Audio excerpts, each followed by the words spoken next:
those clutches out all the time. Are you ready to fight? No problem. Good. No now get problem. out of my way.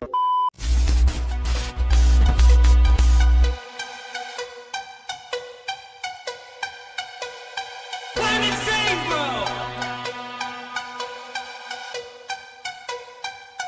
I'm insane! I'm the best. I'm the best.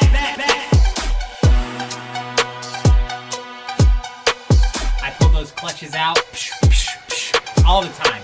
Are you ready to fight? No problem. Good. No now get out problem. of my way.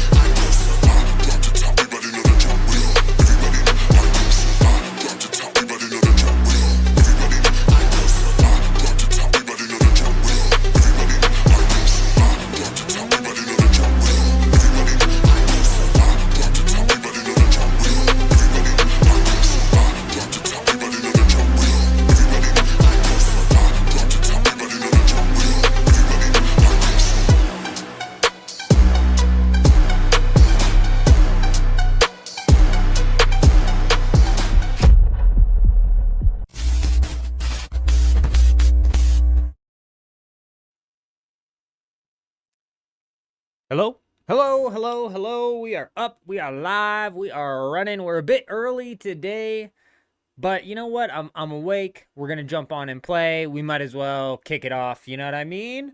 Hope everybody's doing well. Hey, Botrix did correctly join the channel, so the chats should be connected. That's going to help me out. And then we got Chuck over on Twitch coming in, dropping a follow before we even got things kicking off here. Hope you're doing well. Welcome, my friend. Welcome. We're going to jump into some Dune Awakening tonight. We're going to get our grind on. We've got some things that we need to knock out. Like the stream says, I don't know if I actually put that in the title of either of the streams, but we're just over 24 hours away from the August 12th patch, which is going to bring in a lot of chunky changes into the game. And yeah, we got some things that we need to prep over here, some things that we need to continue to get rolling. So let's go ahead and jump on into it here. Droid, good to see ya.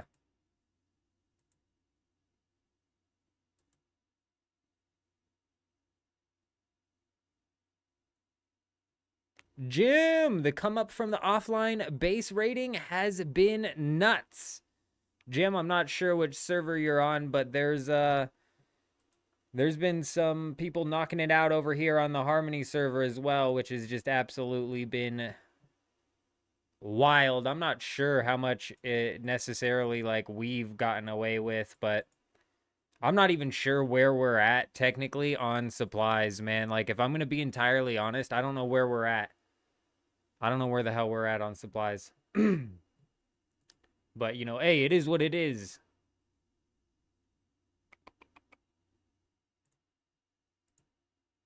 Okay, let me disable this preview so we're not triple rendering the gameplay here.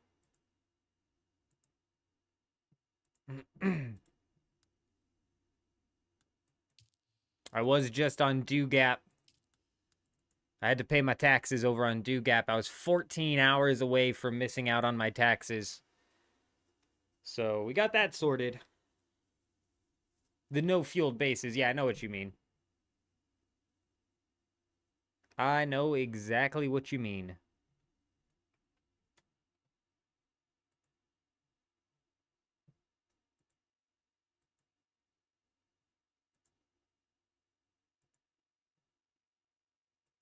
There's been some crazy dupes going on inside of Harmony and inside of Dune Awakening, so I'm expecting a big ban wave to go through. Problem with that is I don't anticipate it's going to ban any like bases that are then going to lose their sub fiefs, because I don't think that these dupers here have any bases that are going to be tied up inside of this. Did they say what time the patch is going to be? It's a really good point, Droid. Let me see. It's usually when the downtime goes.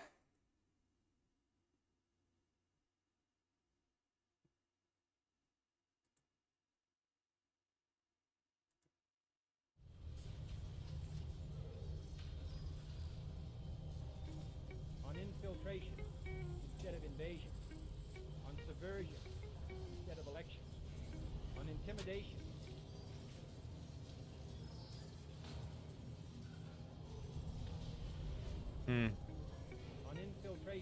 Hey! Bot Rick's probably gonna catch up with all the subs that have come through over the weekend. We appreciate y'all. Hope you're doing well. I don't know, man. I don't know. Honestly, they haven't given us like a revised patch notes either, to be honest. Rated, you just started watching your streams and you believe I am hooked. I do have a question. It isn't long since you joined the Deep Desert. What is the best armor for the Deep Desert? That's a really good question, Rated. About 3 to 5 days ago, I would have told you that if you're out in the Deep Desert and you're anticipating getting into PvP, your best armor is going to be light armor because it gives you that blade resistance. However, jumping over here into this populated server, I'm learning that a ranged meta is very much so developing, at least in the group versus group combat. So having some heavy armor might actually do you well. It really just depends on what sort of combat you're getting into on your server. You know, if you're getting into a lot of melee combat, if you're finding yourself getting attacked by people and they're just using mainly melee, you're going to want to run light armor. But if you got like groups of people firing weapons at you, having some dart mitigation is going to help for sure. There is, in fact, a light schematic that's tier 6 and a bit rare. Sometimes it shows up on the Landsrad, sometimes it shows up inside of the Deep Desert. It's this pincushion gear. And let me see here.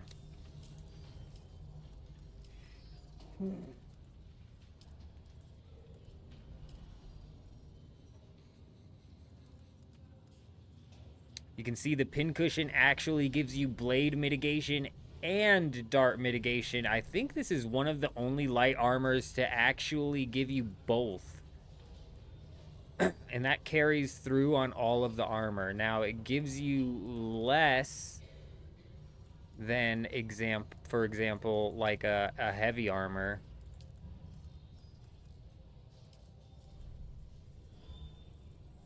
But not much less, to be honest. Oh, wait, we're looking at the pants. I mean, not much less, to be honest, if we're looking at the green armor. Pincushion actually gives you... Oh, wow, that's surprising. Pincushion actually gives you more. What?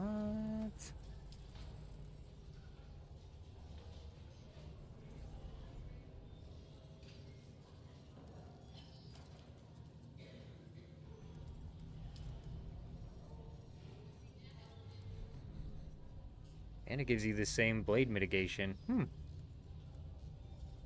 Okay. I did not know that. You can see here, though, that the tier 6 light armor does not give you heavy dart, or does not give you dart mitigation.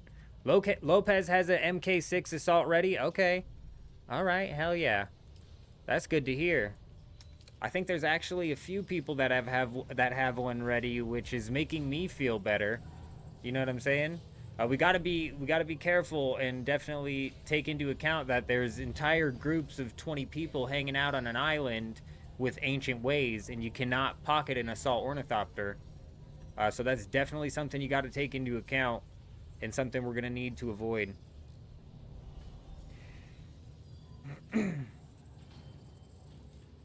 More, but no concussive, you think is the downside. Droid actually brings up a really good point, Rated, is heavy armor does give you concussive resistance as well, which is going to help you block ornithopter rocket damage and whatnot.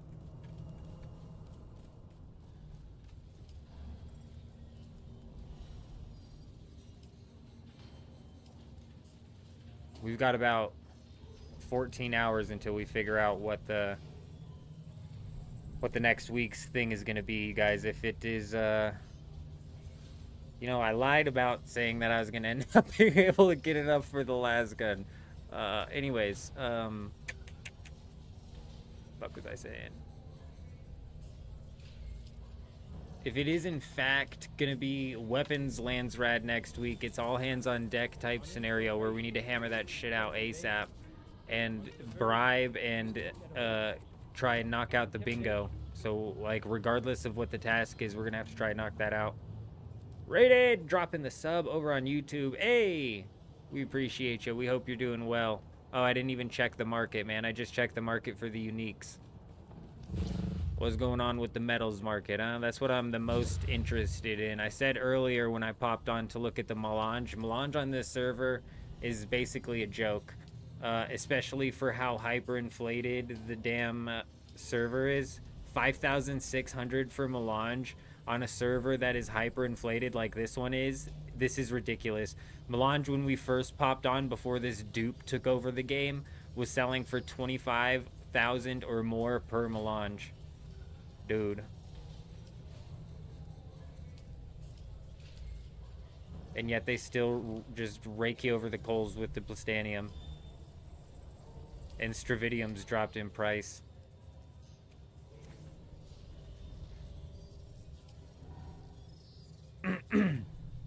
Yeah, plastanium is king on this server right now because the dupes have just absolutely taken over the game. How much for spiced infused plastanium? Give me a second.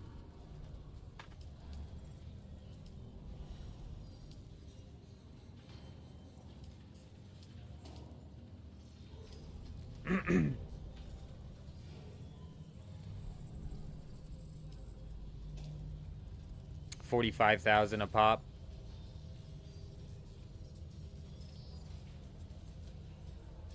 You went to the social area and there was 5 dupers going at the same time? Yeah, man, it's brutal. It's absolutely taken over.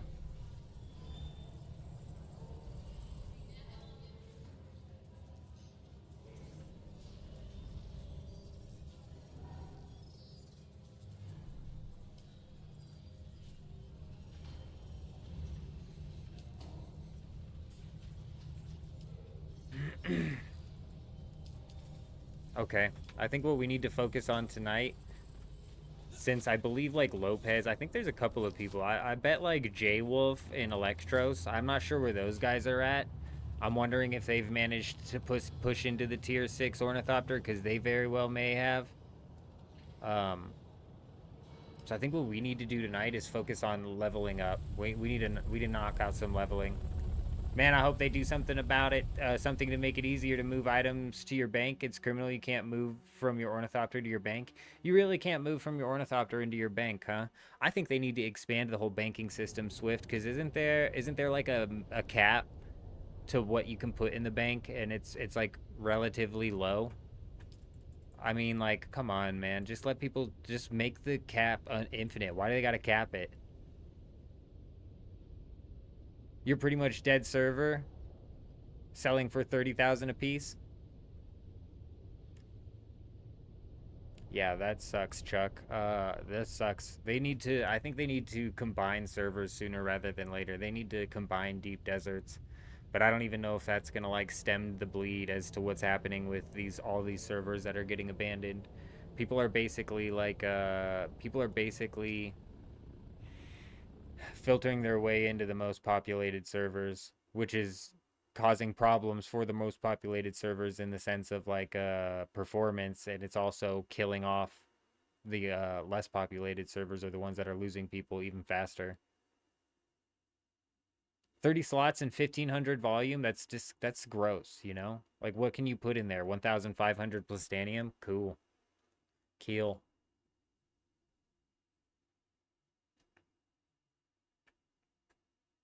Imagine putting melange in there just to log on and figure out that melange has been duped to shit.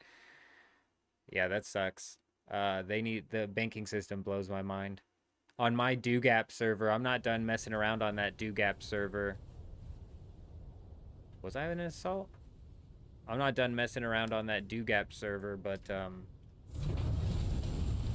not even gonna try to put stuff in the bank, dude. I'm just gonna log on periodically and take care of it.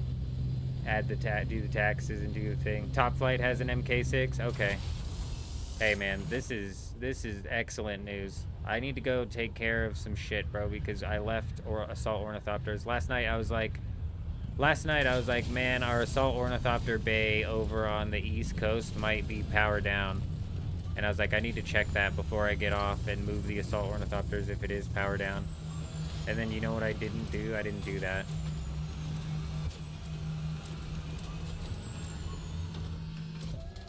Okay. My bad. Jeez, bro. Jeez, settle down.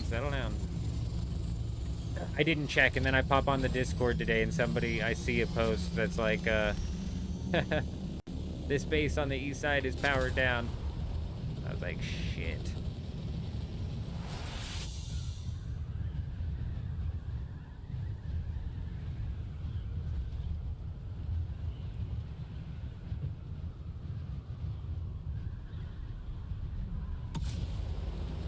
But yeah, with the DoGap server, I'm not done messing around on it, but I'm just in the intermediate time, in the meantime, I'm gonna stop by and just make sure it's powered up and paid, the taxes are paid on it. Speaking of which, I've got an interesting question. I'm wondering if anybody knows the answer to this. If I am in a guild on the DoGap server and I am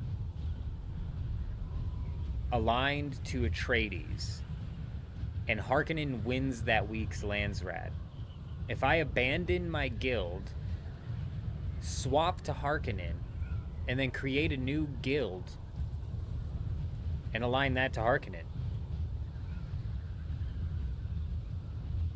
will I be able to take part in that week's Landsrad?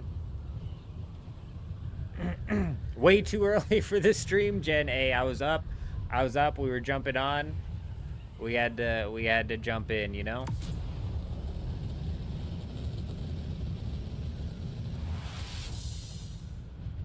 No, you did not, Duster. No, you did not. You're a madman.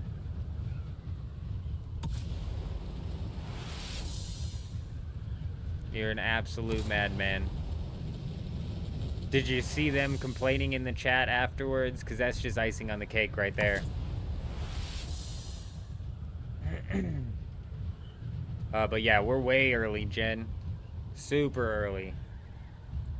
I mean, we're only like an hour and a half early. Maybe 2.5 hours early with how it's been lately.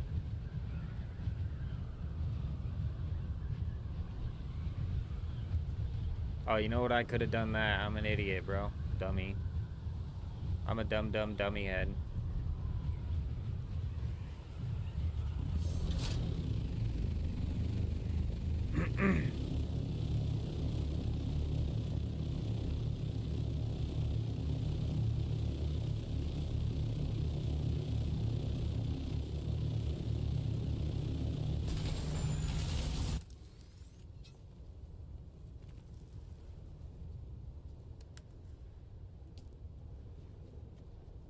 I don't know whose that is. I don't know why that one's all messed up and this one managed to survive. I mean, shit, bro. This one managed to survive just fine. Isn't that something?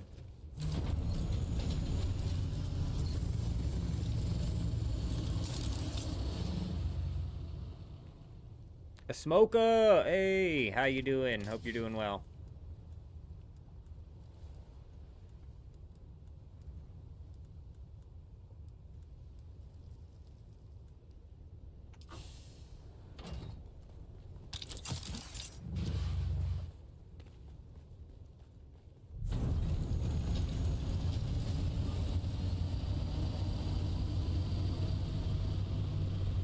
Well, now, what the hell is that?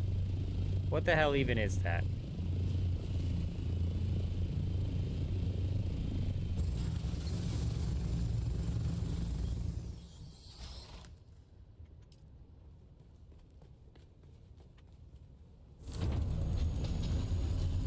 That's good to hear. I'm gonna go back to my pyramid and think about life. Yeah, it's brutal, man.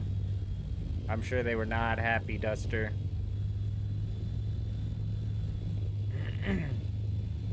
What's funny is there's like several fixes that Funcom could try and implement to solve that problem. And they're just like, nah.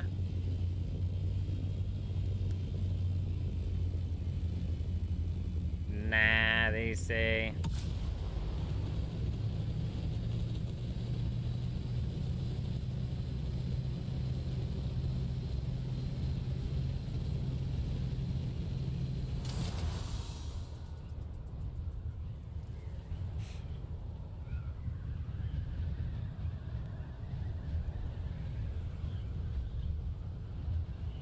Sakari. Hey, good to see ya.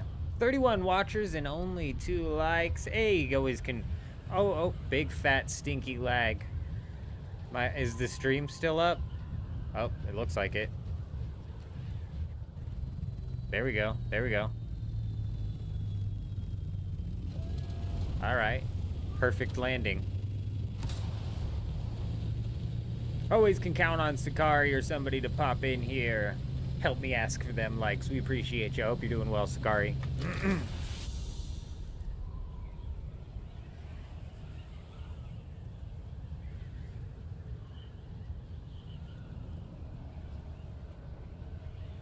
Damn it. That was the Ornithopter Bay that Wrastlin put together that we rolled out of in week 1.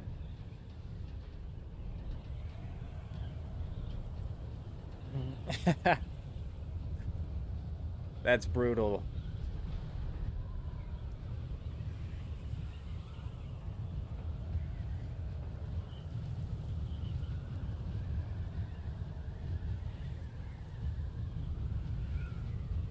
Let's go park this thing and repair up our Scout Ornithopter. Then I think what we're gonna do is maybe... I don't know. We're either gonna go do... You know what, I think maybe we,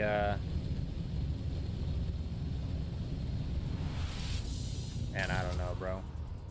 I'm either thinking A sector of the deep desert, pushing into the 2 labs up there, and then running like a rotation of the labs and the ores again, maybe. And or just the A sector. What's going on with the Landsrad?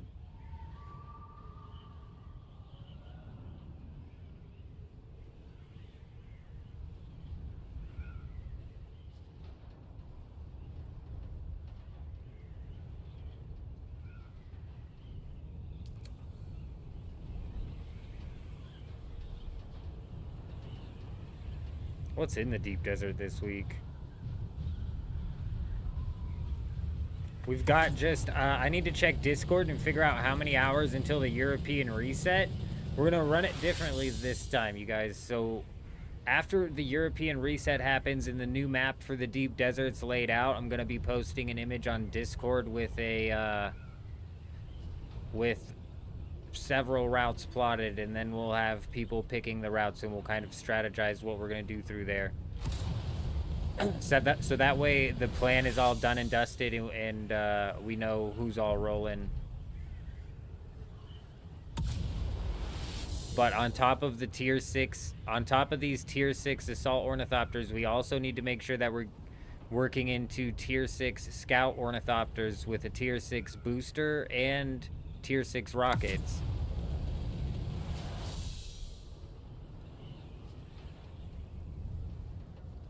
Because the scout ornithopters aren't gonna lose their usability. They don't lose their use case with this update. They're still gonna be useful.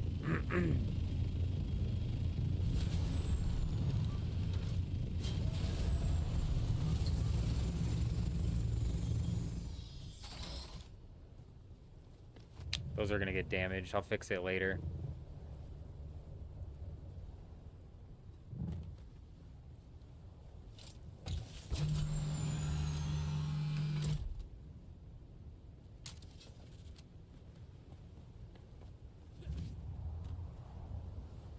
Lasgun, Desert Garb, Idaho's Charge. What's that come out of?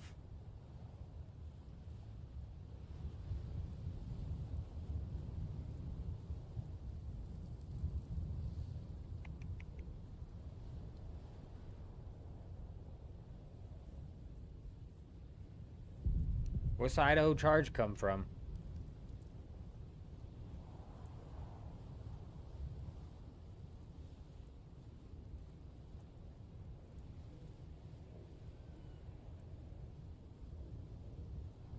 There it is. It's on F6.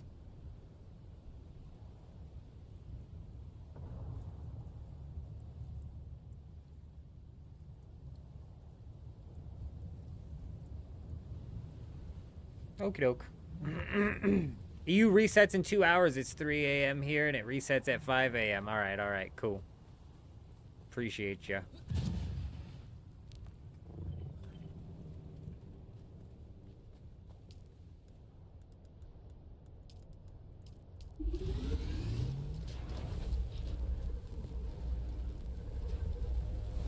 Fill water? What, in my leader John or at the base?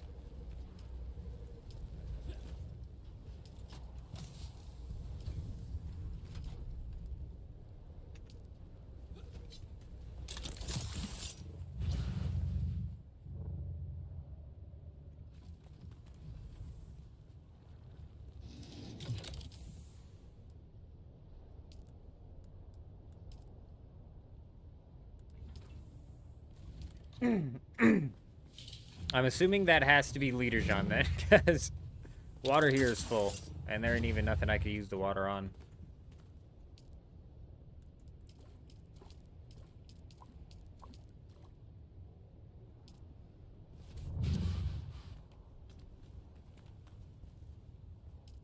Huge.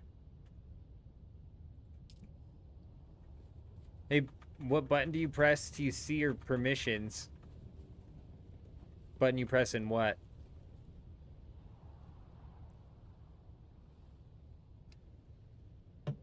Just completed the last of your questing. Hey, very nice, very nice.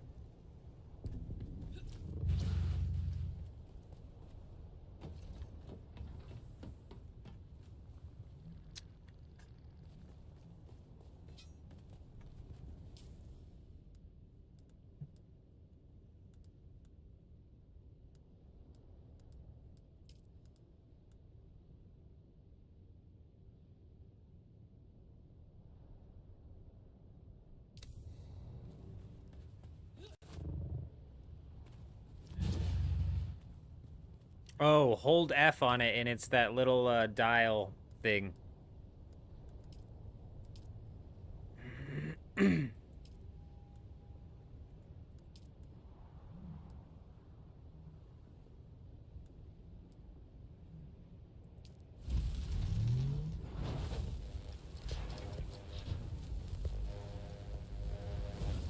How competitive is this server? I'm not entirely certain. I know it's the largest server in NA, so there's a few guilds out here.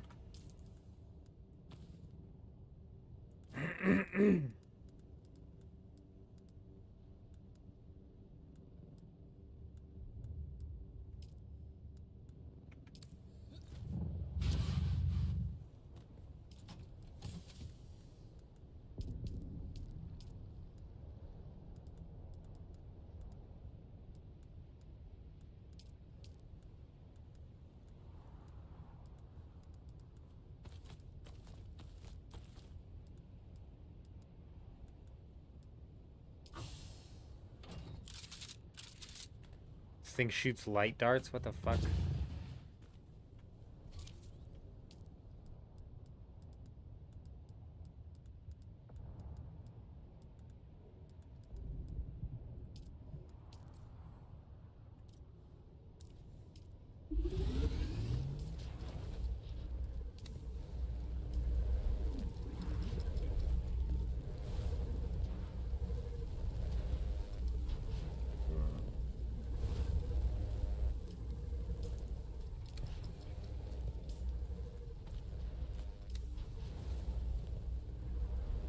Oh, lasgun's definitely what you want to be using against vehicles. It's crazy effective.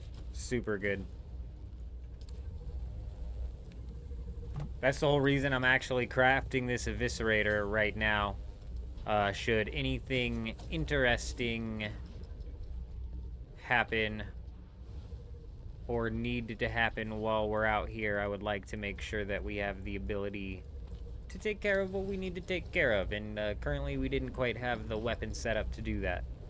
50 is a lot. Yeah, it's fine.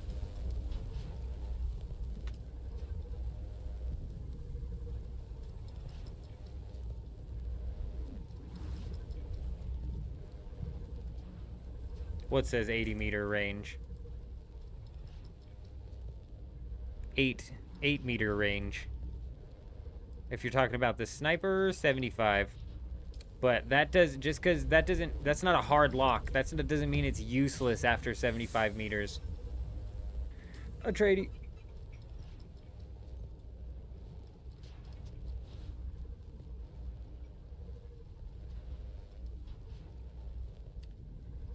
That was the alarm clock. This is typically when I wake up, but you know what? We never slept. Atreides won the land's rad. Have we voted? We're obviously voting for the vehicle, right? We only got 96 voting power. We didn't do shit, did we? I don't know if that's just like, I don't know. I don't know if that's just how much voting power I earned.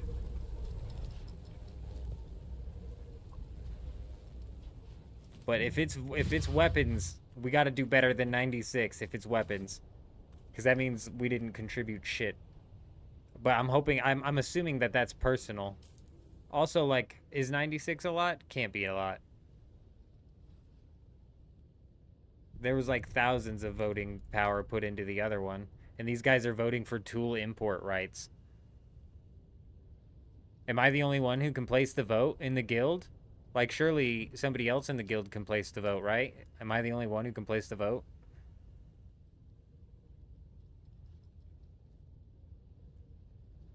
Also, with the Landsrad tiles, do you automatically get the progress rewards, or is there somewhere you have to go? Duster, you literally have to visit each of the individual houses. So whatever house was offering the reward, you have to find out where that house is and then physically go there. You all can vote, so everybody, I'm assuming, got their own individual numbers on this. So I got 96, so we as a guild presumably got more. I wasn't paying attention to what was going on with the Landsrad this week. This was one that didn't matter if we won or not, and Atreides ended up just dominating it. Yeah, it's brutal. It's absolutely brutal, Droid. Just yet another freaking method that they use to suck the time out of the players. It's crazy. These guys are wild, man. They're absolutely wild. They're madmen.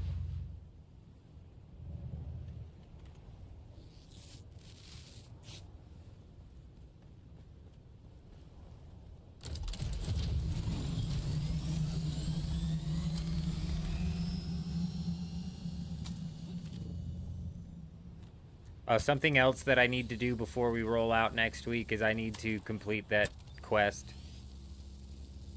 The Atreides quest, so I can buy the cosmetics for this thing. We be slacking, still riding around in this default scout ornithopter.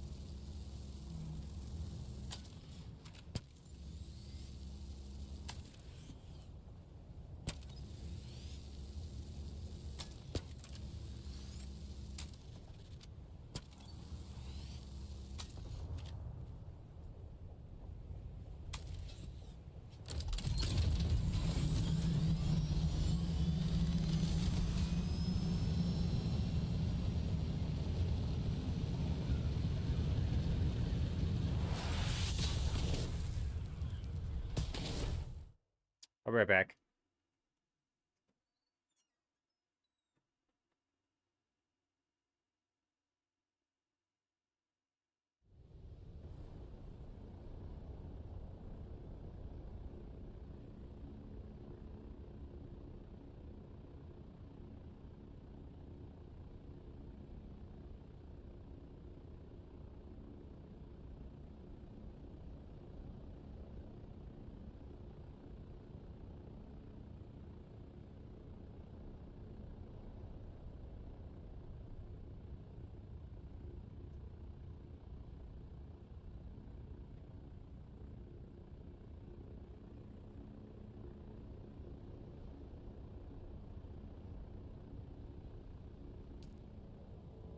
By what?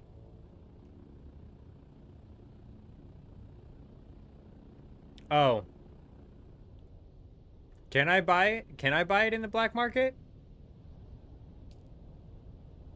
Even the Atreides version? I didn't know that.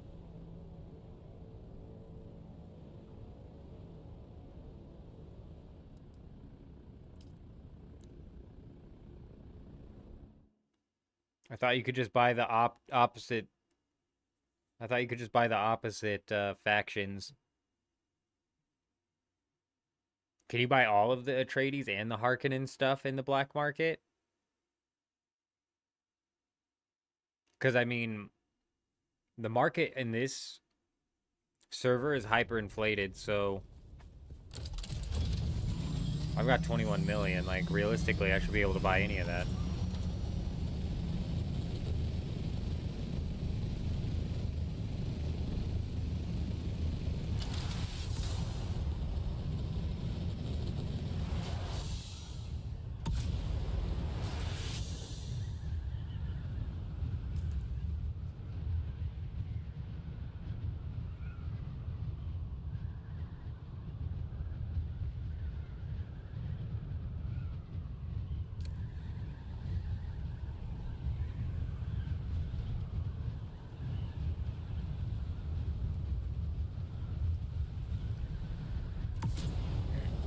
Yeah, I'll have to swing. I'll have to swing back by the black market.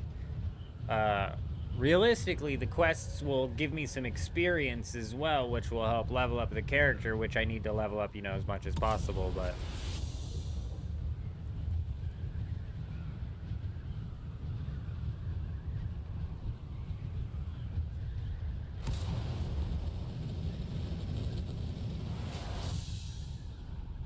oh, I'll definitely have to check it out.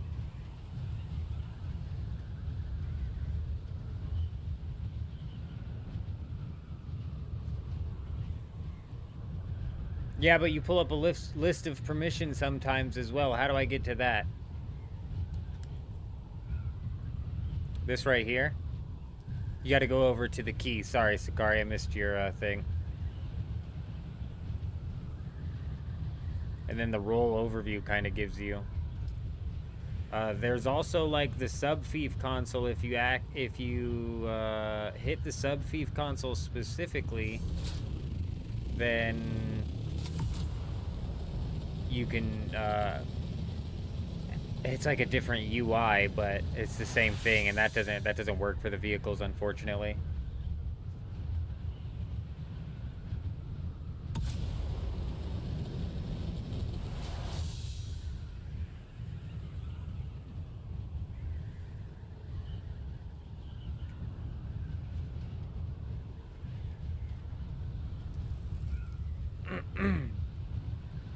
I'm wondering if on my Do-Gap server I'm going to be able to just swap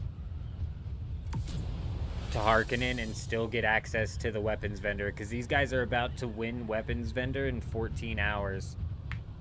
How long does it take to get an Ornithopter Icicle? It depends on what route you go about doing it. If you're playing casually, it's going to take you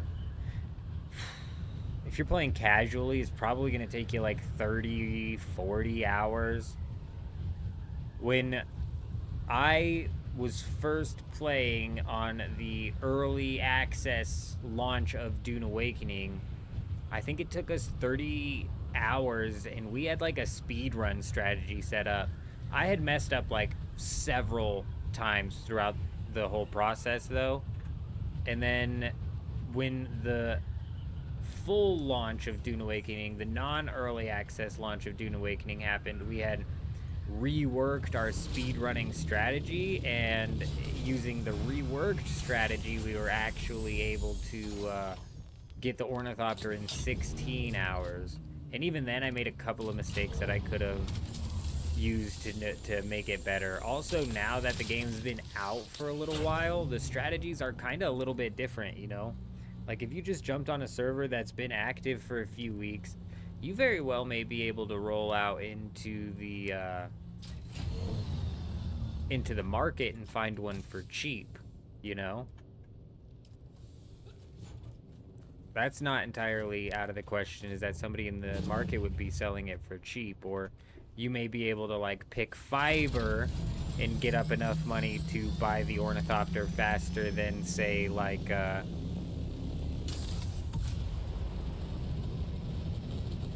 it would take you to actually grind there. So realistically, you should be able to knock it out sooner than 16 hours, maybe, if you're like working through some different methods, like picking one up via the auction house or making money via the auction house so you can buy one from the vehicle vendor out in Awoken. But if we're talking just like you grinding all the way to unlocking it, yeah, it's going to be a chunky grind.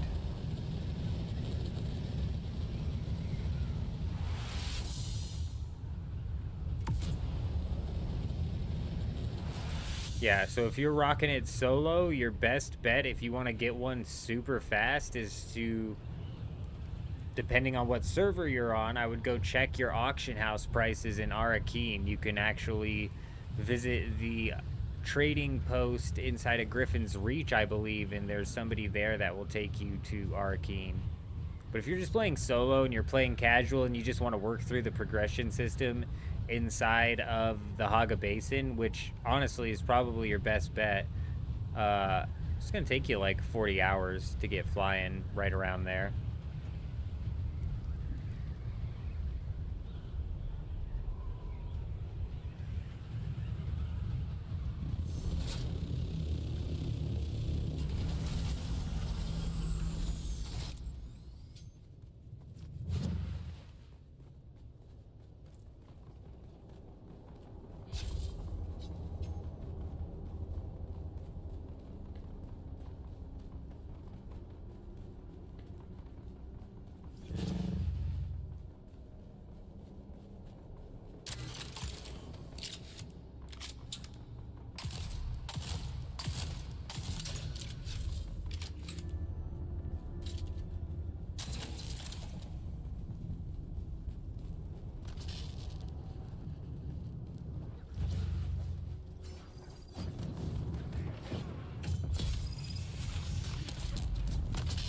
Oh, you twat.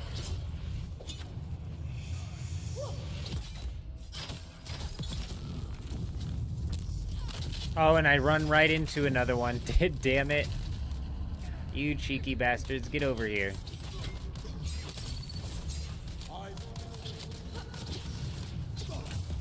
Oh my gosh.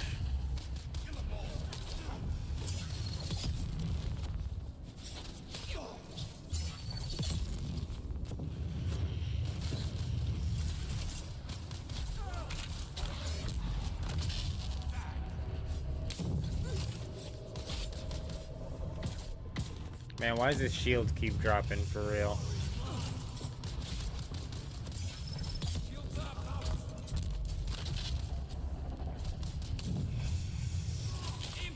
Damn it all.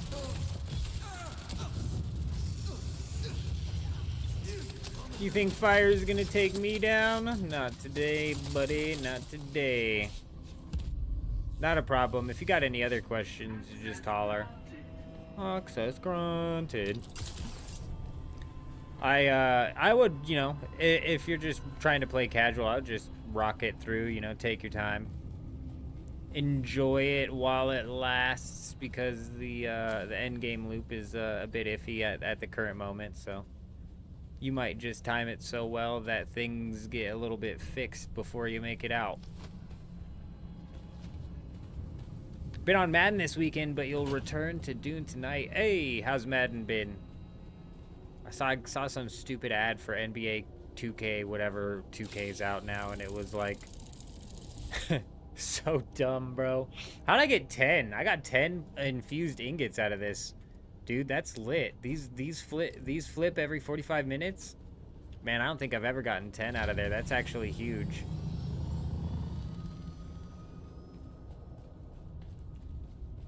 Some stupid thing with the player cards and the my player stuff. Never got into the whole like online route that these Madden and NBA and what the hell's the other one, the soccer, FIFA, have gone down. I never got into that type of multiplayer. That's like, I don't know. But how's Madden been? I've always had an up and down relationship with Madden, to be honest.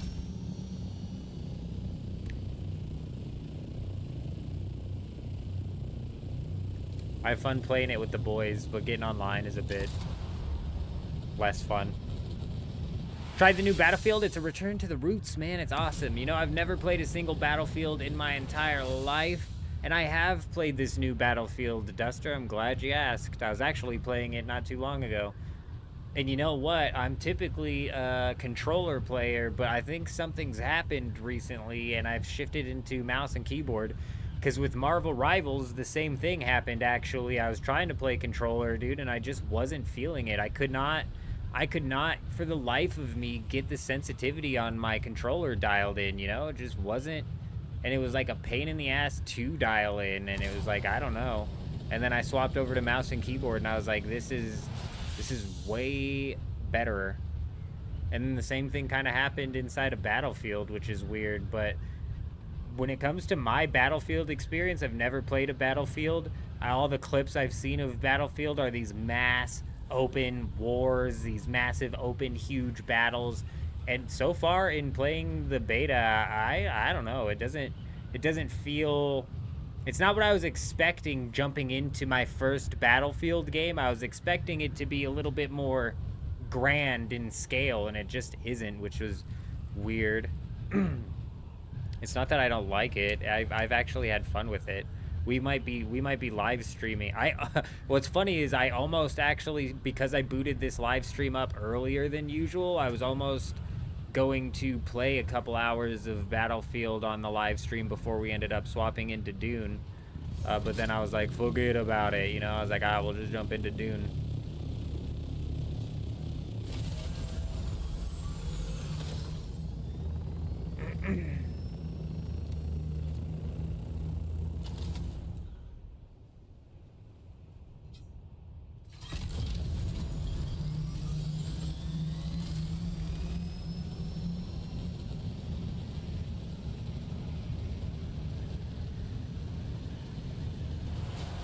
I don't know what it is, Duster. I don't know what's happened. I just can't get the sensitivity with the sticks dialed in like I used to be able to. And typically my left hand is very, very dumb when it comes to using like the controls, like my left hand. Like in Apex Legends, for example, I'd have to play Apex Legends on the controller, because when I'm playing Apex Legends on mouse and keyboard, I can aim mediocre-ish. I'm not the greatest on the mouse, to be honest, but it literally is like I'm running around and somebody's broken both of my kneecaps.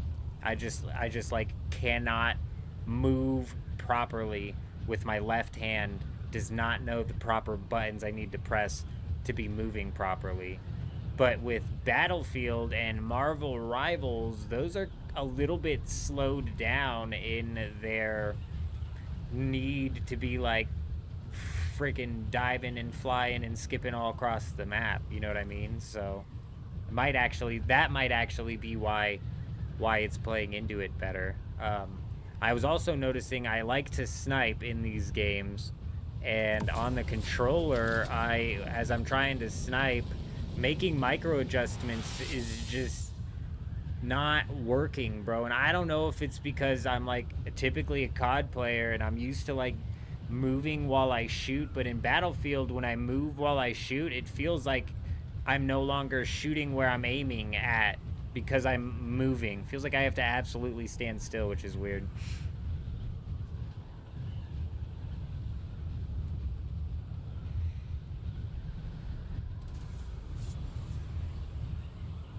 You think it's due to crossplays? If everybody is on controller, then it's chill, but since it's all mixed, it's a bit hard. You know, that might actually, I could see that playing a role in it, Sakari, for sure.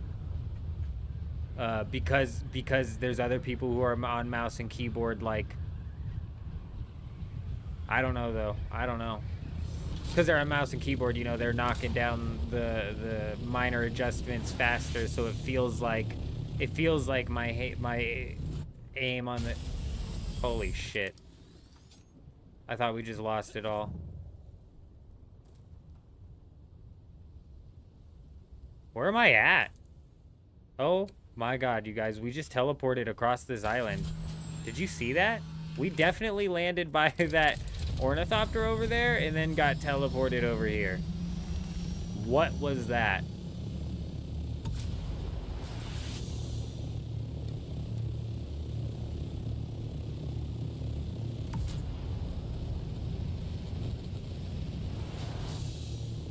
Careful landing here, man. You just teleport across the island sometimes.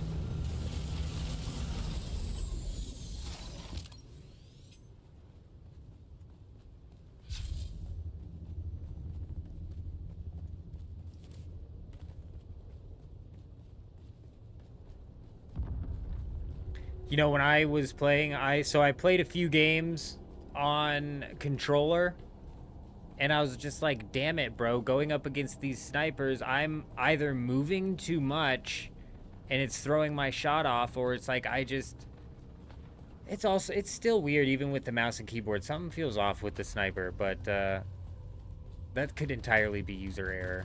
I'm not much of a Battlefield player. I don't know exactly what's going on with all of it, but when I swapped over to mouse and keyboard, it just felt a bit better. I don't even know if technically I had better games. It felt better.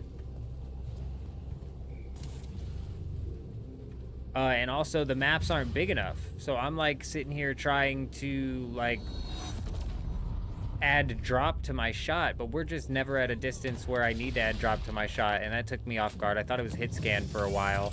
And then I realized, no, it's not hit scan. I in fact do have to lead my shot, which I like, bro. I hate games where I don't have to lead my shot.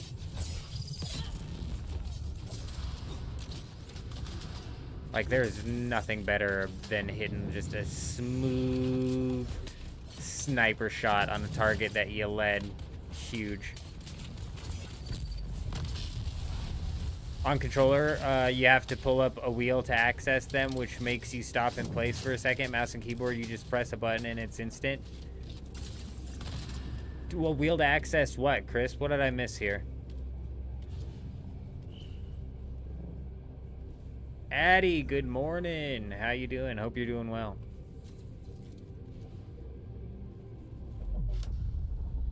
No, there's definitely, Sakari, I'm right there with you. There's definitely going to be games that I have to play on controller as well.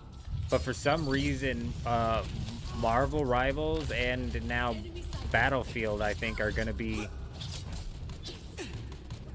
mouse and keyboard games, which is kind of like a bit mind-blowing to me. I wouldn't have predicted that. But to be honest, it's also, like I said, I just can't dial my aim in, and I like, the training ground isn't good enough to dial my aim in. I don't feel like the UI in Battlefield to mess with the controller settings is so bad. I couldn't believe how long it took me to figure out where I needed to go.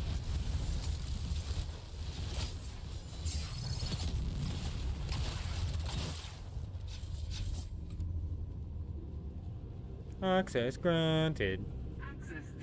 Oh, rude.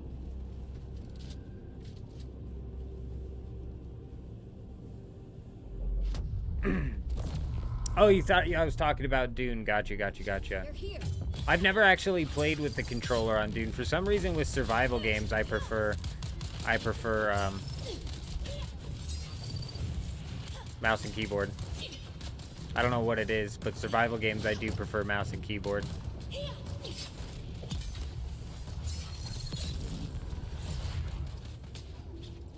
Now that you have the las gun, you're interested in raiding, but you understand the sandstorms, but which zones are applicable to hit bases?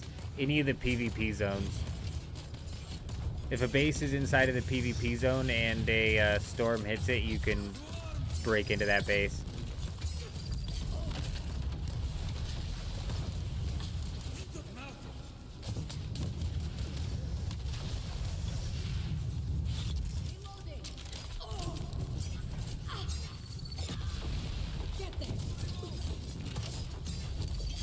Yeah, I've actually heard a few people, Icicle, say that the controller is not bad.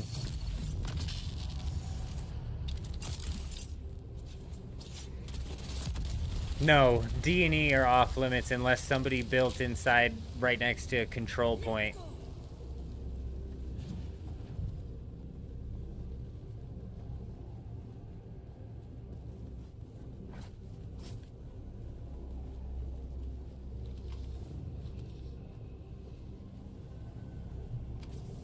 You've gotten to the point where you don't know what to do anymore in Dune other than fly around and kill people? I mean, like, that is the point that they were trying to get everybody into anyways. Like, that is the end game loop that they envisioned. guild versus guild battles over labs, guild versus guild battles over melange, etc., etc. This is the end game that they envisioned, which is why I say that they developed PvE in this game as a complete and total afterthought.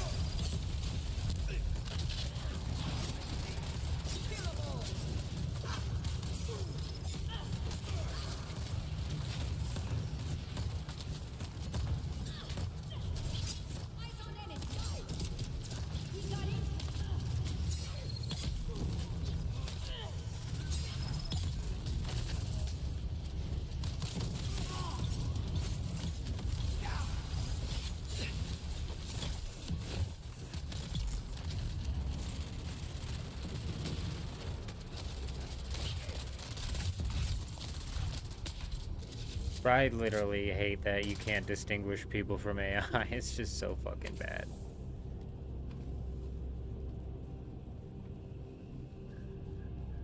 Access granted.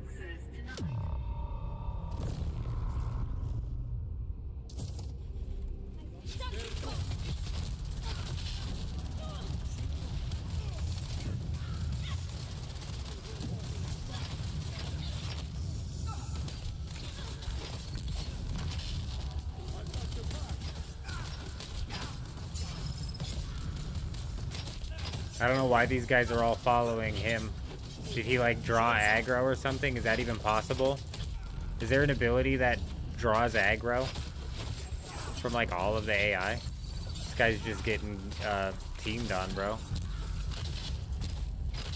Oh, damn it.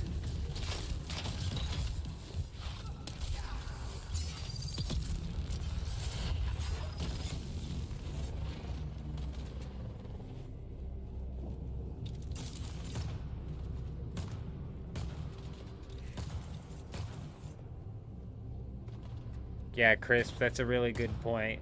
You know, like, to swap around between controller and mouse and keyboard actually probably work really well. Oh, that's granted. I knew it. I nailed it. First time, first guess. You know, you just pop in chilling with the controller when you got, like, nothing going on. I think I went the wrong way. Hey, don't follow me. Hopefully nobody in that guild follows me, bro, because I never know where I'm going in these things. We're always just running. We run and run and run and run, and we'll find it eventually. It's, yeah, here it is. This is where we need to go right here. Excuse me, let me grab the key, please. Oh, thank you. Thank you, don't mind if I do.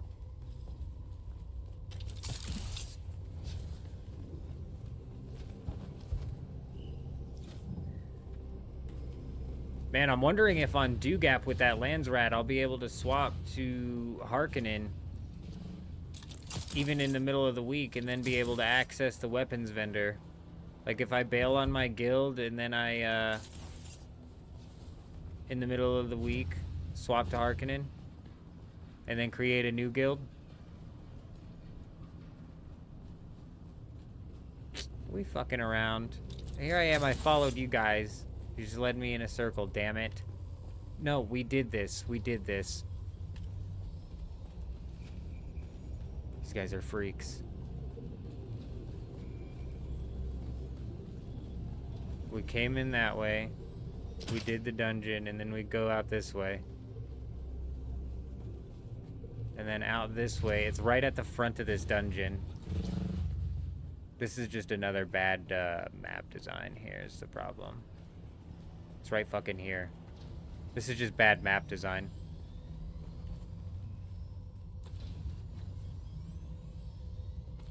Yeah, I have the same complaint here that we had at the other place.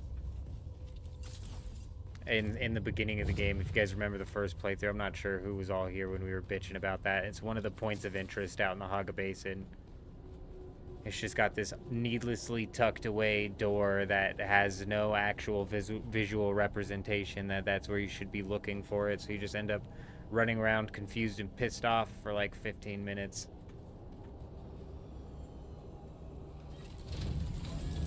Were you able to do that even in the middle of the week? Because there's 14 hours here until the Lands Rat is technically over. I just don't want to go pop over there and do the betrayal quest and go through all of that.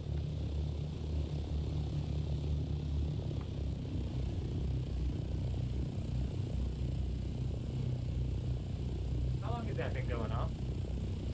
Oh, it just started. Okay. All right. That's alarm number 2 for when I inevitably miss alarm number 1.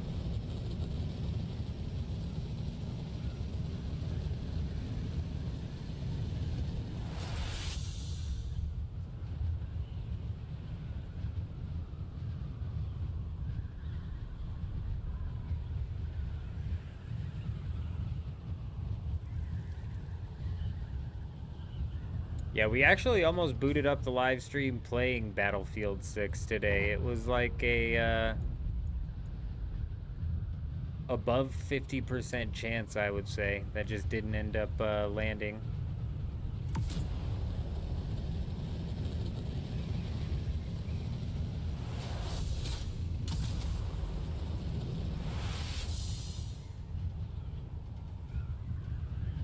Just because I knew we were going live early, I was like, maybe we play Battlefield 6 for a couple hours and then we'll pop into Dune and get all the nightly grinding done. But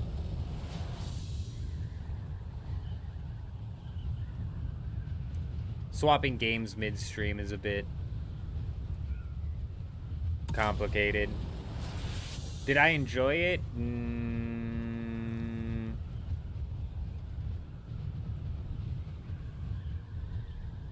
That's a complicated question. It really is. With these first-person shooter games, I'm just convinced that they're absolutely plagued with cheaters. I've convinced myself that there's multiple cheaters in every single match, and it's hard to get out of that mindset. And then they come in and they ban wave like 50,000 or 60, so they're getting hit with the ban waves, cool. But that just doesn't mean that every single game isn't infected with these cheaters. And when the game's like pay to play, it might be a little bit different, but even then it's not really that different because people just buy these $3 Chinese accounts and just run it constantly until they get banned. So it's like you're still dealing with, I think the numbers, I was just looking at it and somebody was saying, I don't even know where they pulled these numbers from, but I think it was some Rust. Fuck, what was it, dude? I'm gonna have to look it up again. They were compiling a bunch of different games and a bunch of different amount of cheaters that have been caught up in the ban waves of the games, and they were estimating out how many of the percentage of any specific game's player base is cheaters. It just sucks. Once you're in that mindset, it just sucks. It's hard to not get toxic. If you can kind of shut that out, though, it still kind of runs into the redundancy problem that I have with these games that are die, respawn, die, respawn, die, respawn games. That whole genre of game is just really dull to me nowadays. It's super redundant. It's played out. Like the Black Ops Team Deathmatch, it's redundant and played out, and that's why Black Ops and Call of Duty needs Warzone to carry it. Halo Infinite, it's the Team Deathmatch, die, respawn stuff, and guess what? It's played out. That's why it died out. And I feel the same way about what we're dealing with. I was hoping jumping into the Battlefield 6 that the maps would be a bit bigger and the action would be a bit wilder, but it really just seemed it was unexpected. Harmony had a speed hacker yesterday. Brutal. I mean, this game, dude. I haven't run into any blatant hackers, at least not that I've been like, wow, that's a super obvious blatant hack. But the exploits and the dupes and the repair glitches and the everything about it is just sickening.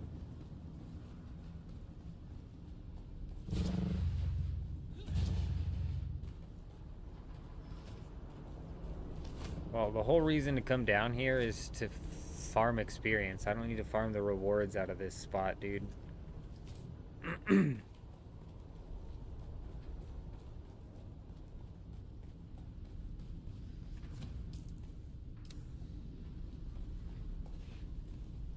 am I doing?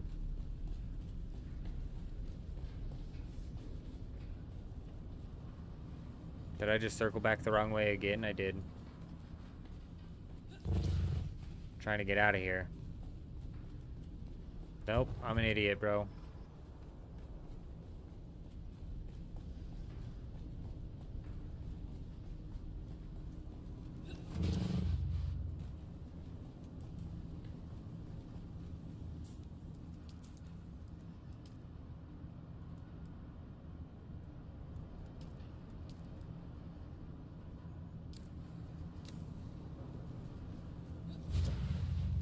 I've heard people say that the very first duplication glitch that was in Conan Exiles is still in the game to this day. I've never played Conan Exiles, and so I don't know. Honestly, it's just like the fun gets duped out of the game at a certain point in time.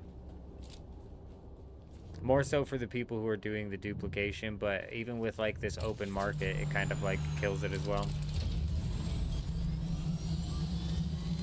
Psych! Hey! How you doing? Hope you're doing well. Yes, we are on early. Caused some major damage today, Wars. I can only... I can't even imagine what that could possibly mean.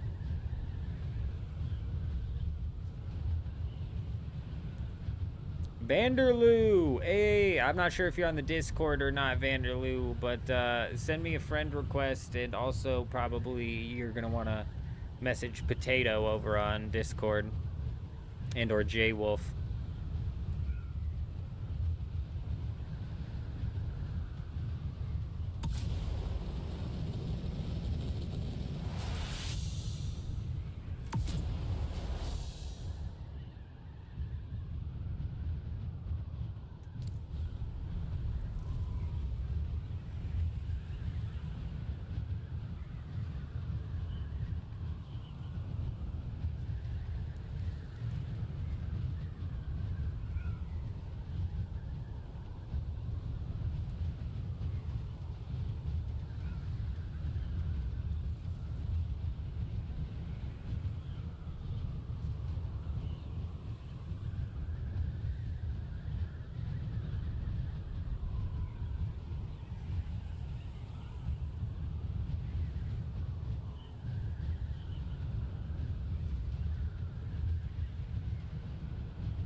Bear with me, bear with me. I'll get you that Discord link.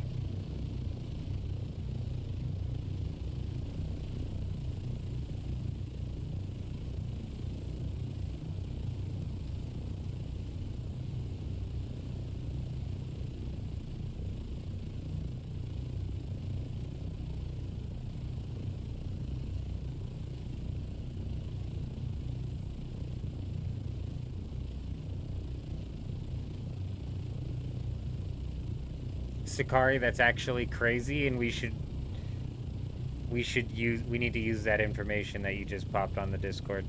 Hold on, sorry, I'll get you the link. I was just reading something, my bad. My bad, my bad, my bad.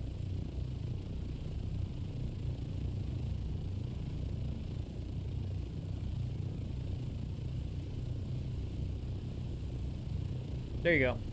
Bada boom, bada bing. That'll get you on there if you want to send me a friend request. It's Old Man Jenkins.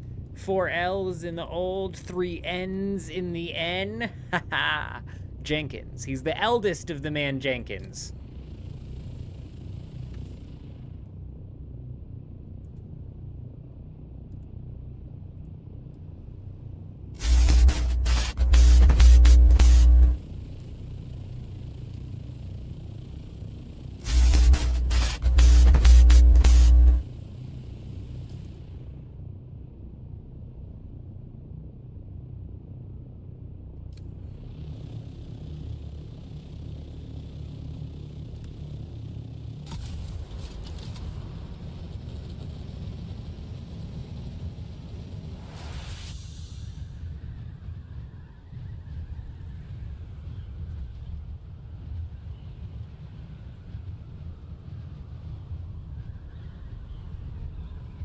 Hey, I've heard that before, Smoka. What is that? You're gonna have to refresh my memory. Give me peace or give me war is where I'm going in my head, but I don't think that's right. Is this Harmony? Yes. Ross, my bad. I forgot. Ag, my bad. Yes. Yeah, I knew I was close, but I knew it wasn't dead on. Ah, perfecte. There's a special still suit inside a cave F3. Very nice. How special is this still suit that you speak of? You know what's crazy? Give me liberty or give me death. Yeah, something along those lines.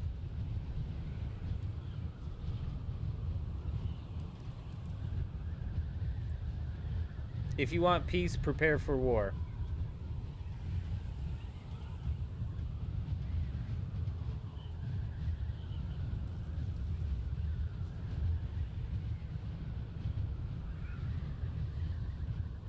Did I stockpile rockets and flower sand? I don't know, Skull. I've been, pumping out a few rockets here or there. We've still got 20 hours until we get hit with the update, so.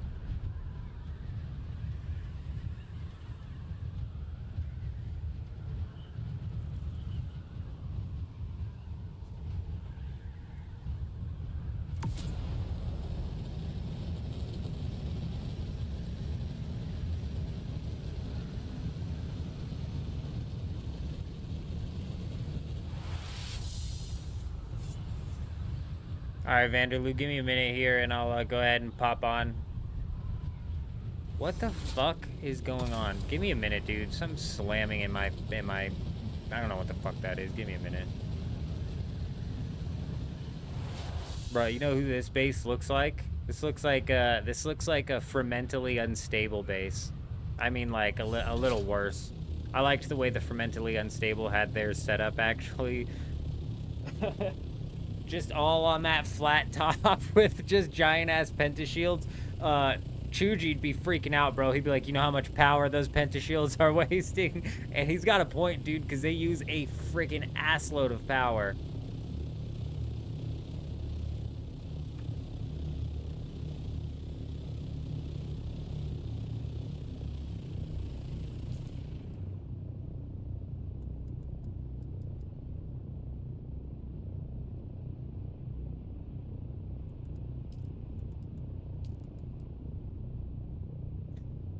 Ah, shit, Vanderloo. I can't give you permissions on that base until I get back into the Haga Basin. Because there's a couple advanced subfiefs out there, and I have no idea which one's which.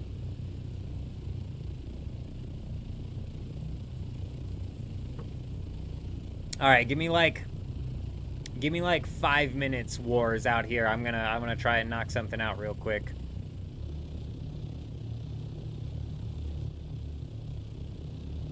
I actually like how they have that set up right here.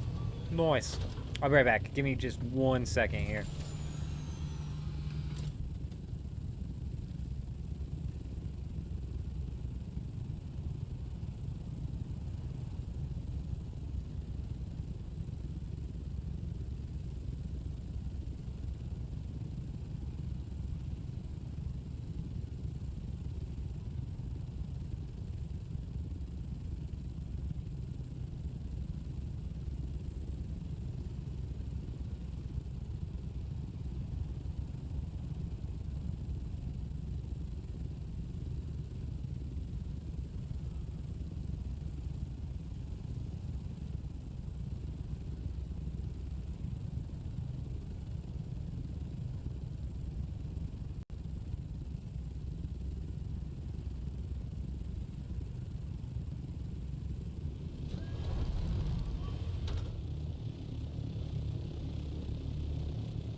We're gonna fly down and see if we can't hit this right quick.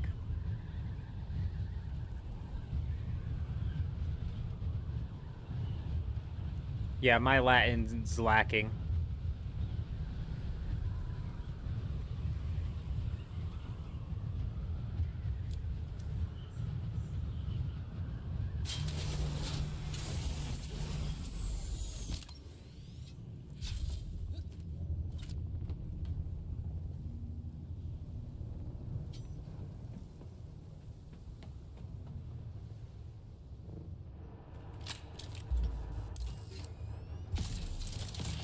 What the fuck?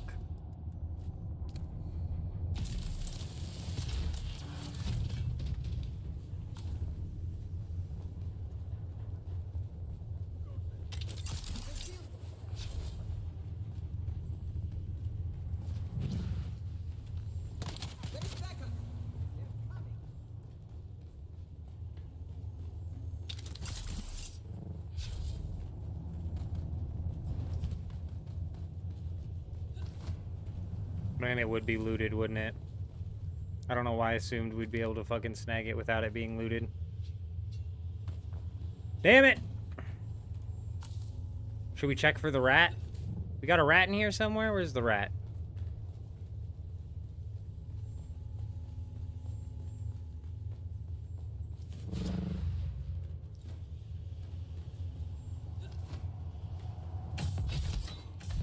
Ooh, cheeky.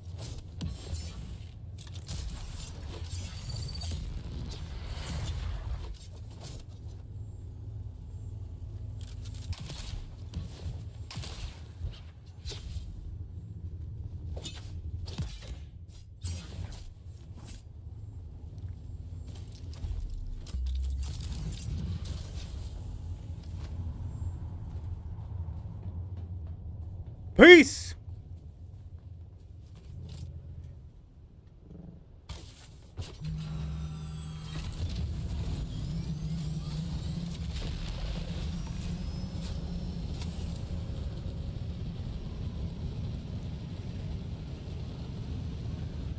Adios, sucker!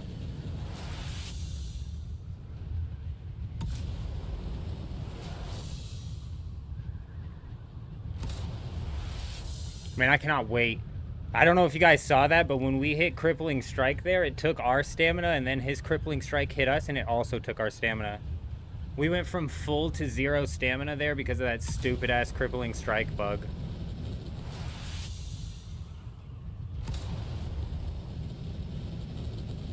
That's why I grabbed that key before we started looking around. That's the exact reason I grabbed that key before we started looking around.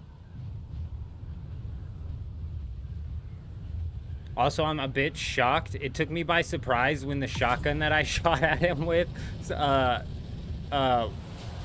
hit him with that stun, bro.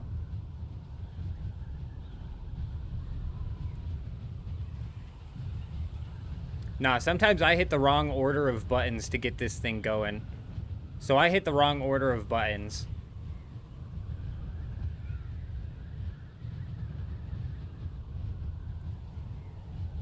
I don't mind the stamina system, Sakari. It's just that stupid-ass bug with Crippling Strike with the way it'll actually take your stamina is really annoying. I feel like he might have actually drained his stamina as well. But I don't know. I don't know their fucking stamina bar.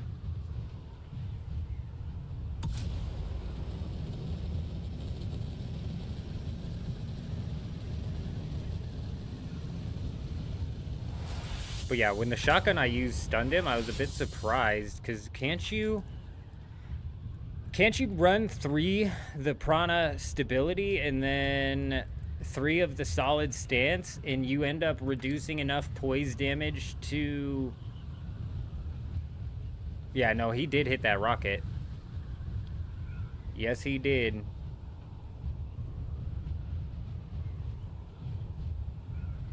He cocked my cockpit.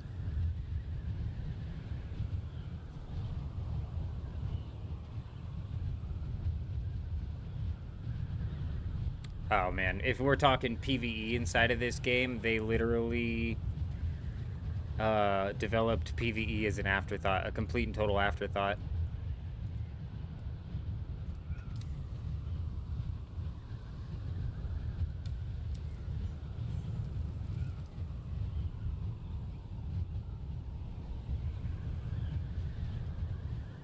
I'm surprised he didn't get 2 rockets off droid, actually. I was fully anticipating another rocket flying at me, because I completely messed up the takeoff.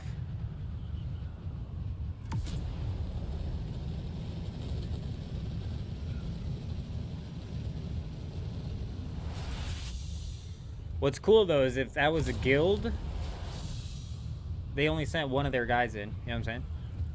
I always appreciate a good 1v1.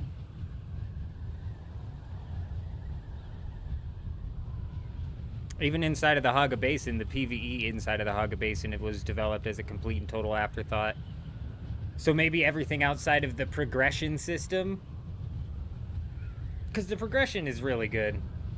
Rolling through the aluminum into the duraluminum and then finally up into this. And plus, I don't remember who it was. Somebody in my comments of my videos was bringing up that they had, I don't know where he'd learned this information from or where he had heard this from, because I haven't seen this anywhere, but apparently they were talking about adding even more of these tier 6 ores into the safe zone of the deep desert, and even moving some of the tier 6 ores out into this section of the deep desert. It's just weird, man.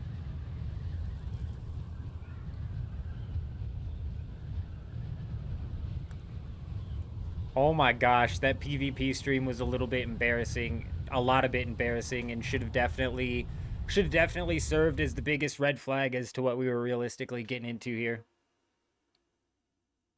Yeah, coming to the A row, like, what the hell, bro? Like, are they just gonna scatter these things all over the place now? It's like, look, man, we're behind on this server. Electros, Psych, Wars. I mean, like, there's been a shitload of people who have been absolutely killing it. There's a lot more people who are set up in tier 6 ornithopters than I was anticipating. I've got enough to make myself a tier 6 ornithopter, and, like, barely enough. Aero's gonna be covered in them, so, God, that's... it sucks, but at the same time, bro, like, we need the catch-up. You know what I'm saying? We need the catch up. So the more tier 6 ores that we can pop out, the more we can go and start effing with people out here and be at the same level of gear.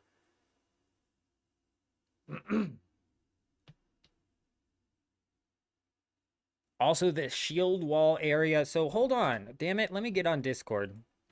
Somebody said Europe's getting ready to reset, so we should know what next week Deep Desert's going to look like.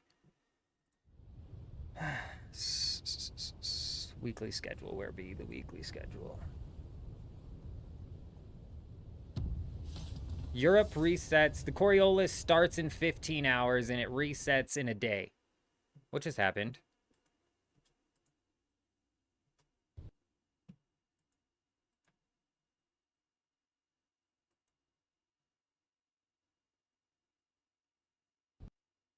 My game just crashed. Is the stream still up? Like, my game just, like, full crashed.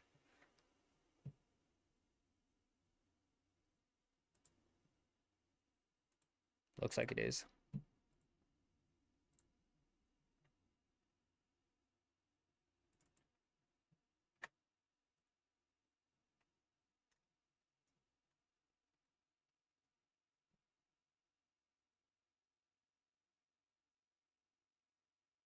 Oh, server. Yeah. No, the weekly reset. Weekly reset happens in a day. Coriolis starts in 15 on Europe. North America. Where are we at?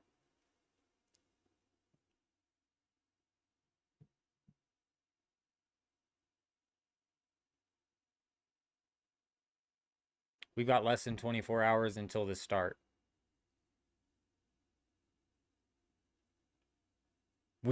Regardless, we should know what the map looks like soon. But if you guys are talking about the test, I didn't even think about the test servers. I didn't even think about the test servers, but that totally makes sense. The one guy playing the test servers, getting all the way out to the deep desert and saying, "Oh, there's ores all over the safe zone in the shield wall." It's crazy.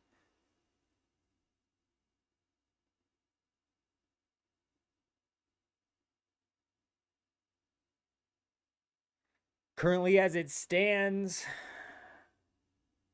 they're not going to add it to the Haga Basin.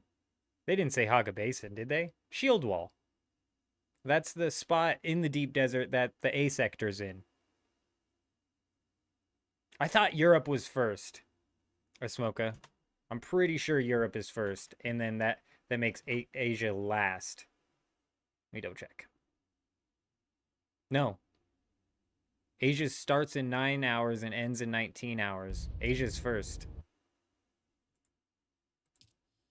But I thought the game just crashed again. Yeah, not Haga Basin, but even then, the only things that's going to be left to realistically camp is the labs. But that's fine. It kind of sucks. Labs and spice fields. But that's fine, honestly. It's going to give us plenty of tier 6 ores and shit. So we'll be able to catch up gear-wise fully and very easily. Melange is already duped to shit on this server, so it's literally worthless. Honestly, we should probably invest like more money into Melange for when they for when they patch the dupe, but in reality, they're probably just going to duplicate the dupe, and then there's going to be another one that's even worse. So I don't know. I don't know.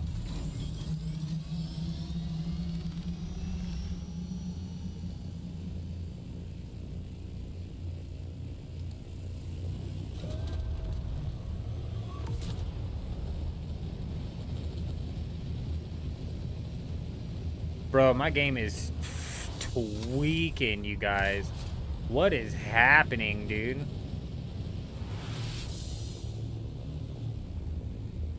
Oh my god, my base. It's covered in rocks. Bro, what is happening, dude? Is this a sandstorm? Am I in a sandstorm? Oh my god, bro. My CPU and GPU are running fine. I don't know why the hell I would be doing this. Bro, I don't want to get in that shit.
This is fine.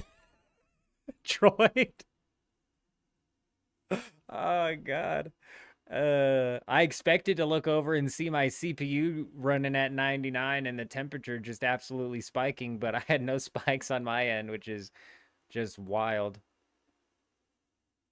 I've had the textures not load in, and I've never seen them expand into clouds everywhere. I've never seen them expand.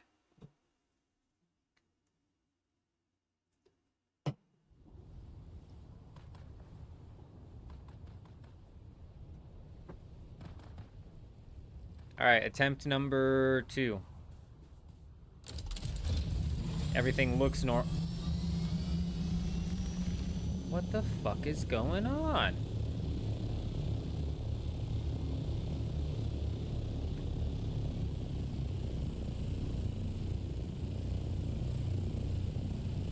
And there's the final alarm that goes off. I inevitably missed that one as well.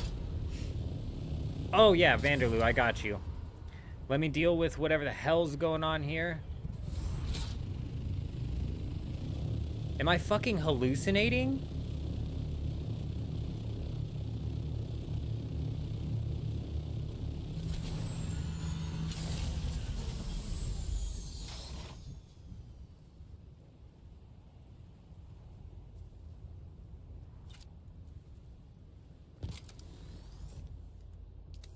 Let me reboot this fucking game, dude.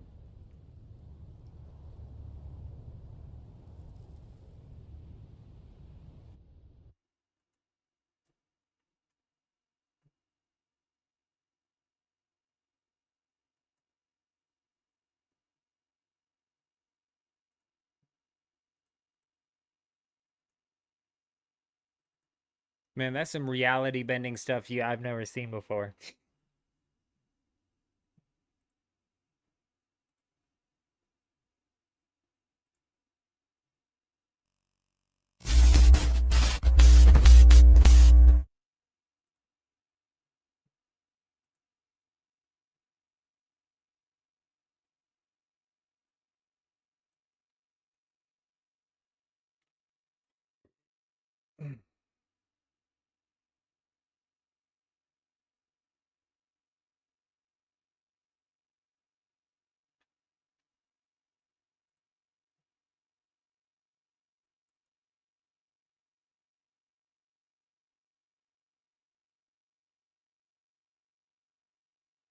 Third time's the charm. Game has been super laggy lately. Had to take a break. Something happened. That's what I'm thinking, Mordred. That's why I shut it down, and I'm going to reboot it. Maybe it didn't boot proper. I have no idea.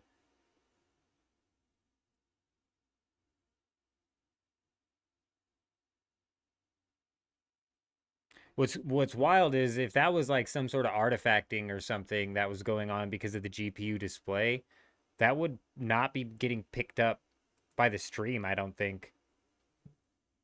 I'm not certain if it would record all of the artifacting.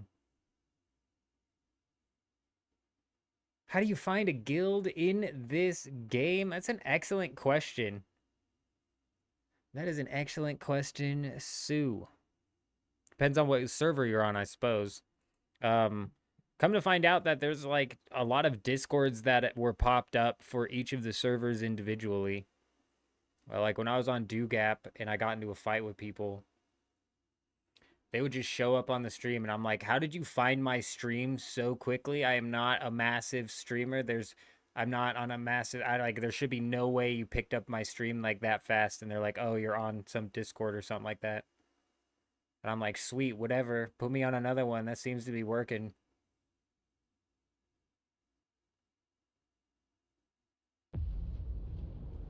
I dream of it.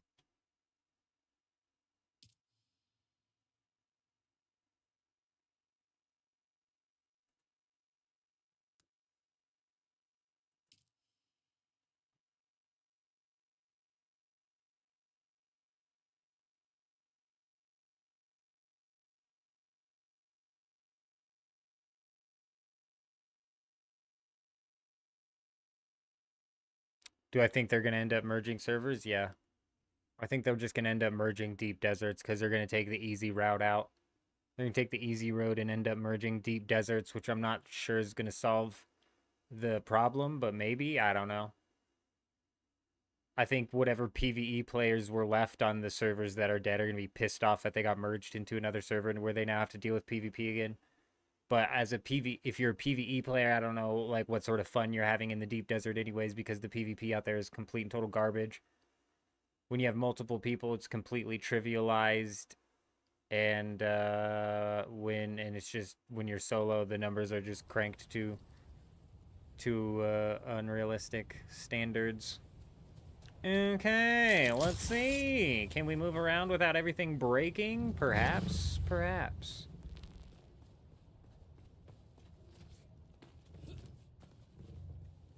Everything seems to be appearing normal. Oh wait, am I still in the janitor's closet? My fucking Windows tab is broken. We're still on. I'm glad I caught that because I could have been running that for a while. Actually, there's enough people in the chat to call me out on my mistake.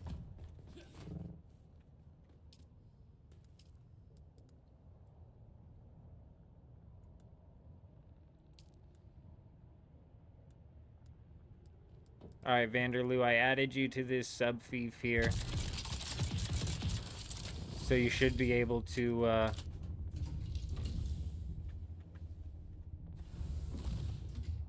Hello there. You should be able to come over here, and it should be fairly easy for you to, Whoa! Where the hell did you get that? Where and how did you get that? Absolute game changer. Wars is a freaking madman. Whoa. I'm gonna research one of these and then hold on to one of these. I don't know why you gave me both of these. Also, do you still have one? I don't want to take one from you.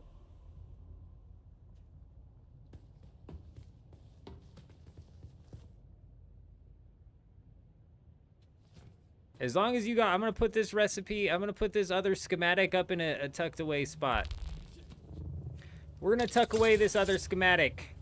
It will be up in the stash. Not the mustache. I can't grow a mustache, actually. When I grow a mustache, it looks like a, oh my gosh. It's not good. It's not good.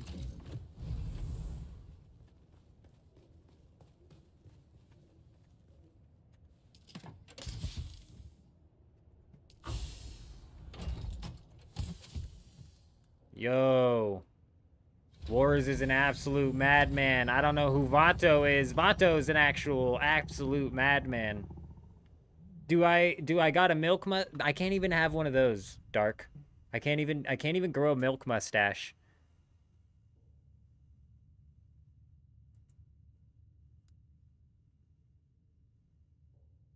Oh.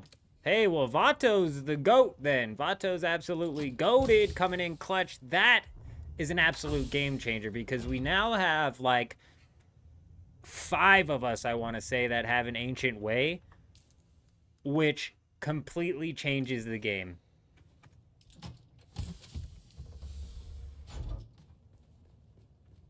Complete and total game changer. A faux mustache? No. I tried to glue a mustache onto my face once. Just didn't look good, you guys. Just didn't look right. You know? Fell off after a day.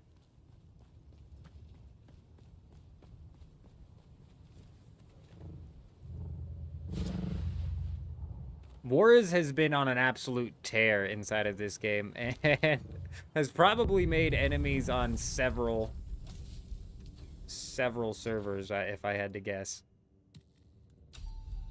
Get these stupid sand bikes researched because you know they're not selling on the market. Might as well just burn them.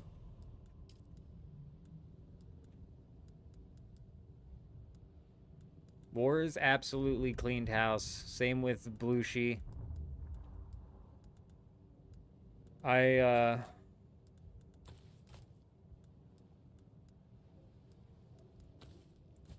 You're freaking insane. You're an absolute madman.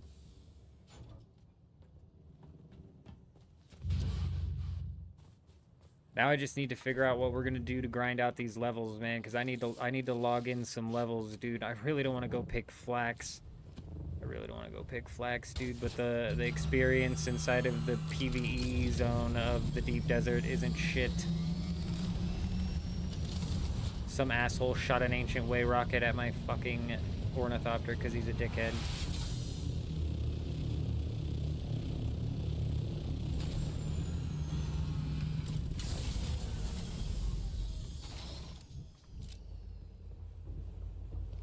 We're gonna go do another smack. Hey! We're gonna go smack the ores another time. Try and land another set of hummingbird. Do the usual. Think in my head what we're gonna do for this level grind here.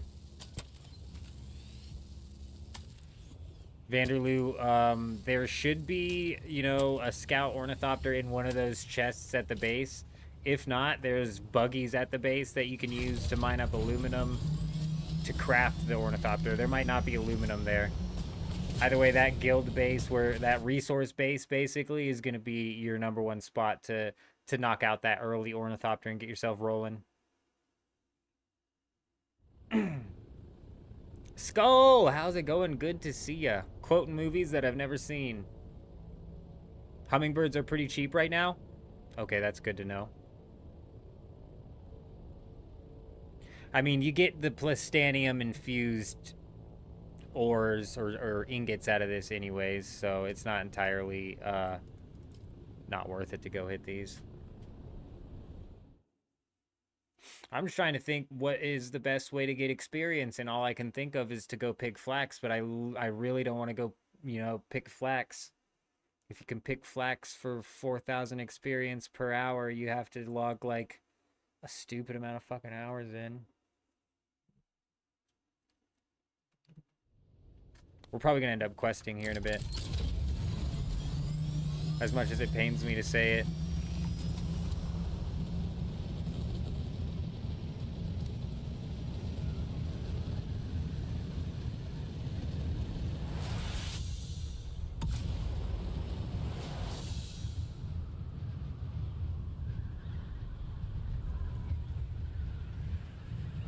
Are they?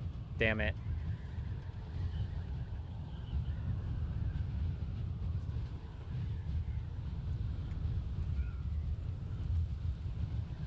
We still don't know what time this patch is coming out, do we? Like, what Deep Desert Reset is it coming out with?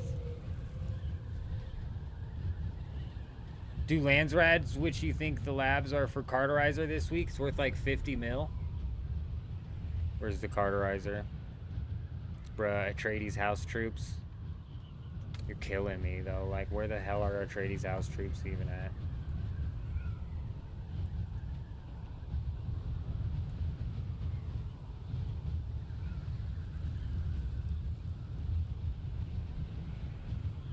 Oh, so A1 through not A1 through 5 is Harkonnen and A5 through 9 is Atreides. I see. I see. Yeah, we might have to slot that in.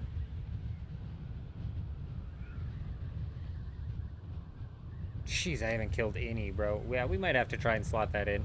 I'm wondering what the PvP over at. Have you seen anybody rolling in and out of that Atreides zone over there?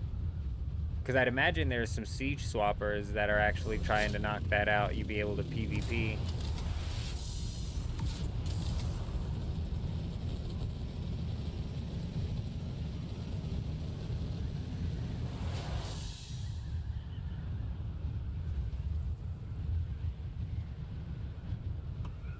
Vanderloo, yeah, you're slotted in as an associate at that base. So there's going to be a row of chests up in the front, and then just behind that there's another row of chests, and then there's chests, bigger chests. There should be some shields in one of those chests, yeah.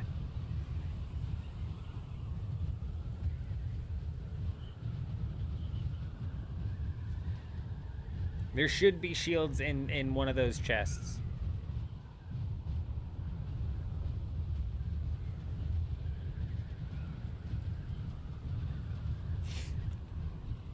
There should even be, I think there's a, if you look in some of the, fuck, I don't even know where those chests are at. Search through the chests there and let me know if you don't get hooked up. A lot of the chests are locked. There should only be like one or two that are locked. All right, let me hit up these labs again and I'll go check.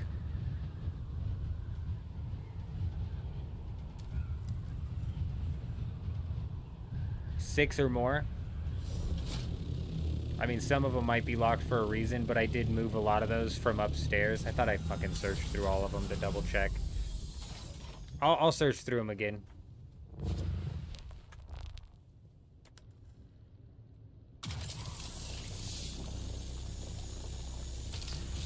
There should be some like gear and stuff over there. I'll get that all sorted here after I knock out these labs one more time. Has it been 45 minutes? I suppose that's the question, isn't it?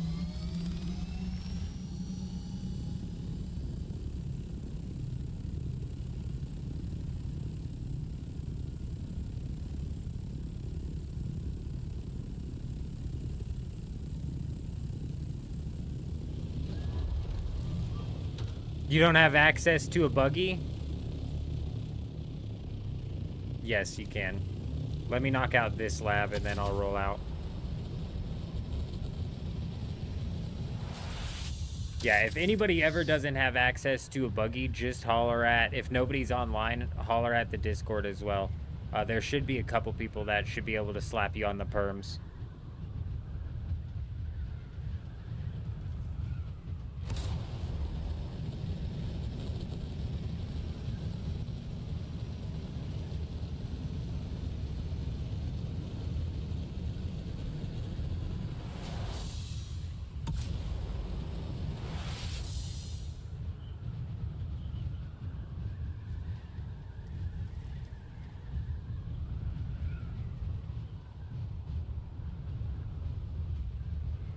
What is August 12th? August 12th is probably one of the most substantial balance patches coming into this game. There's a ton coming out and changing August 12th. I mean, an absolute boatload. We're now talking about having titanium and strividium ores inside of the A sector of the deep desert, so that's just one of the many changes coming in. Crippling Strike is getting fixed. Crippling Strike is more of a 1v1 ability though, so we might be swapping out of that here with the way we're running guild versus guild, but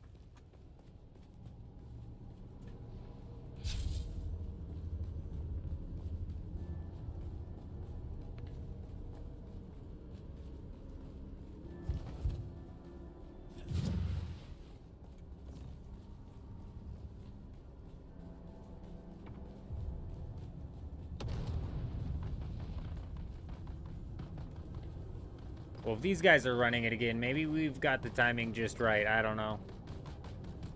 I literally hear slamming again, though, so I'm going to go hide up here for a second while these guys take care of it for me. I'm sure they'll knock it out. Give me a second. Would it be worth it for us? Would it be worth it to come to Harmony? You lead a large guild in Edgeway, but PvP is getting really rare. Harmony is where the PvP's at. If you're on NA, yeah, I think it's worth it re-rolling, especially if they actually introduce these tier 6 ores into the safe zone. It's going to be really easy for people to catch up.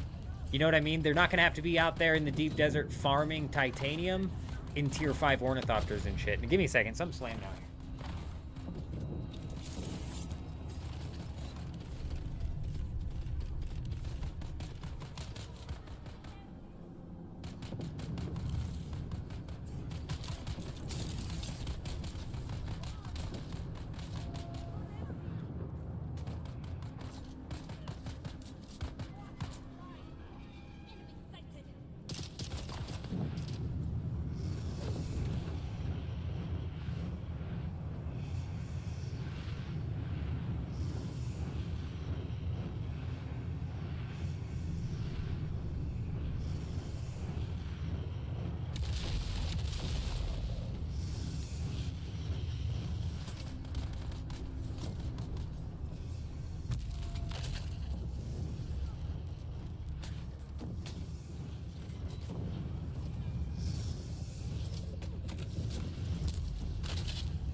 Yeah. I mean, hey, if they can take care of the dupes, spice might be a problem, but as it sits, spice melange is worth absolutely nothing on this server. You can get spice melange on this server for 5,500 apiece.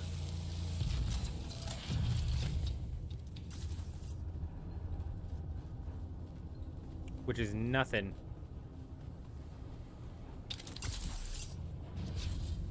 Especially because Plastanium currently is selling for like 45,000 or more a pop, so with one Plastanium you can pick up like damn near 10 melange. Hey, Dirge! Or, Duree! Either way, thanks! Coming in with the follow over on Twitch. Hope you're doing well. Hi, how are ya? Shit, I knew I was early, man. I knew I was early. Who brought me here early? It'll come back.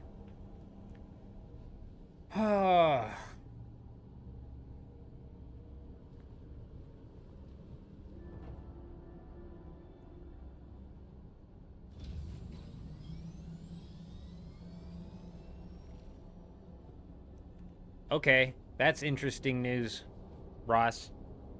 That's interesting news. We're gonna have to delegate some scouts then.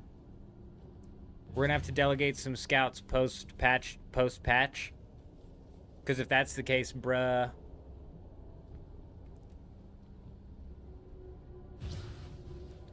Gotta claim those ASAP so nobody else can build over top of them, at the very least. At the very least.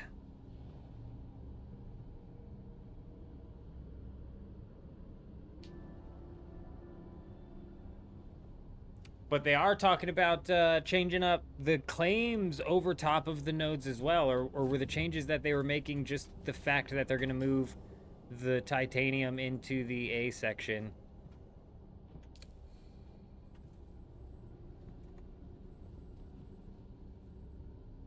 That's crazy. That's actually crazy.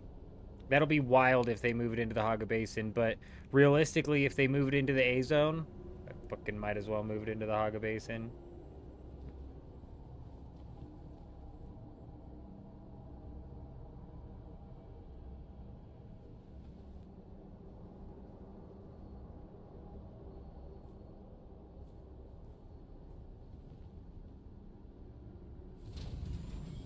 What I don't understand is it has been an hour.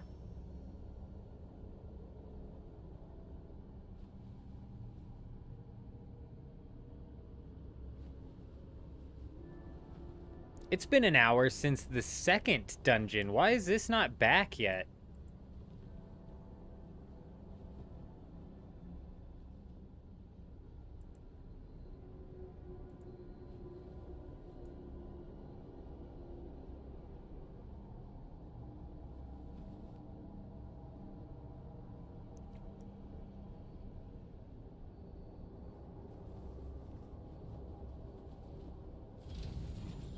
Nah, this is PvE. It's not single loot.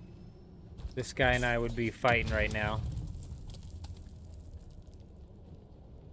Yeah, that didn't look dumb at all, bud.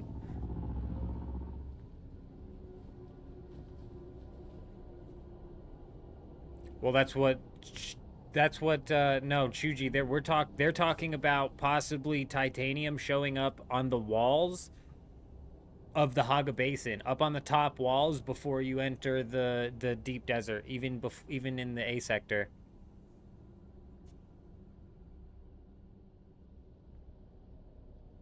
So I mean, shit, if there's like 10 nodes up there, you know, I'll definitely throw a claim up there and slap a little buggy base down. That way it can't get built over top of. Shit. Slap a little buggy base down, knock it out there. But yeah, there's gonna be so many, it's just whatever, it's not even gonna be a thing anymore.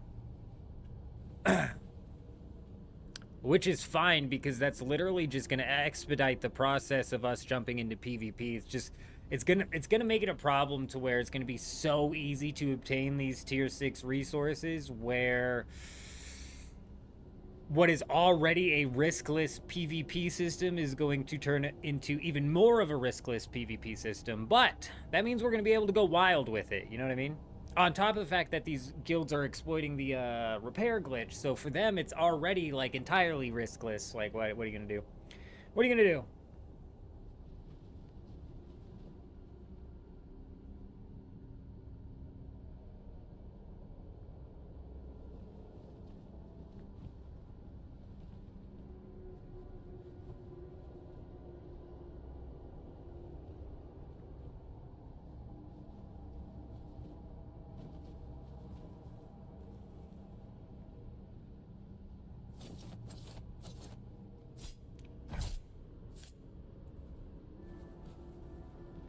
Come on, man. It's been over 45 minutes, dude. Hook me up. It's been like 56. That's why I'm waiting. We'll wait 4 more minutes until like 8:30 on the dot. Because it's been like 56 minutes, so maybe it's just waiting to get to 60.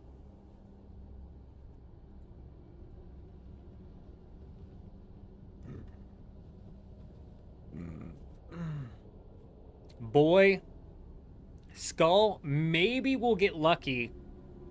And because they're bringing these tier 6 nodes up into the A-row, maybe they'll re-enable the deep desert being full PvP.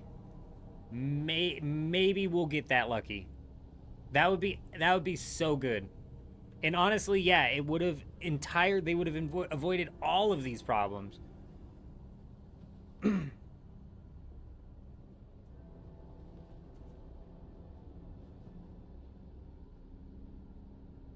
If you consider COD or another game a PvP game, I think that's like weird. I don't consider those PvP games. Bro, when I'm talking PvP, I'm talking like I'm talking not first person shooter, I guess.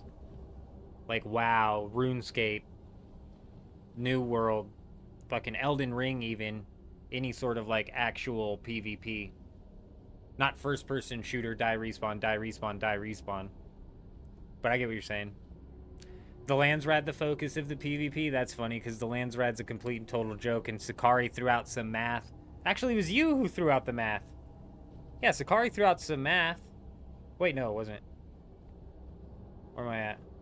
Yeah, it was Sakari. Sakari threw out the math about the Landsrad. Bro, you get X amount of people onto one of those points, dude, and it's gonna tear through it.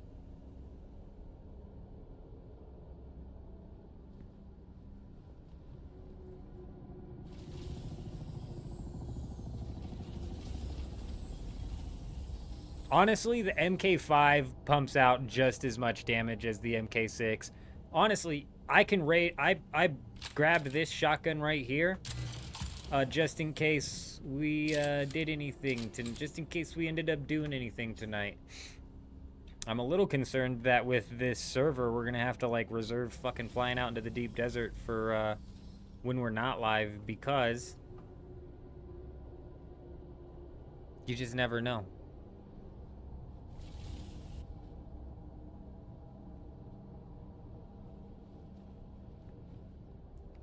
I've never played Elden Ring, Sakari, so I have no idea. I'm just saying that I consider that PvP. I don't consider COD or Battlefield or anything like that PvP.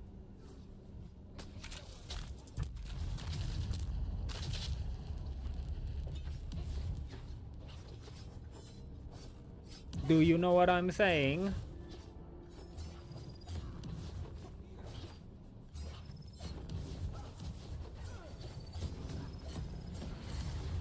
Does he show the titanium and stravidium veins in the Haga Basin shield walls? Because it's not like the public test server is closed. It's not like it's NDA'd.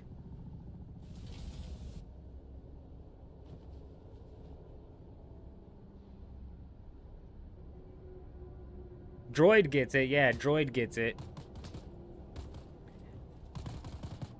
With how quickly we had somebody on our tail at that PvP ship, I wouldn't be surprised at all. Which is kind of the problem for any sort of like juice that we may get into. I wonder if Jen is still here, because this is a problem that I'm going to have to worry about when we're jumping into Deadman mode for RuneScape as well. And I'm wondering if if they've got any ideas how to take that down. Yes, in the general sense, Icicle, yes. Sakari's not wrong in labeling COD or Battlefield a PvP. I'm just saying that's not... When I refer to a PvP game, I'm never talking about a COD or Battlefield or anything like that. Fortnite, whatever. Any first-person shooter, third-person shooter. That's not what I'm talking about when I'm talking about PvP. But actually, I might consider like Tarkov PvP. That's more of like a survival-esque PvP. Extraction shooters, I might consider PvP.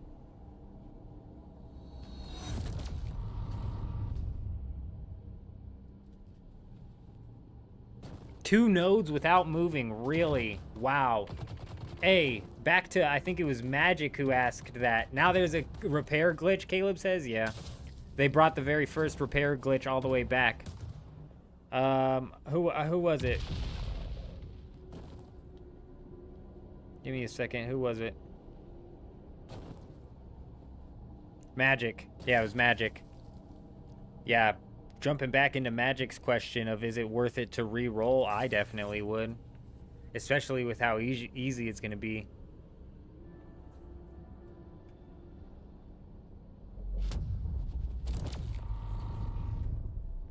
Alright, we're 2 minutes past. Give me 1 second, and then I'm going to roll back out so we can get people in the Haga Basin onto the buggies and whatnot.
Transport a buggy and parts is so easy to do, though.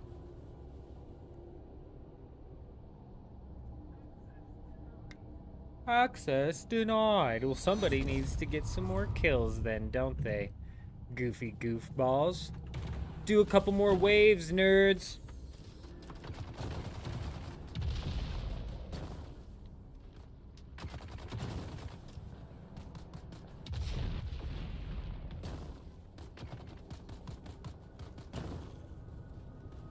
Alright, we're out of here. It's not that big of a deal. Hey! That's called a perfectly timed jab.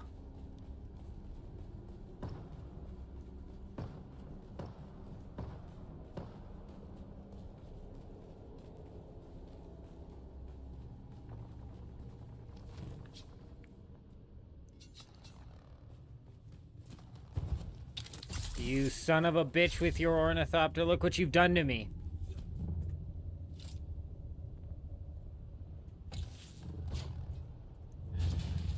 Looks like that big guild's back, so I bet it's gonna respawn anytime now.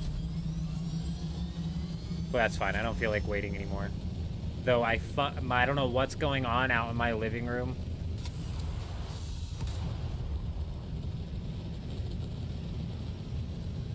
But there's like some banging happening again. Give me a fucking second.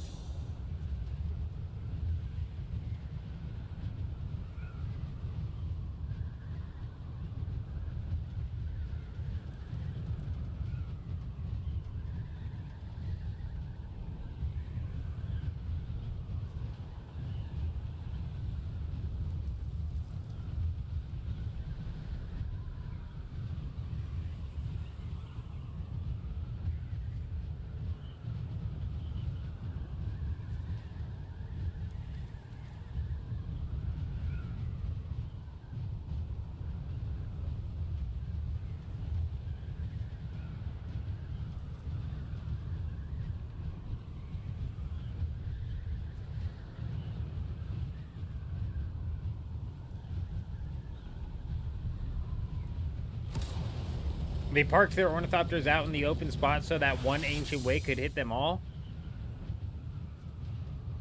I mean, they were in the PvE zone.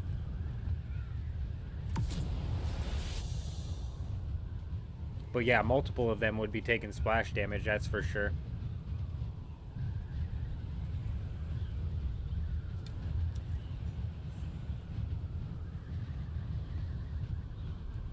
Honestly, Ross, it'll probably just end up being a situation where you slap probably a main processing base down right here on the A row with a little bit of a buggy ramp and a buggy bay that leads out and down and across one of these things. And that's just dependent. There might be like a whole titanium island out here. I don't know, man. They're shoving it out here thick, I guess. I'm not complaining because I don't mind getting a little bit of a boost in the tier 6 ingots. Gonna help us all catch up as a guild, all in gear, all in ornithopters and stuff, so that when we're out there contesting the labs, it is tier 6 versus tier 6.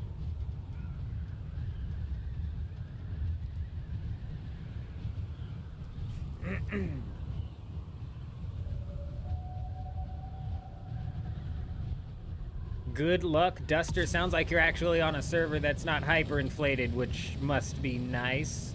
Must be pretty nice.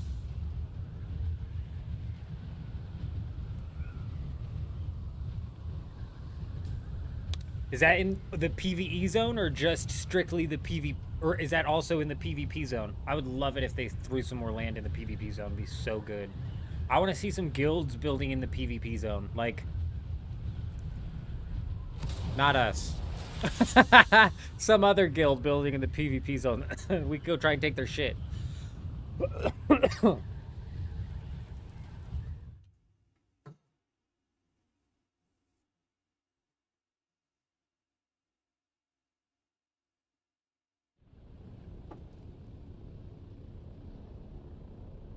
That would be huge.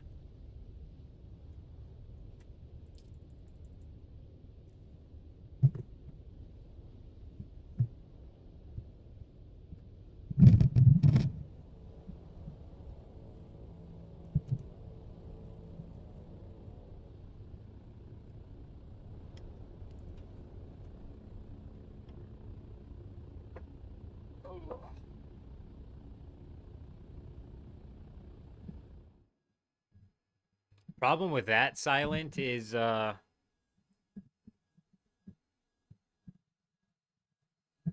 problem with the buggies in the deep desert is the fact that they don't, when you're inside of the buggy on the rocket launcher, you can't have your shields on, so you're basically just one shot with any ornithopter. Any ornithopter hits that buggy with a rocket and you're dead.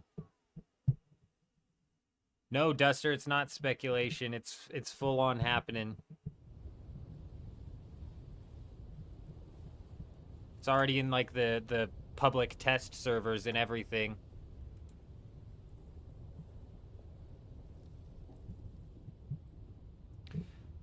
All right, let me know if that mic's too quiet.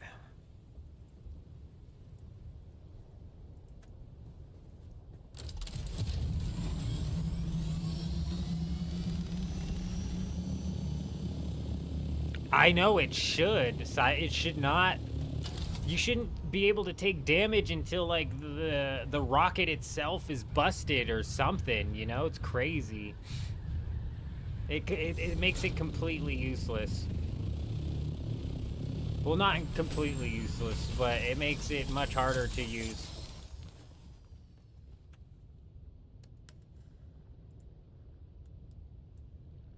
Shit, bro.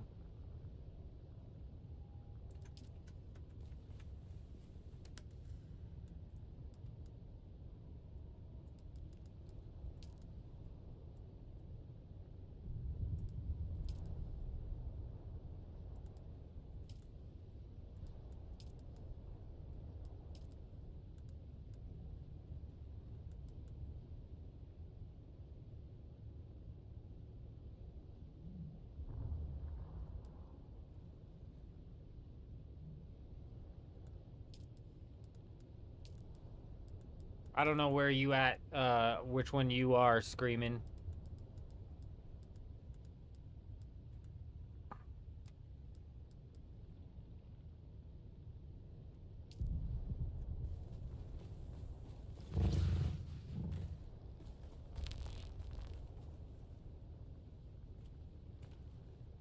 You use them as immobile turrets inside of your base?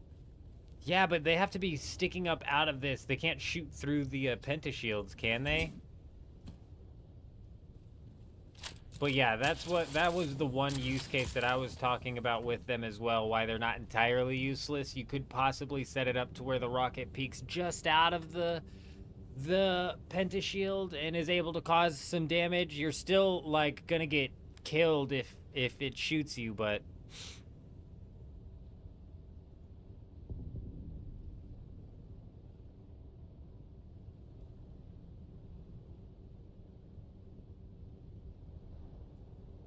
Duster, they are adding in tier 6 nodes to the A section of the deep desert, and they're adding them in thick.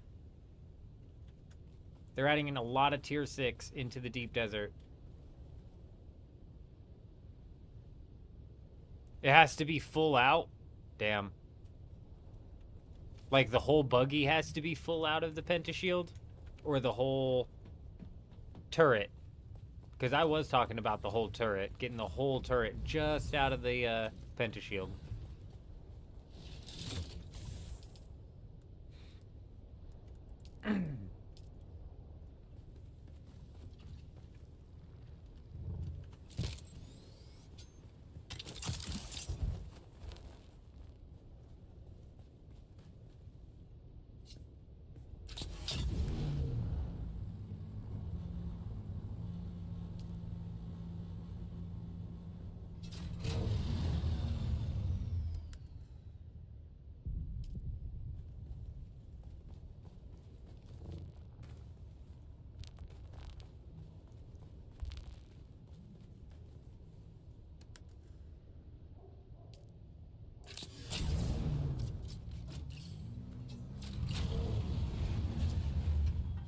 The whole buggy? Ugh.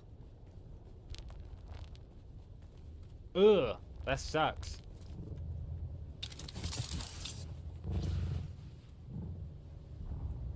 Does anybody know the weight calculations on the rockets that we're going to have to worry about when these things update their weights and get dumped out of chests or just deleted entirely?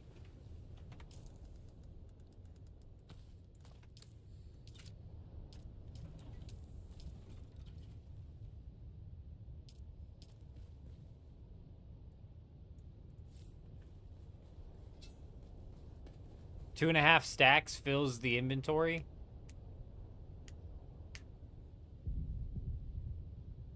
The repair glitch is a ban, weak, but I believe they're only banning people who abuse the repair glitch in mass.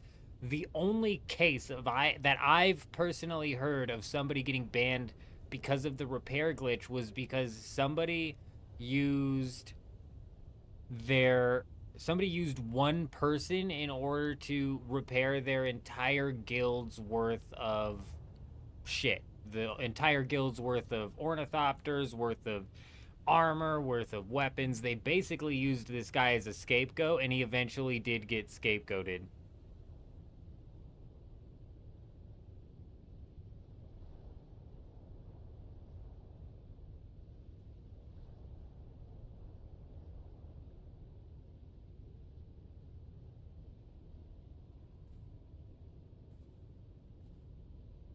I mean, think you're not wrong.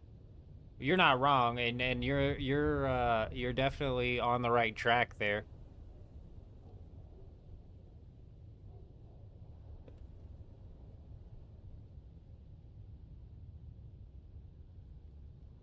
What's funny is Tucker's response to that too couldn't have sounded less innocent, or less couldn't have sounded more guilty, I guess is the better way to put that. I think right now, currently, a stack of fiber does weigh as much as a stack of rockets. Did I craft rockets on this? Yeah, weighs 12 volume, which is nothing. From the video you watched about the patch, each stack is going to be 50 volume. Okay. We can work with that math.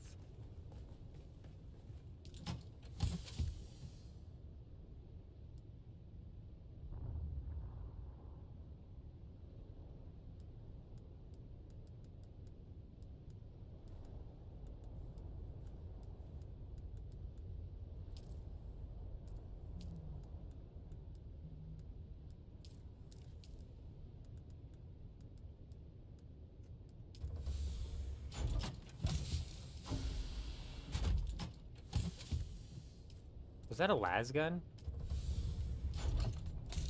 No.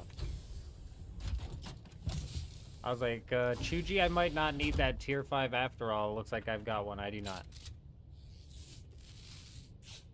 Oh yeah, we're gonna get on that Atreides grind as well. Yes, we are.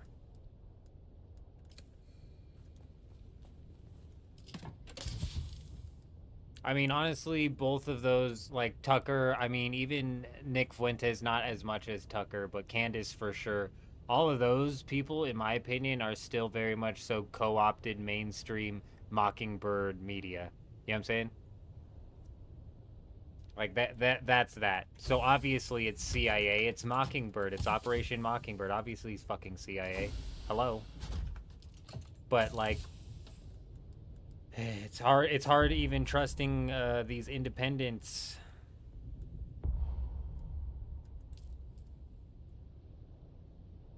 Like your whoever.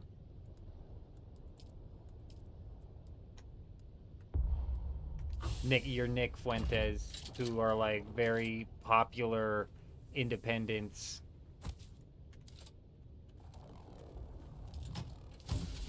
Hold on. Did you guys hear that? That's a las gun. Fuck is somebody using a las gun over here for? Did you guys hear that?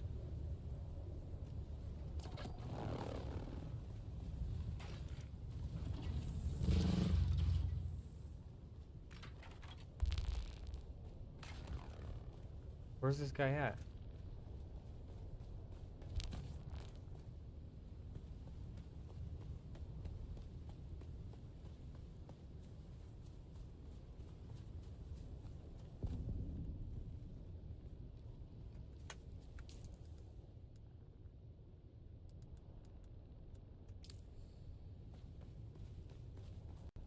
Weak? I don't know. I didn't ask.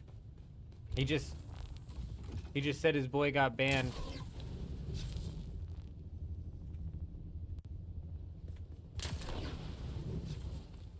Alright, hey, I appreciate you for sure. Hell yeah. We'll make good use out of this. For sure. Hell yeah, dude. I know we got a few people in the guild with some las guns as well, so... Deep Desert next week is anything but safe, bro. Sector Dance Alert! Hey! Man, I hate when Bot Rix makes the names so dark blue. Cannot read the name. Hey! God, I'm not even going to be able to say that properly without sounding like an idiot. We're just going to call you Rio. Tele Rio us. Oh, God. How are you? I don't know what the Sector Dance Alert is, but we've been alerted of the Sector Dance. A lasgun in PvE? I know, it was Wars putting me on edge. I thought somebody was trying to, like, break in or something, bro. It was just Wars putting me on complete and total edge. Bro, I don't think or not think that Nick is a part of that. I don't watch Nick Fuentes. Like, if we're talking about the news that I watch on a regular basis, one of the only people that I watch anymore on a regular basis is David Nino Rodriguez. So, like, that's kind of who I check out on a daily basis for some current event news, kind of see what's going on. But you know, somebody else I listen to a decent amount, but who also might be a part of the club is Tim Pool. I listen to Tim Pool a lot. he's like he sits on the fence a lot, so I feel like I'm not getting fed a narrative. You know what I'm saying? The way he's a milk toast fence sitter. The way I explain it is this guy literally is a professional fence sitter. He doesn't only sit on the fence, he literally cartwheels all over it. But because he does that, it makes me feel like it makes me feel like he's just trying to get the news out rather than to get the news out and push one side or the other.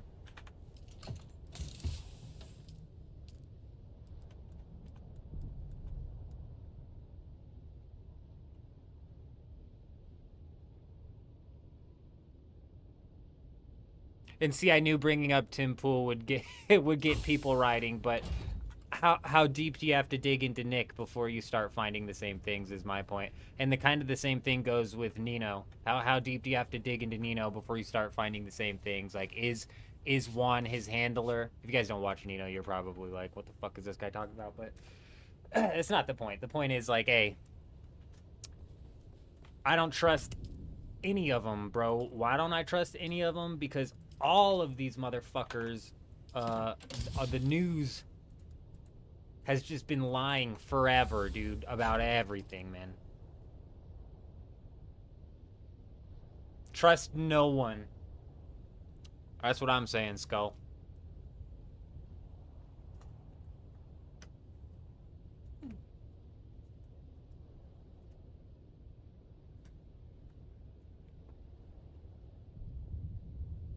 Hey, think it very much so is. The pendulum is swinging all the way back.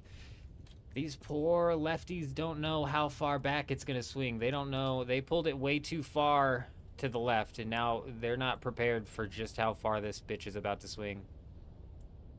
But I'm here for it.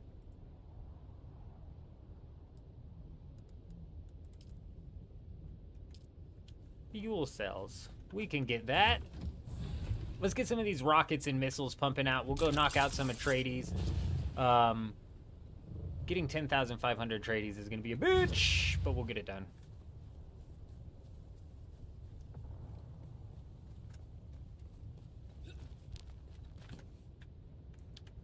See, I don't know who Myron Gaines is. I don't pay attention to people's names very well.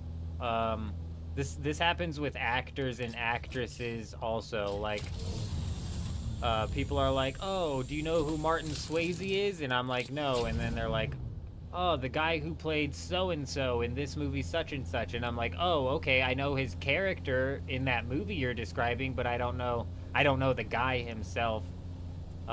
There's very few actors that I actually know by name. There's very few news, current events people that I actually know by name. Now, if I went and watched a clip and it was of Myron Gaines, I might be like, oh, yeah, this guy. Yeah, I've seen this guy before. Fresh and Fit? No, I haven't heard of him.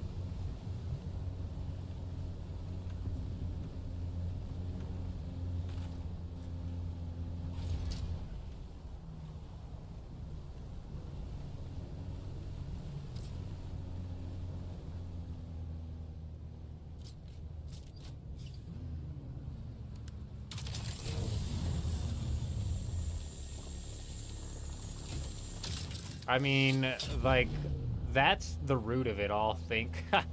Which you might not expect to hear something like that coming from a Jesus-loving Christian, you know? But that what you're talking about is literally the root of all of it, and you literally have to sidestep that conversation because they'll get your ass.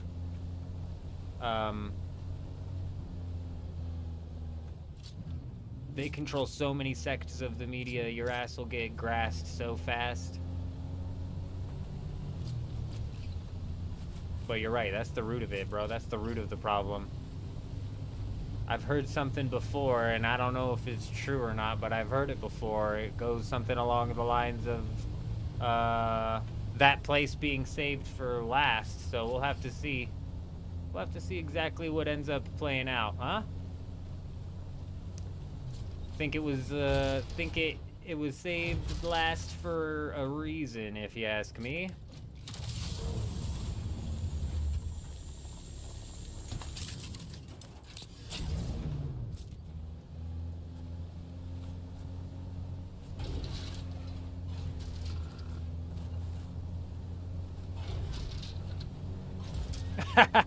No, I got you, bro. I got you. We're on the same page. We're on the same page, Think. Which is good, man. Hey, that's good to know. Like, you are right. The harvest is coming, bro. The Great Awakening is here. We live in historical times. Son of a bitch. Yeah, we live in some massively historical times, which is cool. It's cool.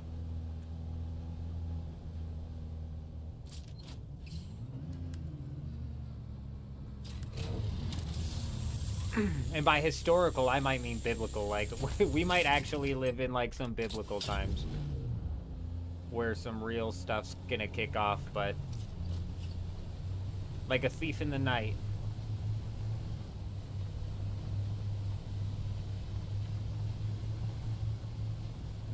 Oh, finally these sub-thieves that were plopped down at random have started having something pop up.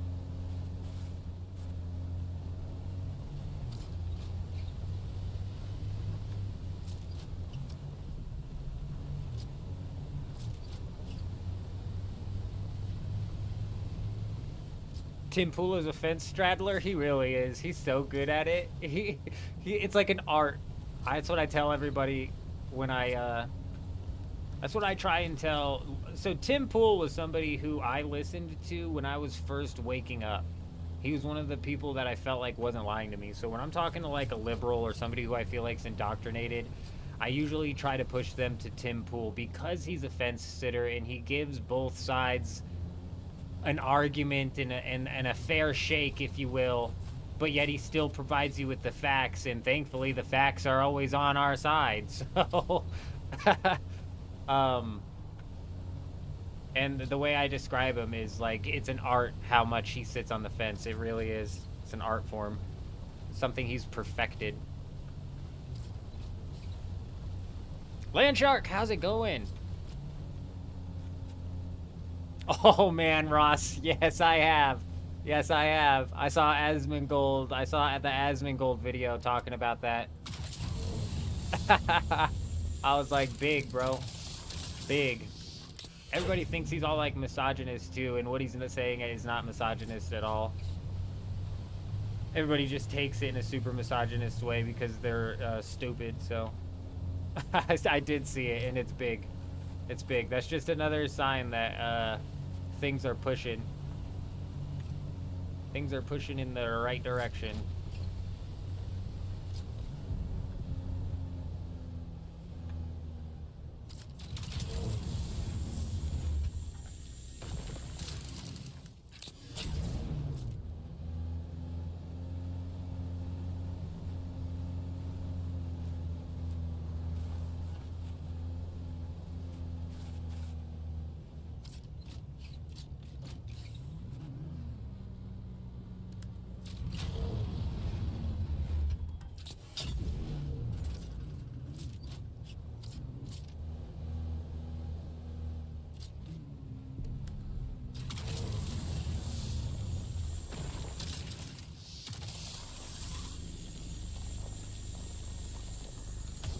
One thing that actually irritates me about Tim Pool is how they talk about religion, bro. Because that's what they talk about is religion on that show, and nothing makes me more sick than people who talk about religion but don't understand what a relationship with Christ is. Like he has the Catholic on there, and the Catholic always talks in this like holier than thou type format, which just pisses me off, dude. Bro, my relationship with Christ is nothing without grace, bro. So when people start getting grace twisted, it pisses me off. Especially if they get grace twisted and they're trying to, like, talk about God as if they know what God's heart even is. Like, yeah, shit makes me sick. So that's one thing that actually pisses me off with Tim is how they... I forget the guy's name. I forget the guy's name. Catholic.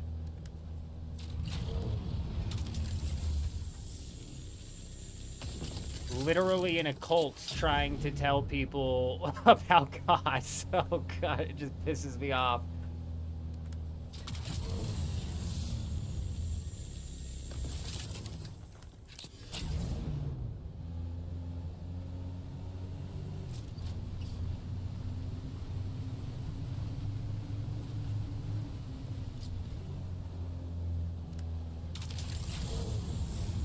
Tim Pool should be the third faction. Andrew Wilson, I've never heard of him.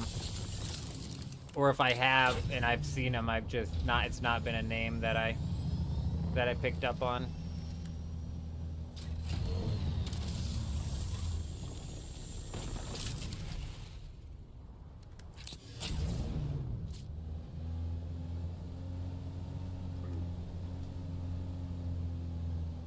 So how about that Pirate Software situation with him with him leading into all the drama, huh? What do you guys think about that? That is hilarious. It's the Pirate Software villain arc, and he's just gonna go actually full mask off narcissist. And you know what's funny is it's probably gonna end up working for him.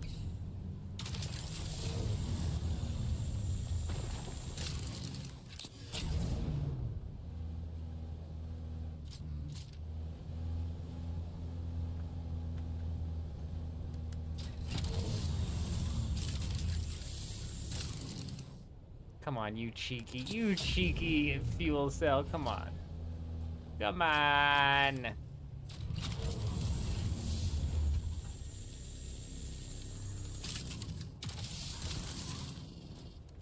And he's leaning into it now with his, I wonder how much he's actually leaning into it, to be fair. Or how much he's just, like, taking the piss with it on X. But that is...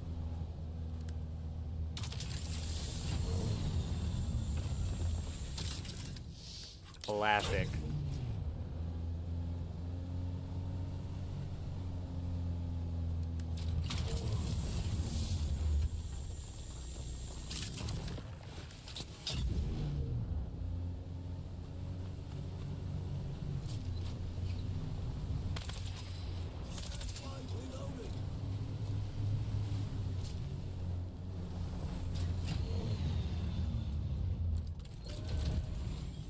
Lan or Ian? No, not Ian. You gotta love Ian, Skull. Come on. Come on. You can't be mad at Ian. Ian is trying to figure it out, and man, I thought he was gonna figure it out, and then he got, you know, pulled this way and pulled that way, probably pulled this way by the Catholic, and he's like, "Oh, what the hell is that? It's not Grace. What the hell is that?" Yo, there's a tier 4 ornithopter up in this thing. I don't know if you're still around, Vanderloo, but there's at least one tier 4 up in here.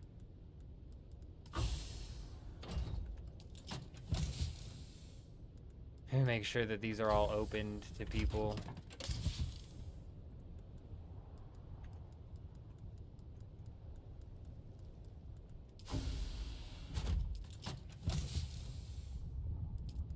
This one's meant to be closed, though, I think. Because a couple of these are meant to be closed. This is Chuji's thing. So if he finds that, he can move that. I just grabbed it in the reorganization and it got slapped here. Okay, all those are opened up.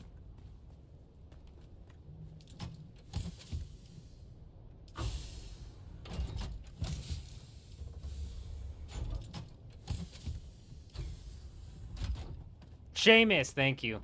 These hands coming in clutch. Seamus, thank you. The Spoon Stealer. Nah, I'm not talking about the Freedom Tunes guy. I actually don't mind anybody that comes on Tim's podcast, and I think Seamus actually has a lot of educated opinions. It's just when it comes to religion, that's what he knows about, is his Catholic religion, which is, if you ask me, is a cult. It's a religious cult. It knows nothing about relationship with the true Jesus. You know what I'm saying? So, like, the Catholics will pray to Mary and shit, and it's like... They prop him up as this guy who's meant to know about God on Tim, and he doesn't at all. So it's like, and then he, you know, speaks eloquently, you know what I'm saying? Because he's educated, and you can tell. So I got nothing wrong with Seamus other than the fact that he gets propped up as somebody who knows. Same thing goes with everybody on that podcast. Like actually the heavy metal guy kind of irritates me if we're talking about it, and I'm gonna be entirely honest. The heavy metal guy kind of irritates me. See, this one was set. I got you, screaming.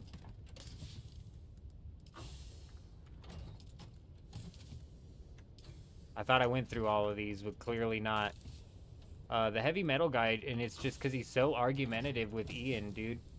Ian's got points to make, and Ian's points to make don't always have to make sense. Sometimes he's just spitballing. You know? Let him spitball, man. You don't gotta jump down his throat. Relax, you know? Let him spitball. Is what he's saying dumb? Sometimes. Sometimes it's dumb, but it still is like, that's an interesting thought.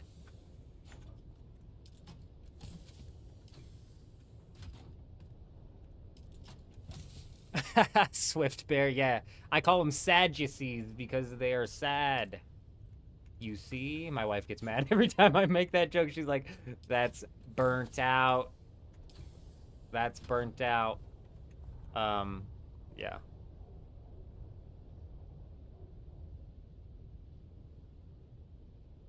Him! Oh, Seamus is the guy that does Freedom Tunes. You're so right, Ross. You're so right.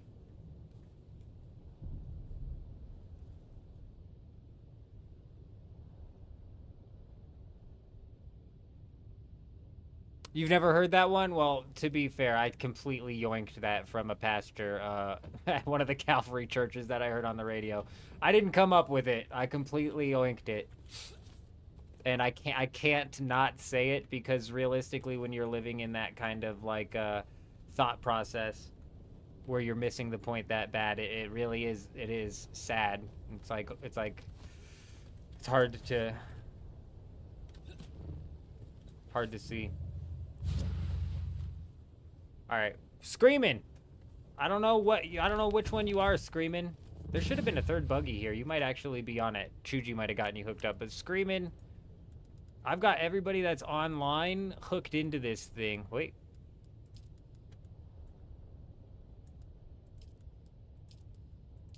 I've got everybody that's currently online hooked into this thing, so hopefully you're actually able to knock into this thing. Notorious.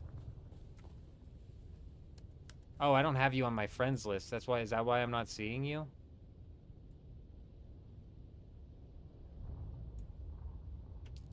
I did get all of those chests opened up.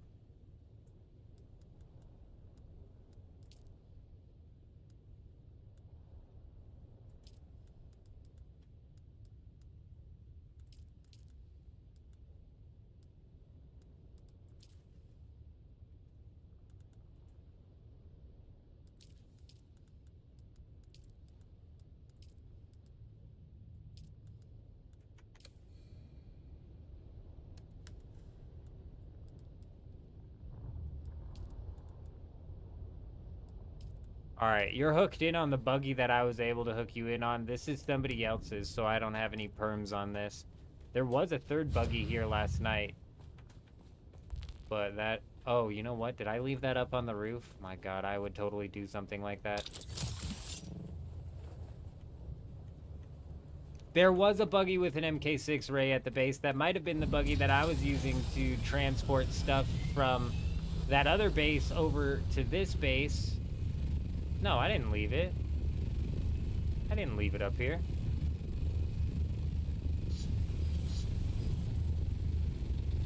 It would be up here if I left it up here, so I'm assuming I didn't.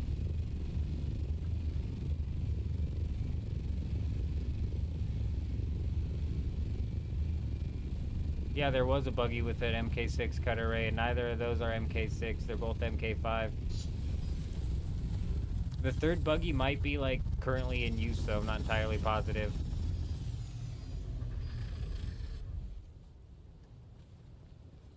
Alright, let's get this thing's wings tucked before it takes some unnecessary damage.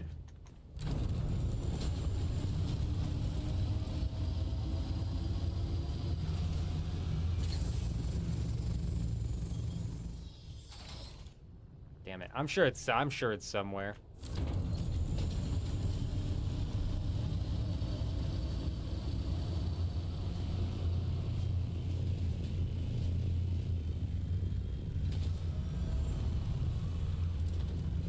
I mean, the problem with liberals, in my opinion, Sakari, is that they can't argue with facts, so they argue with emotion. And when they can't argue with emotion, they'll try some dirty tricks like straw manning, manipulating. What's the word that I'm looking for? There's other shit that they do.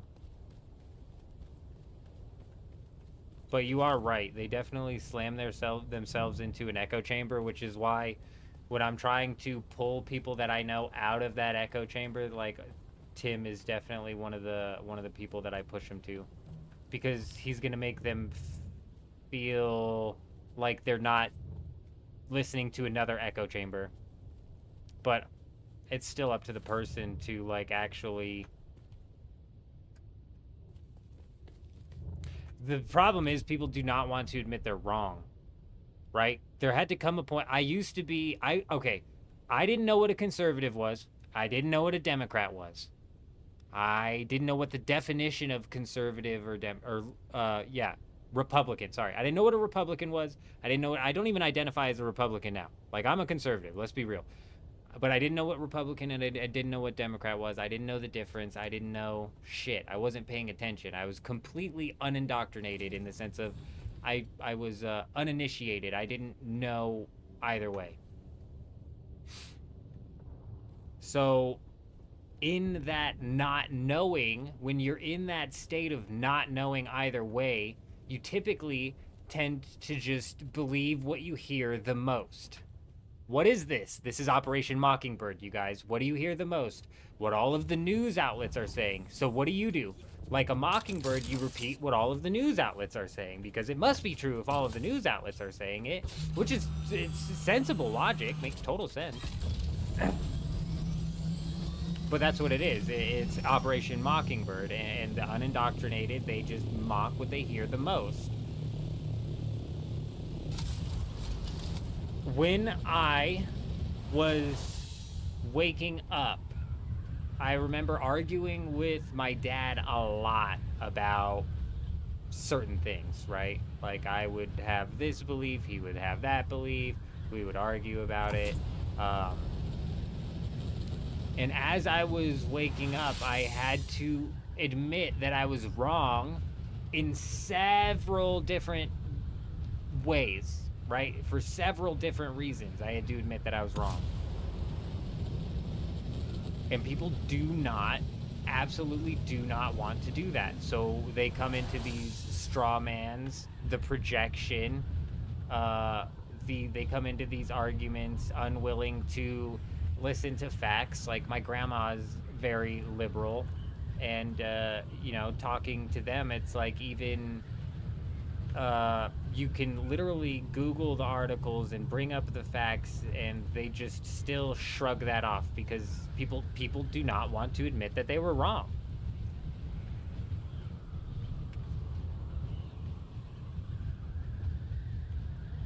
And I think that's kind of like, that's the real problem, in my opinion.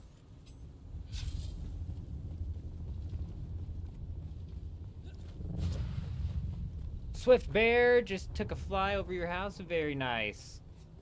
Damn, it looks like this place is getting cleared out, bro.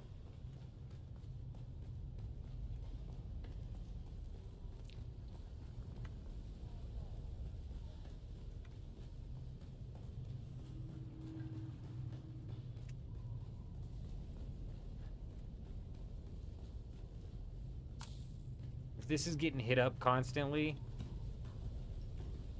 it's because they're farming Atreides. I wanted to come see if we could get some easy kills. Not going to be the case. It's not Sentinel that gives you the elemental bonus, right? It's some other S.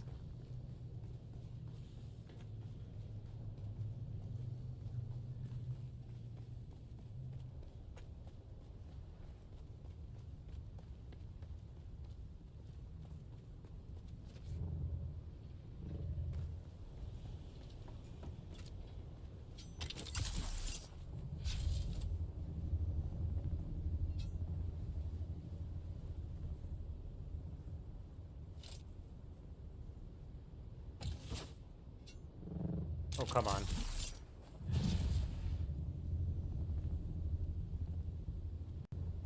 Syndicate, right.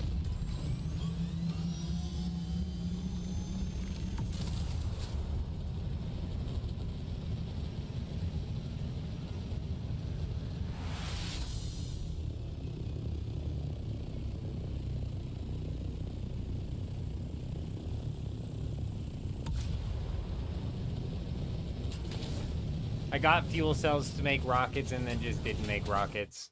That's fine. We're going to roll out and knock out the 5 through 9 section of the deep desert when it comes to labs so we can knock out some of those Atreides kills and maybe get a loop in on that. I'm a little bit concerned that it's going to be just like it was last week.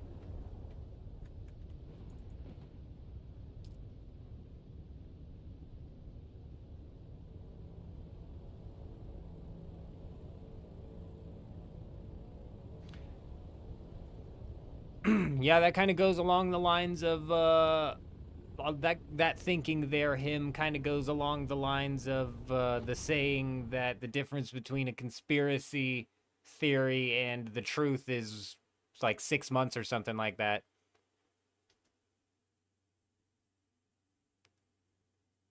That 1 to 4 duraluminum cost is crazy. Now, we haven't... I mean, there's been a few people in the guild that have knocked out the las gun. So we're not entirely without black market las guns. I picked up an Arhoon from Wars because he's an absolute madman. And that paired with the other ones... I mean, even the tier 5 las gun realistically gets the job done.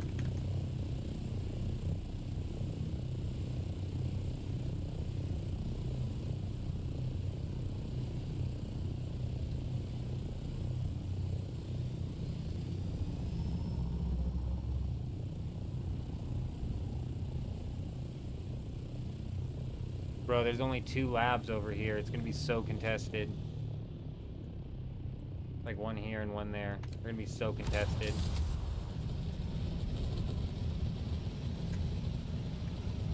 It's alright, we can mix in these labs with bouncing out to the other labs to be getting the plastanium that we need. Driver, how's it going? Good to see ya.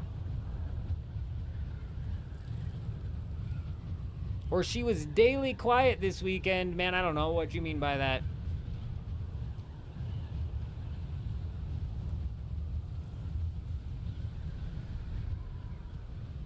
You guessing the ban wave happened? I don't think it's happened yet, J-Rob. Apollo's really digging Battlefield 6. You know, I've put a little bit of time into Battlefield, and it's not that I didn't like it. It wasn't what I was expecting from a Battlefield game. I was expecting it to be bigger. I know we don't have full access to all of the maps, but you know, you see all of the Battlefield clips, and it really looks like these guys are playing on the biggest of maps. And it kind of just felt like Call of Duty. Like, it felt a lot like playing Call of Duty, if I'm being honest. Which isn't what I was expecting coming into a Battlefield game. What I'm really excited for, though, Apollo, is the Battle Royale, which is why we haven't completely written it off yet. Vanderloo's got me up on the TV. I guess that makes me a TV star, huh? Mom, hi, Mom.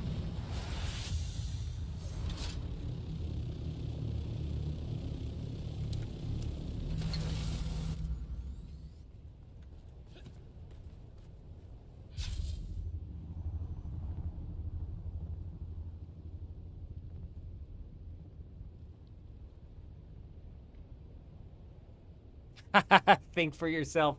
I know. I know. I was literally just gonna, I was gonna call it just theorist because I think the same way you do. Which is funny because your name is Think for Yourself, but we seem to be almost like 1-to-1 on the same page.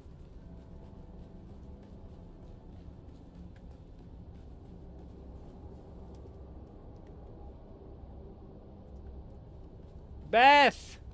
Hey, I said hi, Mom, and lo and behold, look who it is.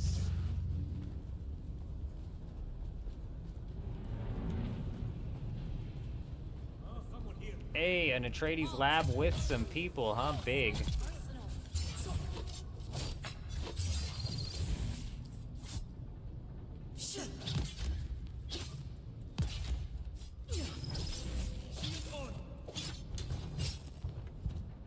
Alright, guys, one at a time if you don't mind. I knew you would do that, you stupid ass AI. Come on.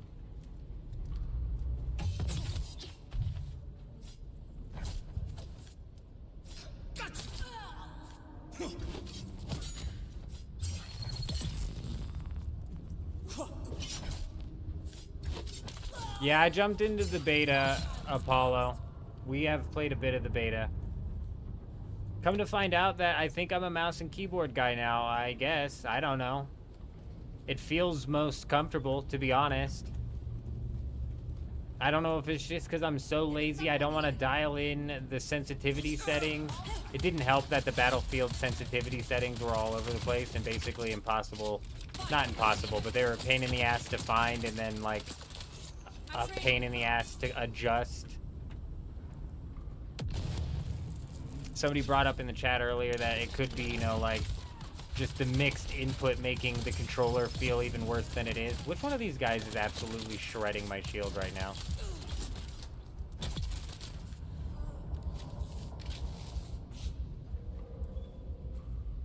Lots of the Plastanium done and testing stations with little to no others messing it up. Very nice.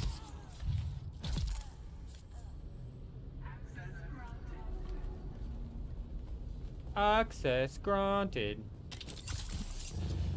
Whatever British lady they paid to do this voice acting here absolutely nailed it.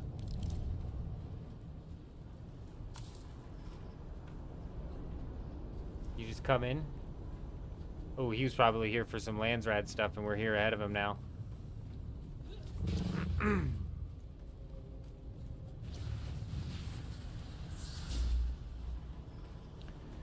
Honestly, Sue, I was playing Marvel. The same thing happened with Marvel Rivals. I was playing Marvel Rivals on the controller and it just didn't feel as smooth as it did when I was playing on mouse and keyboard.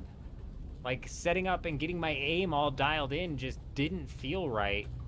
And because Marvel Rivals and both Battlefield 6 don't require me to be very smart with my left hand and move like I'm moving in Apex Legends, I actually am able to, like, transition over there.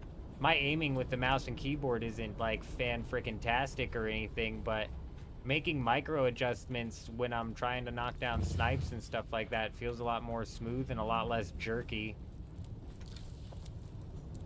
I didn't mind the Battlefield 6 beta, Apollo. We'll be jumping into some Battlefield. I almost started up the live stream today playing some Battlefield 6 because we went live early. We started the live stream early, and I was like, we'll jump on. Since I'm jumping on early, maybe I'll do a couple hours of some Battlefield 6 before I swap into Dune.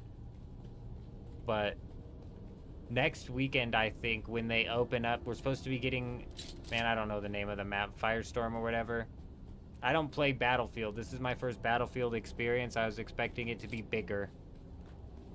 So next week, I believe they're dropping some of the bigger maps, and I think I think that's when we'll end up doing just a full live stream. I left the Solari. Solari, that 2000 Solari, I bid on that 2000 Solari. It's worthless. Worth literally nothing.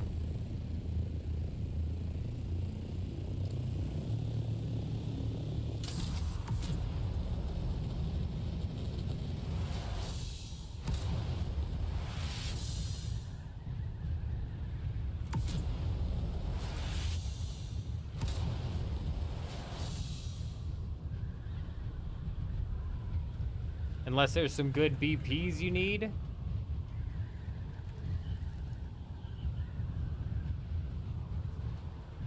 Yeah, the lasgun's 55 mil. I would have to...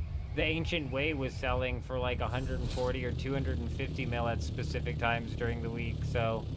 If I wanted to buy one of those with the money that I can get out of these chests, I would have to search whatever that math's out to be, which is something ridiculous. With a super inflated market, how do you even make money selling shit on a super inflated market? Basically what happened is there's a bunch of Chinese bots that came in and were doing the Solari dupes, and these Chinese bots sell the Solari that they duped on gold selling websites via real world trade, and then players end up with this real world traded money, and they have hundreds of millions of it because of how much was duped, and maybe they were doing some duping too or whatever. Damn, this place got cleared, bro. This is what I was worried about. It's gonna be like this all night, dude. Killing the Atreides this late in the week is gonna be freaking impossible. But then the people that have purchased the duplicated money are now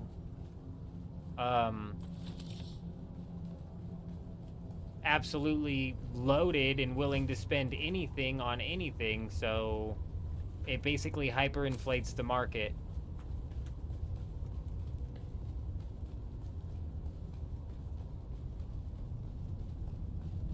The supply of the items doesn't at first keep up with the demand of the items, and therefore people are willing to pay anything for the items. So, like, selling Plastanium right now, you can sell it for like 45,000 a pop. And Chuji's right, you gotta have over 1 billion to be considered rich on this server. That if you have 1 billion on this server, that's probably like having 1 million on another server. That's how inflated it is.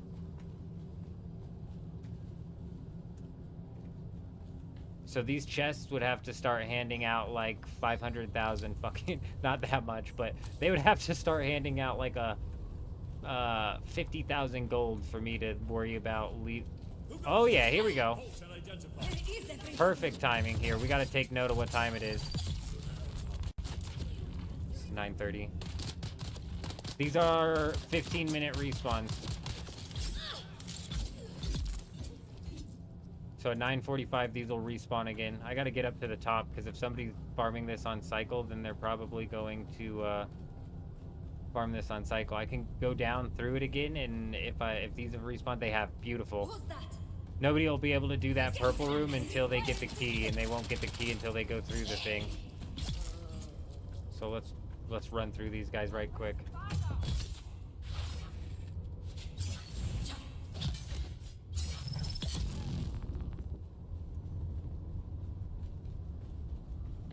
So in the tier 6 crashes, what blueprints can you get from them? You opened 2 and got dumb blood bags. It is fixed to a small pool. It's not completely and entirely random. It is very much so fixed to a small pool of items. I forget what it is this week. It's like a sand bike engine, a sand bike thing, another thing, and the blood bag. Nothing really great comes out of those, typically. I see someone. Whoa, shit. 2 of those guys will get you killed real quick. They do change weekly as well, yes. I believe only the ones in the PvP zone give you schematics as well.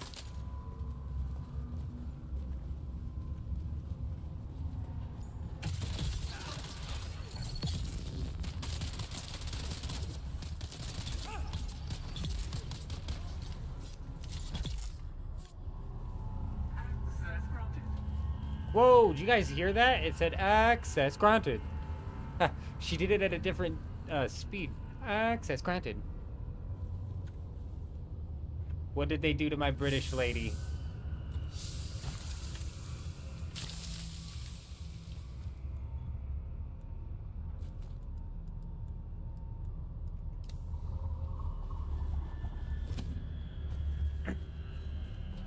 Have they ever had weapons? Not that I've noticed. I haven't been paying attention to every week, though, low tier. But not that I've noticed.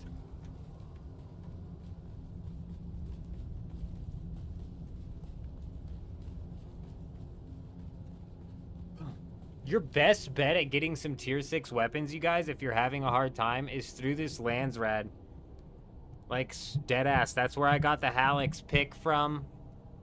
Last week, the Carterizer was a weapon, and if I was not stupid, I would have spent the Opifire gems we had to get that, but I missed it. Because we had enough to unlock it. But it's out this week as well. That's actually what I'm grinding for right this moment, is the Carterizer. But if we, I don't know, hold on, let me talk into the mic here. Give me a second.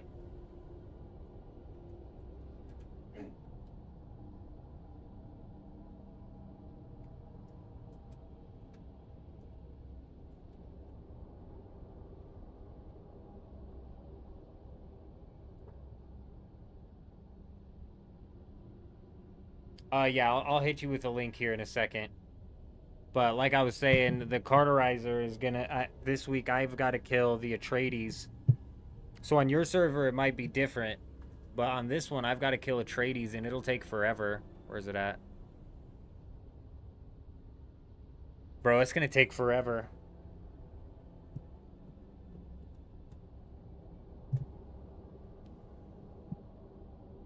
But... I've kind of motivated myself here. We can bounce between these, hopefully on a 15-minute time schedule. They're a little close to each other, so I can't bounce from this one to that one to this one to that one to this one to that one. So we might miss out on a couple, because I'm also going to be flying out and knocking out the PvE section labs to be kind of banking on some of that spice-infused plastanium, which is always good to have. Oh yeah, let me hit you with that link.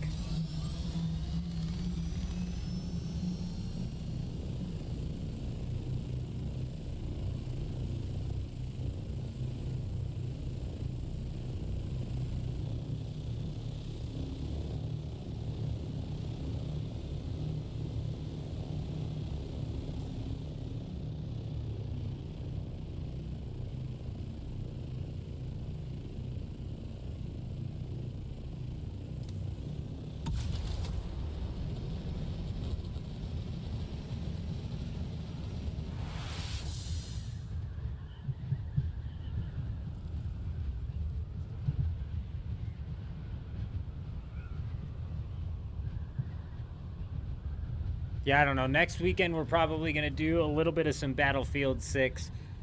We'll probably do one of the streams playing some Battlefield 6. I'm not completely writing the game off yet, though I'm not entirely sold. I don't like the whole die, respawn, die, respawn, die, respawn gameplay. But Battle Royales I can really sink my teeth into, so I want to kind of polish up the skills, if you will, get ready for a possible Battle Royale. Well, if I'm streaming, when you get up in 7 hours, you'll check back on your progress. Have a good night. Hey, you have a good night as well, driver. You take it easy. Not sure entirely when we're going to run the stream till today. Probably not all the way until 7 a.m. per usual. If we ran it until 7 a.m., then I would have been awake for 25 hours. 25 hours. I woke up at 6 a.m. On Saturday, I fell asleep at 3 p.m. and I woke up at 6 a.m. This happens so rarely, and I was so pissed off. I was like, so much time just got wasted, dude. I fell asleep at 3, and I was like, all right, cool. I'm going to wake up at like midnight, since I'm falling asleep at 3, and I'll jump on Dune for a bit, and then I was like, maybe I'll play a little bit of Battlefield 6 for a bit, because I wanted to dial in my settings, because my CPU was getting hammered by Battlefield 6, and I wanted to get that taken care of, which I did. And then Then I woke up at 6 a.m. and I was like, you've got to be freaking kidding me, bro. Like, there goes every plan that I had just completely thrown out the window. But when I run on these sleep schedules of like 4 to 6 hours max, after about like a month, my body just shuts down for like 13 hours and just does a full reset. It is what it is. I never know when it's coming.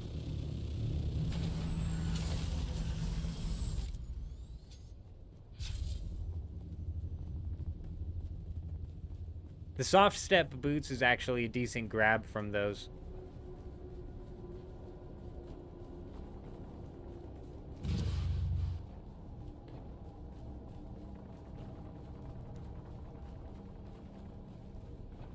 Not gonna lie, I prefer it when people are down here knocking this out because I don't like taking on the PvE in the deep desert. It's so boring.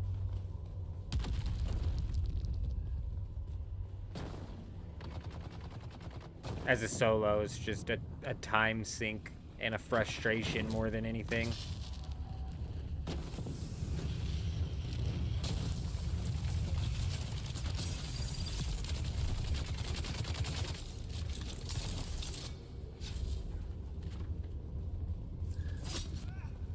This is a person using the... I've never seen somebody using the minigun.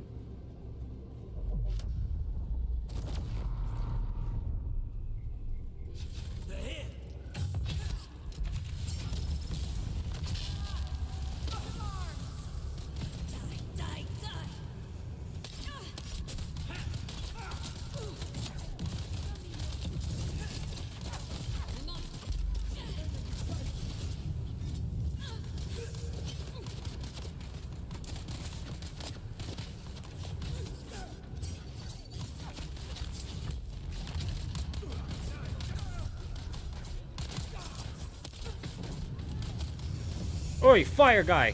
That's enough fire out of you! Huh.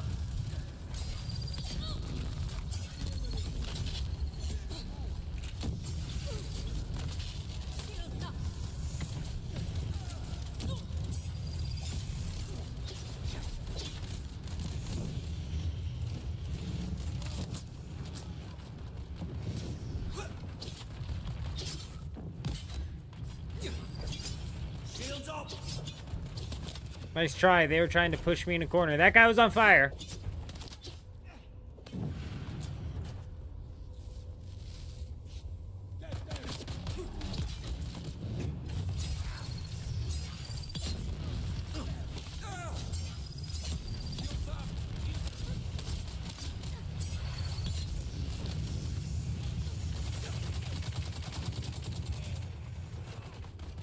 Wonder what the game would be like if flamethrowers did serious damage.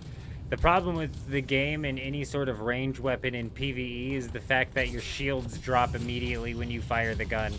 So it puts you at such a disadvantage. It's like, why would you even run PvE, or why would you even run a ranged build when it's just going to put you at a massive disadvantage because the second you fire a weapon, your shield gets dropped. It's kind of just like a dumb game design, in my opinion, especially with the fact that they made the AI like have aimbot and wall hacks. So if I'm in here as a solo and I'm trying to say fire at one enemy, I can't, because if I fire at him and my shields drop, then every other enemy that is already looking at me is about ready to fire off on me, and I'm going to lose a bunch of health.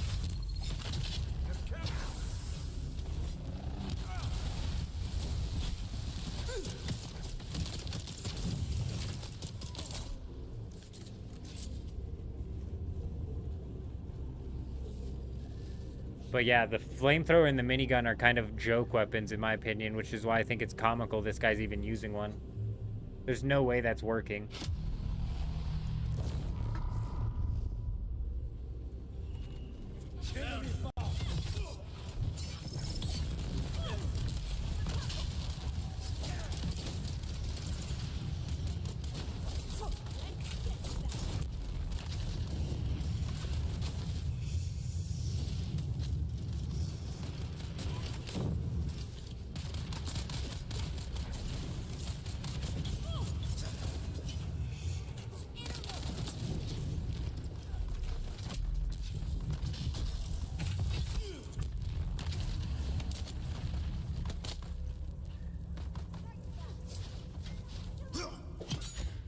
You done.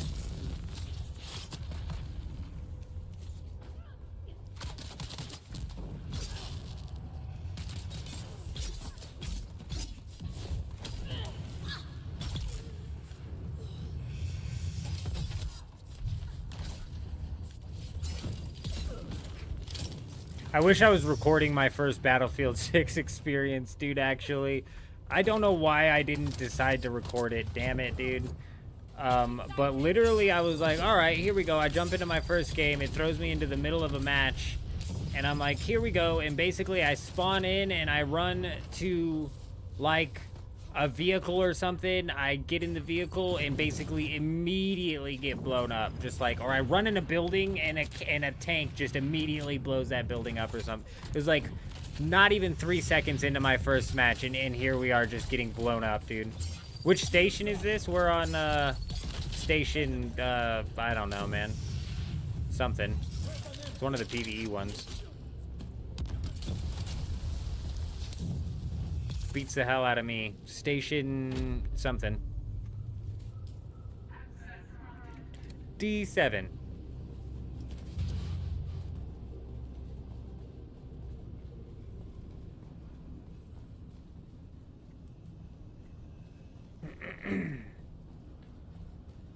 Oh shit, this is the one I get lost in. We did it again.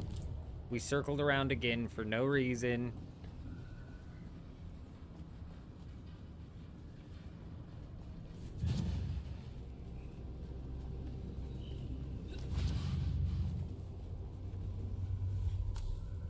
Excuse you.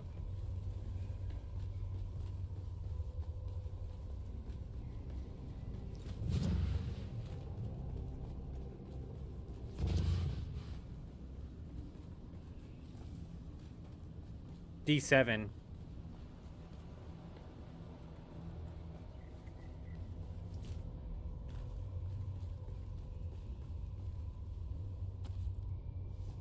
It's like he knew what I was gonna get out of here.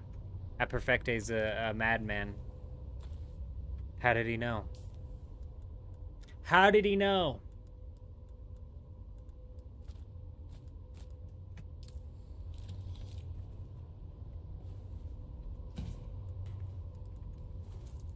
Oh my gosh, dude, thank you.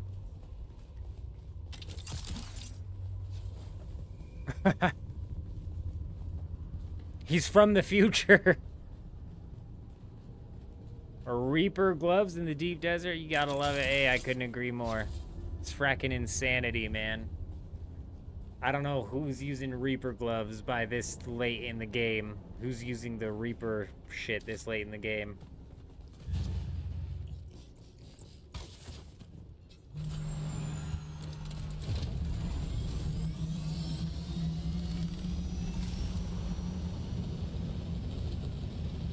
Let me see.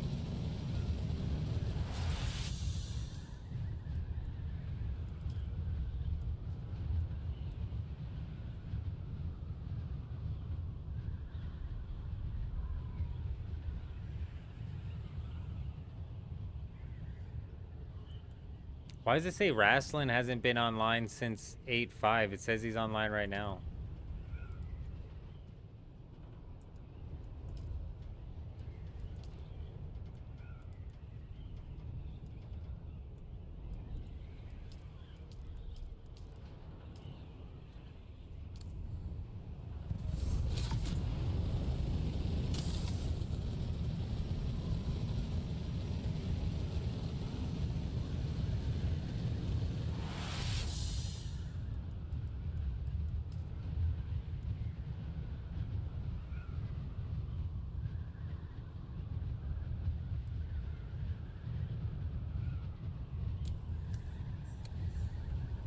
What happened to Echo, man?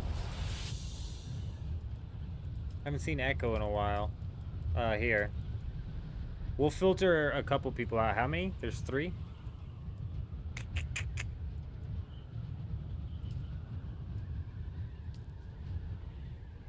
Just because you get removed from the guild because of quote-unquote inactivity does not mean that you're technically removed from the guild.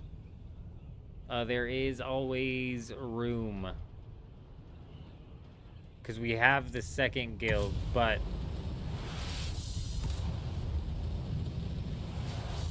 for the sake of keeping this first one as active as possible, I suggest J-Wolf does this as well with his periodically.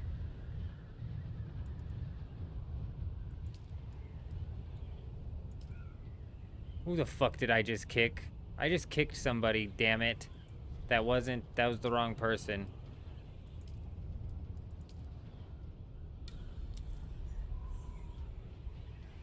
We've already made one.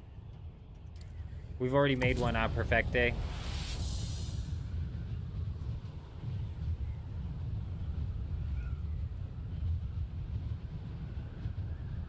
Bruh, don't say it could be a bug, screaming. Wrestling. Wrestling. If you're here and you got booted, man, holler at me. It was Jed that I got rid of? Ah, shit.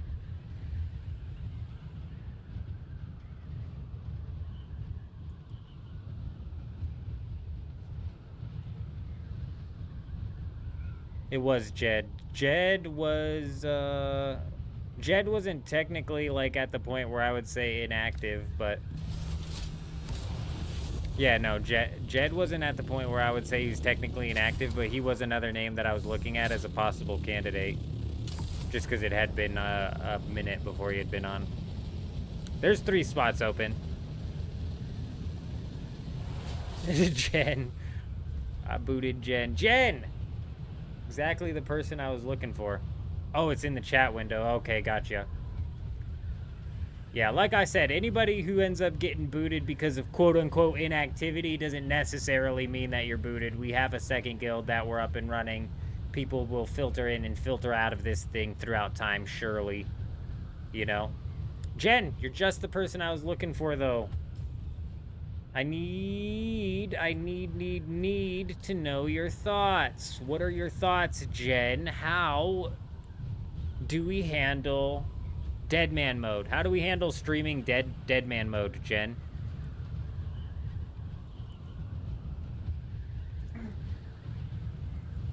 You know, do we just cross our fingers that the streams don't do as well when we're playing Dead Man mode, so they don't catch the algorithm as much, so the stream snipers won't find us? Or what are other people doing to prevent Dead Man mode stream snipers, bro? Like, what's Mika do, man? Does Mika live stream? Yeah, okay, so we stream the first 12 hours and then we just tell everybody too bad, Z's? I don't know, man.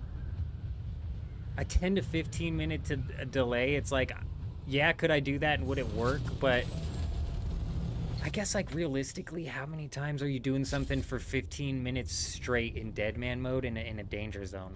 Probably not very often. But, like, a delay sucks, dude. Are we actually getting sniped on this server? I don't know, low tier. I don't know. I'm talking about Dead Man mode for RuneScape, which is a hardcore PvP mode where PvP is enabled everywhere. You lose all your shit and the most valuable 10 items in your bank. But I'm asking because Jen might have a little bit of insight as to how other streamers or other people possibly handle it, or might have some ideas of their own as to how that could possibly get taken care of. And I might have used one of them ideas to possibly take care of any possible stream snipers on this server.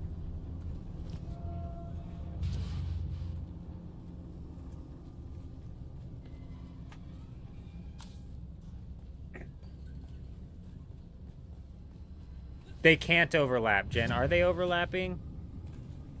Well, leagues will be played out, hopefully. Typically, the way I run leagues is I play leagues for like 2 weeks, and then I'm bored. I'm done. Ready to move on. Oh, dude, scammed. And last time I got 10, but this time I only got 3.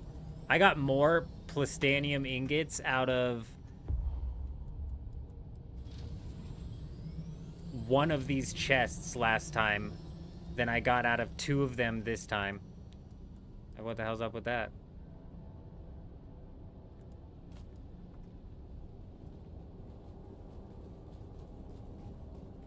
But we didn't have to actually complete the dungeon, which is nice. Huge.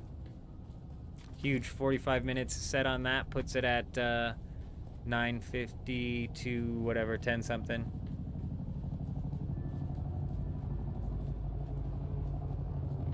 If I toss the glow tube, how am I gonna glow up at night, you know?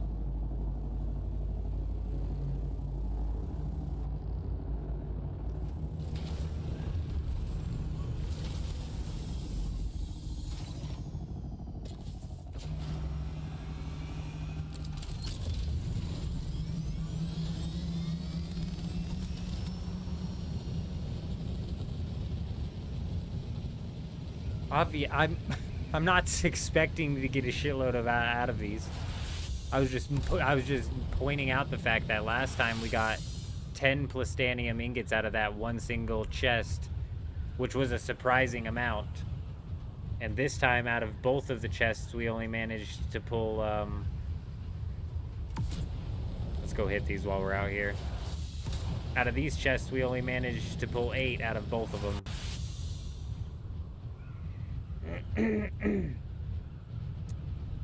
Yeah, no, D section. Anywhere PvE is shared loot, Duster. Anywhere in the PvE is shared loot. Double XP starts next weekend, so I'd have to imagine Leagues will be in October, so maybe Dead Man Mode starts in December. Yeah, I'm pretty sure Dead Man Mode is slated for December, isn't it? I doubt that they're going to overlap them. The main reason that they're running Leagues is to pull old school players in, bet. J-Rob, damn it, don't you fucking start to talk RNG with me, man. I was born and raised having to deal with the worst RNG coming out of RuneScape in my life. Yeah, can you get the Draconic Visage? Is the Draconic Visage's drop rate 1 in 10,000? Yes. Does that mean you're going to get it in 10,000 kills? Fuck no, it doesn't, because I killed well over 300,000 steel dragons and never fucking got one. Shoot me in the foot. I might be over-exaggerating how many steel dragons I killed. I killed well over 10,000. At least 100,000 steel dragons, and not a single visage. Shitloads of dragon plate legs for 2 mil a pop. Definitely funded my PvP ventures, but not a single visage. Can you believe it? RNG likes to say, hey you, hey guy you, hey you, fuck you, and then it spits on me and kicks me in the shins, throws some salt in my face. Yeah, RNG's a dick.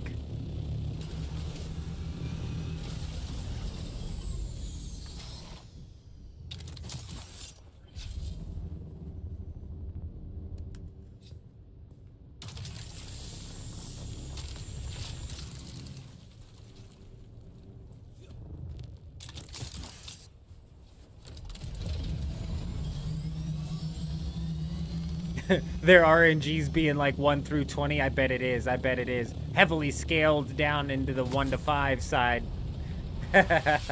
Yeah. Oh yeah, you get it. You get it then. RNG in the WoW is worse than RuneScape, to be honest, in my opinion, because you'd be chasing like a mount, which you can only get from a drop at the end of a raid, if I'm not mistaken, and that's a lot different than chasing a drop from a dragon that I can kill on repeat.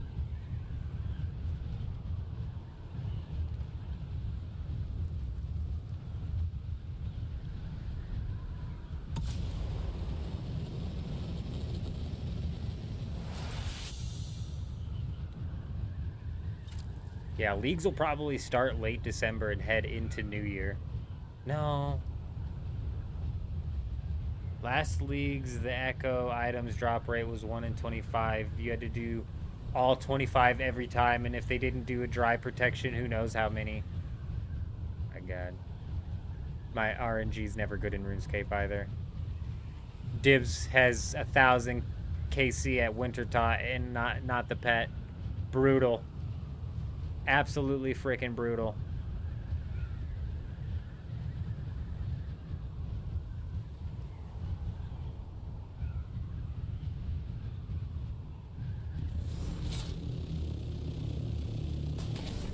Yeah. Honestly, with MMOs, those super rare drops are kind of what makes it, though, you know? If I'd have gotten a Visage when I was a kid, bro, I'd have been a legend. I'd have been a legend in my friend group. I'd have had 23 mil in the bag.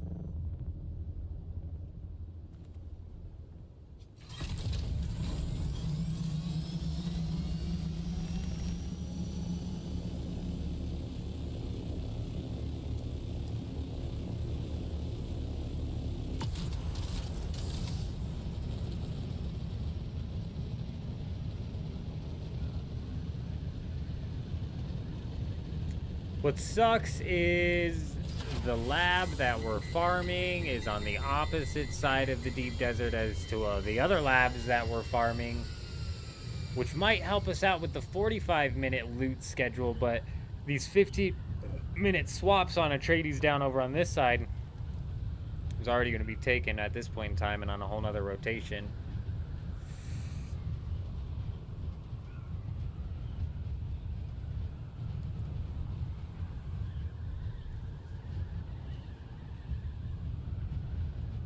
It's only 10 o'clock, bro.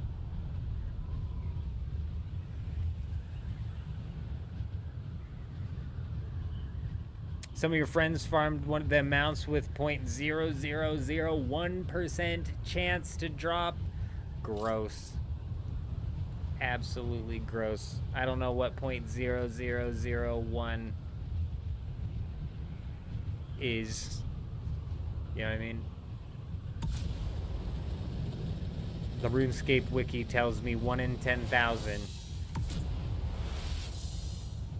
1 in 20,000. J-Rob's wanting me to do math. Do I look like a math man?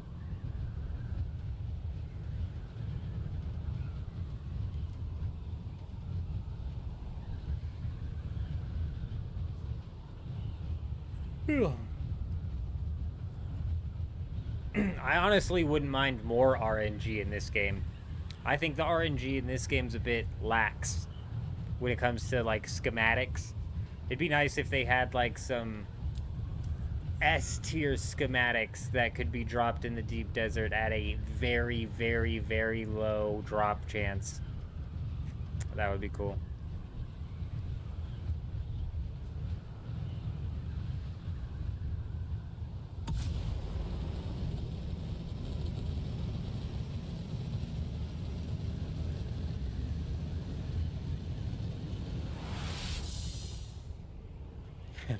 That's what I was told too, Yelno. I'm pretty sure in the rules it says no math. No more math. But hold on here. If I need 10,500 points, let's pull out a calculator real quick. Do some math. Because if I need 10,500 points and we take 532 off of that and I get 40 per kill, I need to do 9,968 divided by 40, which is going to be 249.2 or 250 more kills. Just to do some math for you. Just to do some math for you.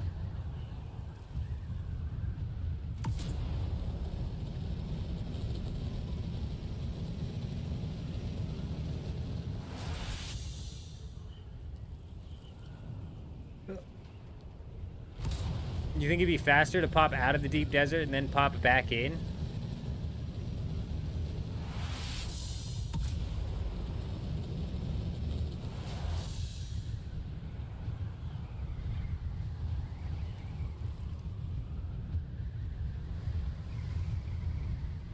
Oh, 1 in 249,262. That's gross.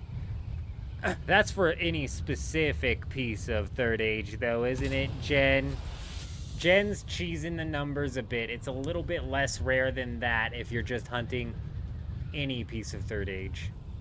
But if you're hunting a specific piece of third age, yeah, get effed. Get effed, bro. You're not gonna get it. Just you're not. Third age. Third age is a myth.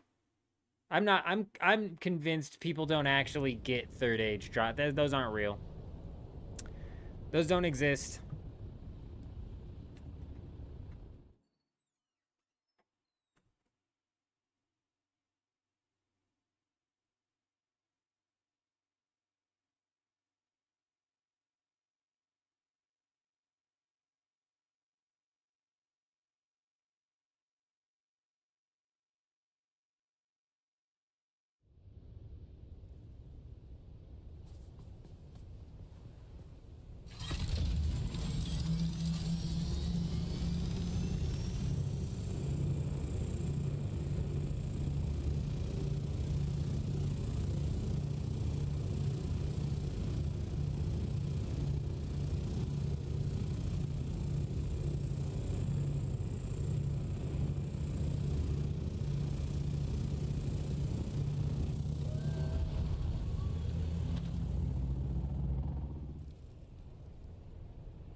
Here we go, here we go, here we go, here we go, here we go.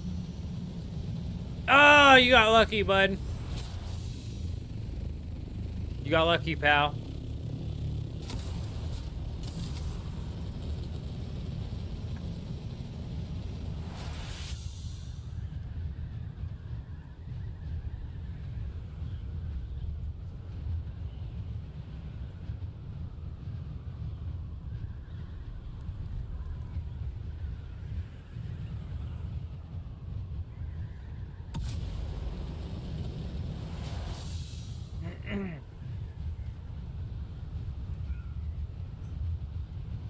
Yeah, they're not gonna have they're not gonna have dead man mode and leagues overlap. That's not gonna happen. The whole reason they're even doing leagues in RuneScape 3 is to drag old school RuneScape players into leagues, which is also why they're pushing to get rid of, or at least rebalance or change the way MTX works inside of RuneScape 3, because they know that the old school RuneScape players do not like that system the way it is currently. Is that coming in on the 12th as well, Duster? God, that would just be so nice. I'm so sick of replacing my tier 6 wings every single week. Over on Dugap, we didn't take damage on our Ornithopter for an entire week, but we flew around the deep desert looking for stuff all week, right? Still had to replace those things.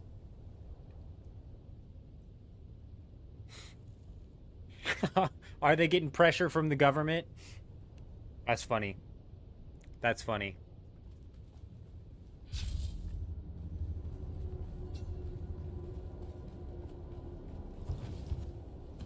I mean, RuneScape's not the most egregious monetization, so I'm surprised like government pressure would actually be landing on them, but since they're UK based, it's possible. Makes a bit of sense. I know it's hard to say exactly, Duster, because of there was just the list of the bug fixes that are coming on the 12th is massive. It's freaking huge. And currently we're not even certain that during the patch note changes that they had put out for the upcoming public test server, we're not even positive all of that's going to make it in.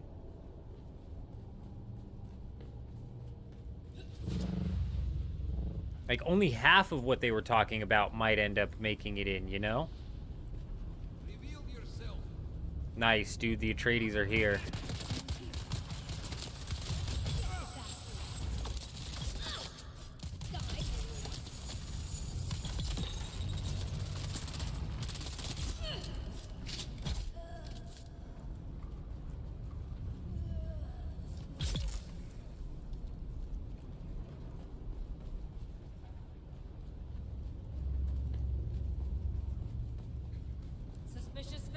here. There's someone here. Need help. I require it. Get a little better. Shield on.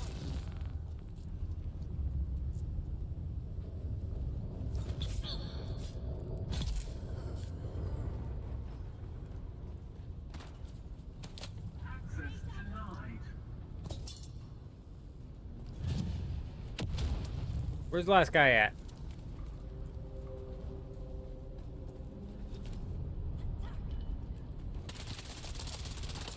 What the hell?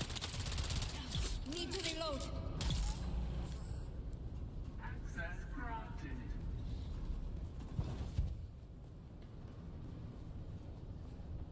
I mean, technically this is just for the loot, so I'm good to move over to the next one.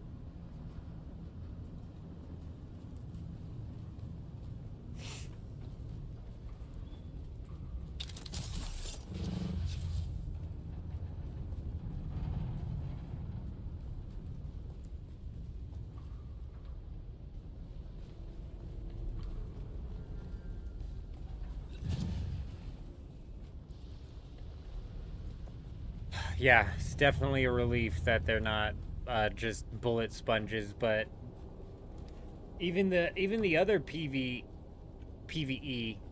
that is tier 6, it's a few stabs and you take them down. They're definitely bullet sponges, and tier 5's not going to cut it, but a few stabs with tier 6 will do it.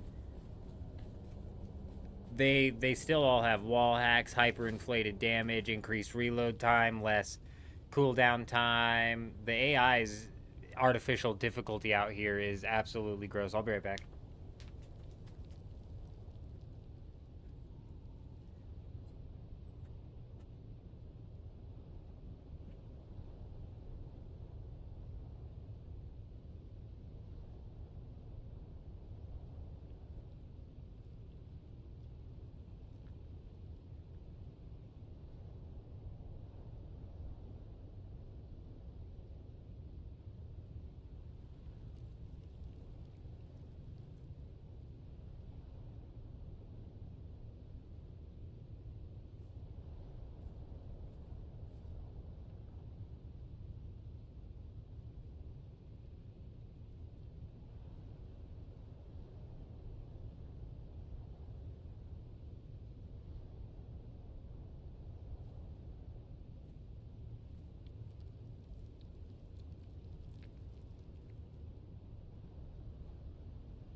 So the only tier 6 item you have is a chest piece. Oh, I can only imagine how long it took you. 50 minutes sounds exactly correct.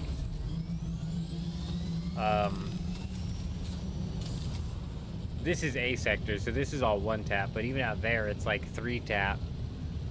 But you gotta, your first upgrade, your biggest upgrade is gonna be a tier 6 weapon. Tier 6 melee weapon.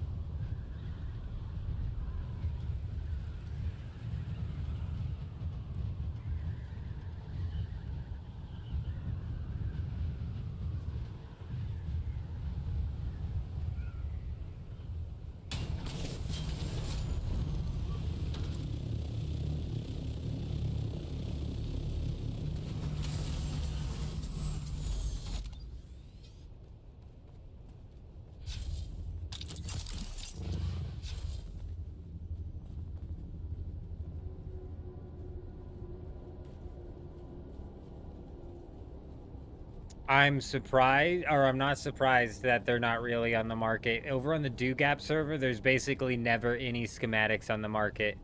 You can't rely on the market to get shipper schematics, unless you're saying they're somewhat cheap on the market, in which case I am surprised. Damn, there's no mines there, so somebody walked through this recently. Oh, look. We still have AI, huge.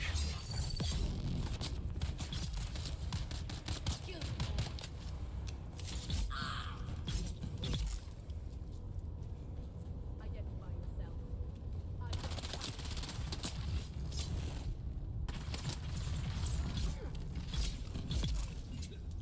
The D station's rewards are tier 6, and the PvE inside of the D station is tier 6 as well. So yeah, for all intents and purposes, that's a tier 6 dungeon. You can only get one schematic out of it instead of the few schematics that you can get from the other one. Where the fuck is the key?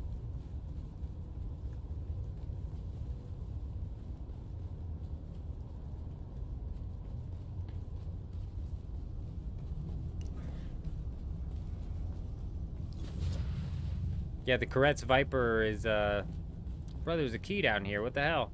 Koretz Viper is tier 5, if I'm not mistaken, isn't it? There it is.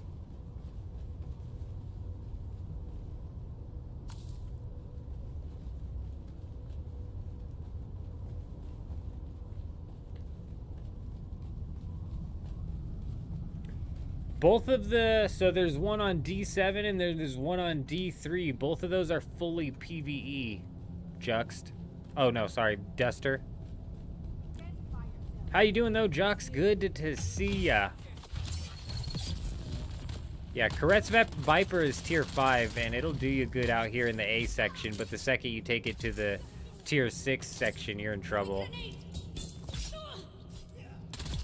It's just gonna extend your time to kill by a lot.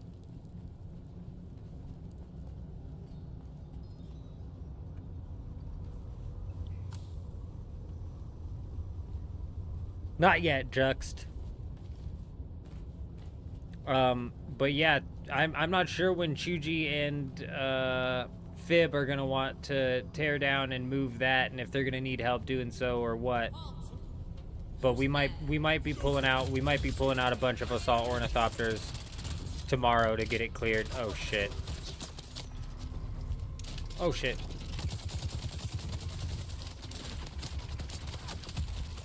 They're firing through the wall.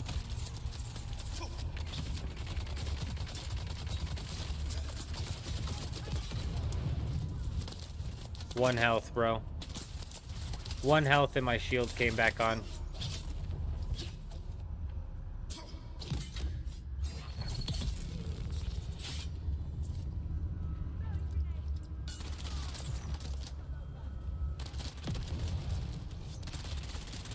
We should have enough people and assault ornithopters to get that done pretty damn quickly. We could even have a, probably have a team moving it from the base to a crawler, and then a team moving it from the crawler to the Haga Basin.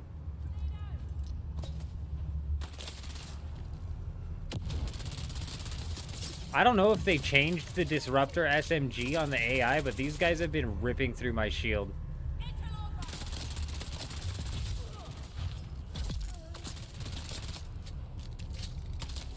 They haven't like done a patch or anything, so it's like they can't have like changed the AI, right?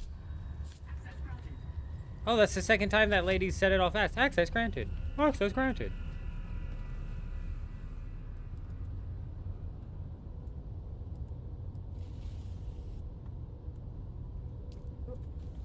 Somebody's gonna be bummed out.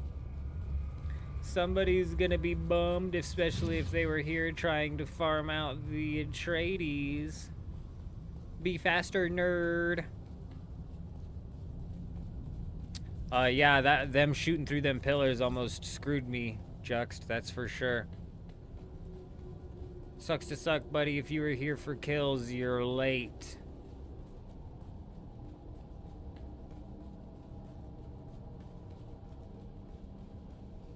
If we searched the chest at 950, that's 1035 that they should pop back in.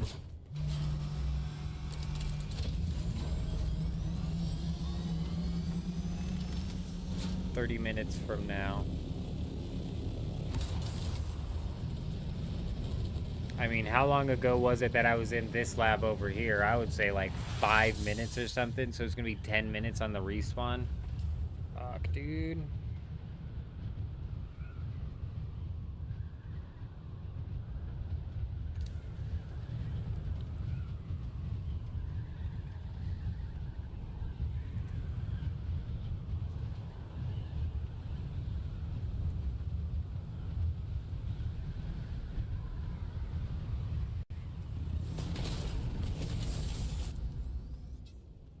Be nice if there was more than one lab out here. We're probably going to start hitting up the PvP ships as well. I just don't know where they're at.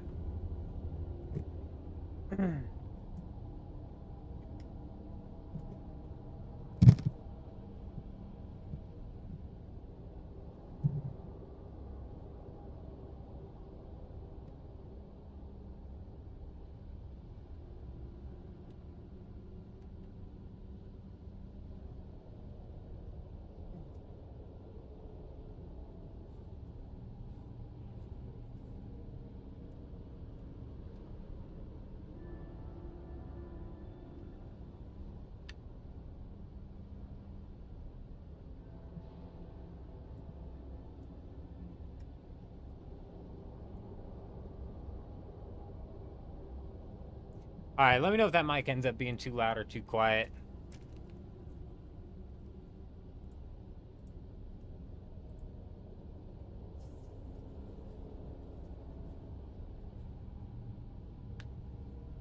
Ugh.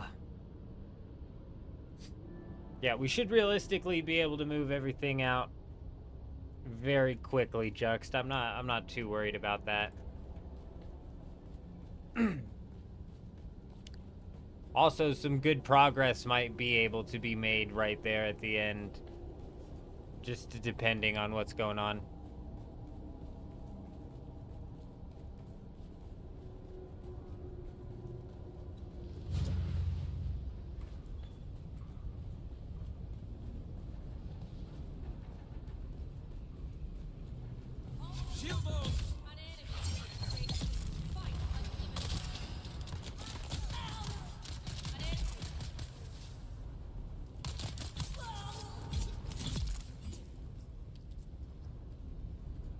What do I want to get from shuttles? Bro, these guys have already respawned. No way. I need reinforcements.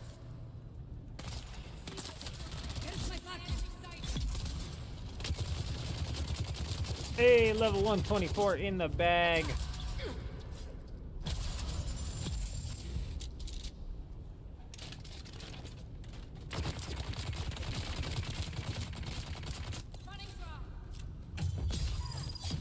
You twat. Where'd that guy even come from?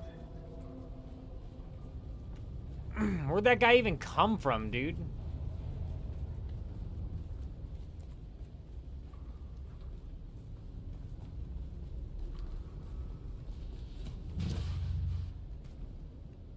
Yeah, well, okay, it's only been 5 minutes since we killed the last group of people, so there's no way they're back.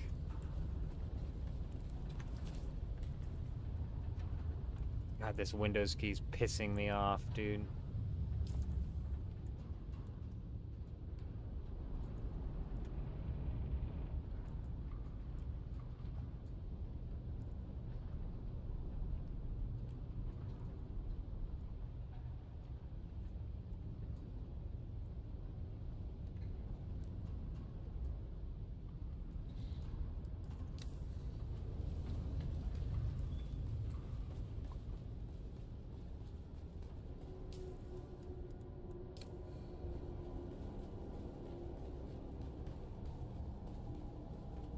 Fuck, dude, I gotta go splash some water on my face, man. I do not know what's going on.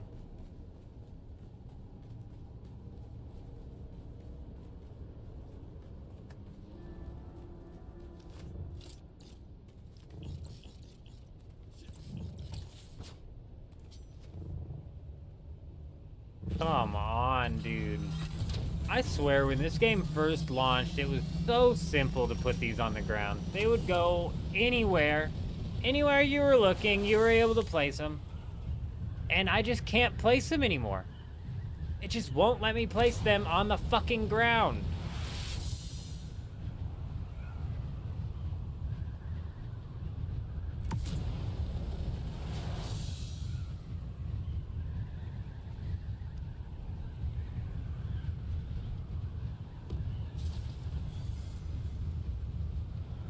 It's just so ridiculous. And I swear, Silent, when the game first launched, I didn't have this problem. I swear when you pulled out your vehicle backup tool right when the game launched, it's like that thing was always out everywhere and it was either red or it was green, but now it's only showing up if I'm looking specific directions. I can't place it when I'm looking at the ground, but when I'm looking straight up in the sky, it'll let me just drop it in the sky. It just doesn't make any sense, man.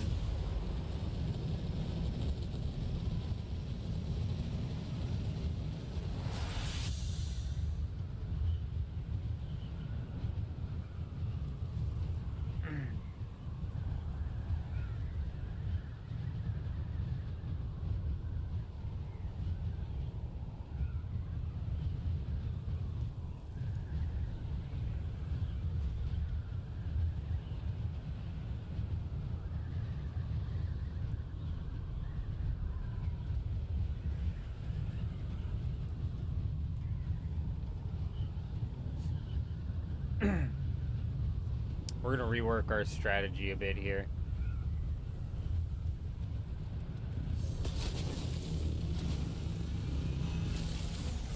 We're gonna rework our strategy just a little bit here, see if we can't knock these things out just a bit faster.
Thankfully for me, putting it away has been somewhat similar to my first early experiences. But you're right, it's nowhere near perfect, and it's definitely still not great.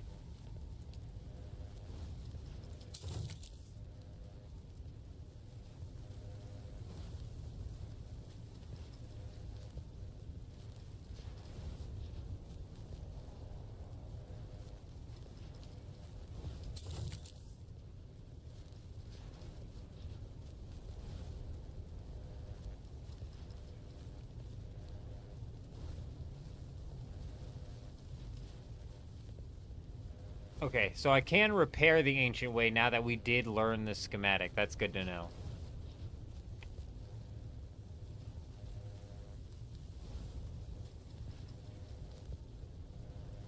That's what I was making sure it was charged.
All right. Hopefully that freaking helps, man. I'm having a rough time.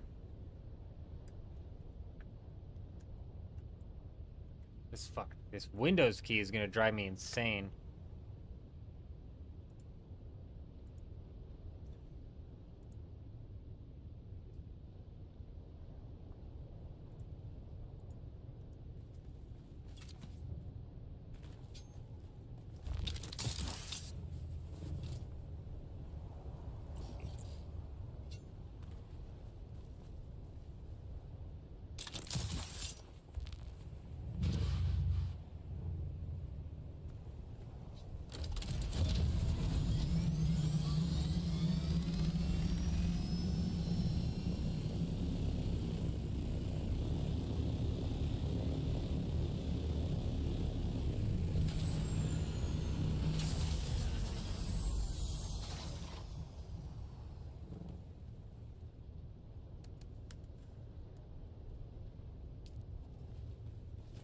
I was confused. I didn't know why there was another assault on my thing. Or I didn't know why there was another ornithopter on my compass, but it must just be another one of the assaults. Did you vote for the vehicle vendor because of right now tool vendor's winning? Yeah, I told you guys tool vendor was gonna win. Yeah, I did vote for vehicle. Tool vendor is gonna win by a long shot. These guys had vehicle vendor last like 2 weeks ago or some shit. They don't need vehicle vendor again, which is unfortunate, but it kind of is what it is.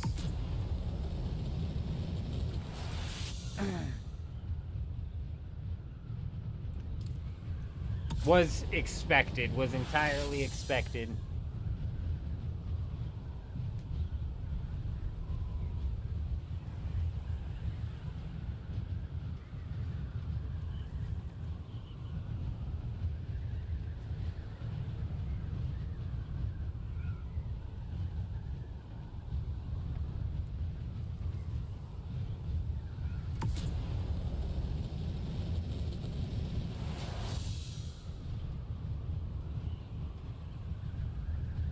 You got an MK6 focus cut array from a raid? Nice. The tools vendor isn't entirely useless. Weapons vendor would have been good for us to knock out, but even with the changes that are happening next week, do we need the focused cut array? No. Nope. We'll knock out all the plastanium that we could possibly need. Literally, the only thing we're gonna have to fight over anymore is labs, raids, and spice. Which is fine. It's perfectly fine.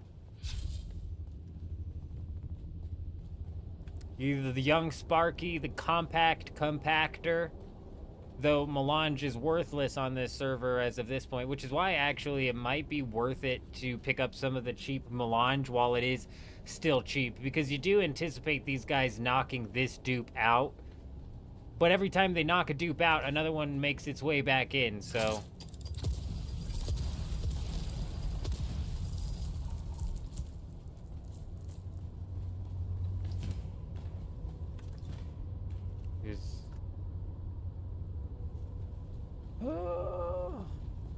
I don't remember when I hit this last.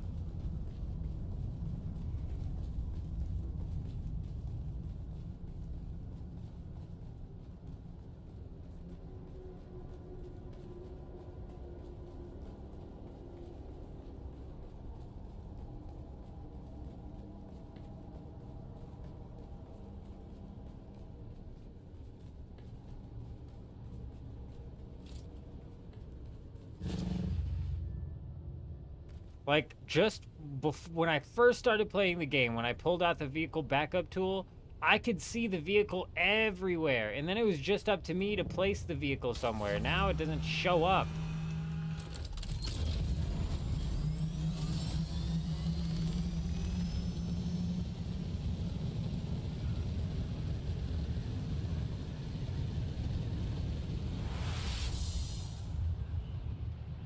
Now it just doesn't show up at all.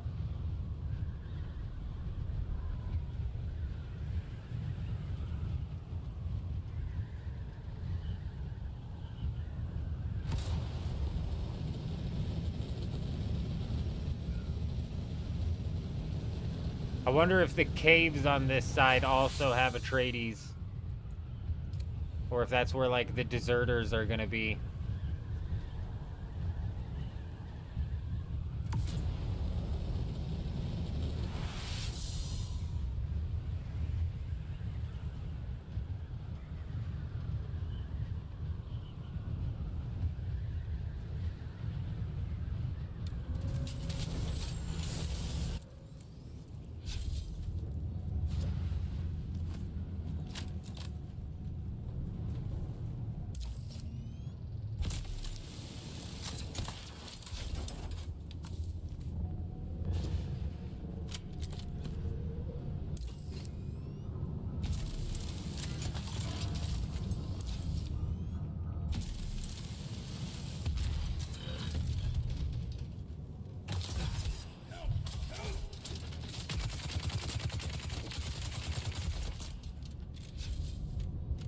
Did I walk in here with my shield off? The fuck?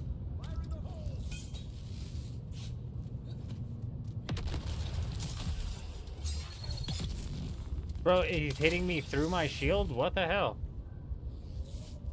Oh, I hit the Shigawire claw right as he shot me. Kill him. Shield on.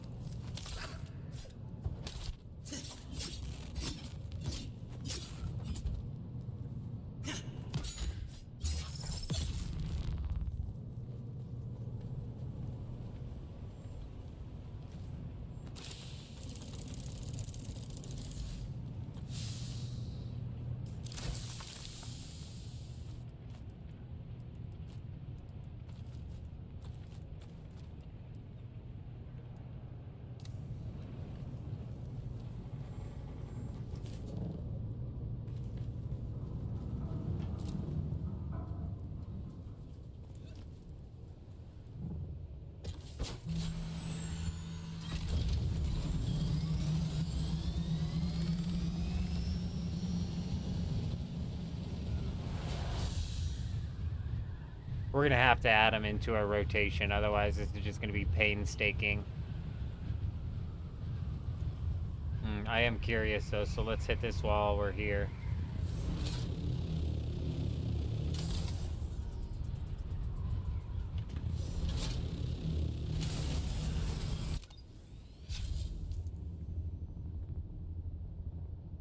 I'm at 1372. Oh, this is Atreides, bro. They're here. Wire resistance.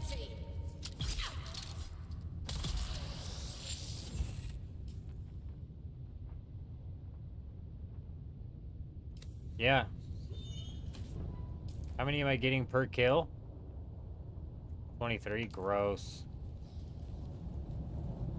What is that armor? I don't know. This armor that I'm wearing or the armor that they're wearing?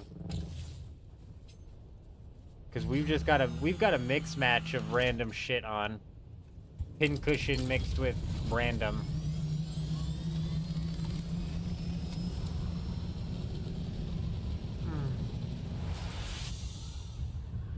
I don't know if each cave is worth stopping at currently. We might be able to work out a rotation where it's like we're just constantly cycling around these labs and whatever. But we may eventually start slotting in those caves. It's Sentinel, Advanced Dispenser Jacket, and then Pincushion.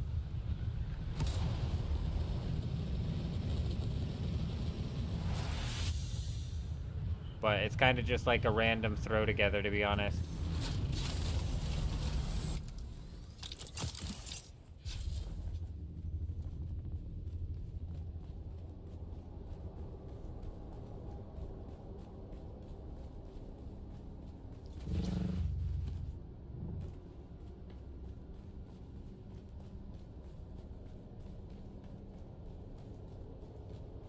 Yeah, for 2 kills a piece, realistically, I don't think so either. Especially if it starts throwing off the timing of these, which seem to have been thrown off. Some other assholes farming these.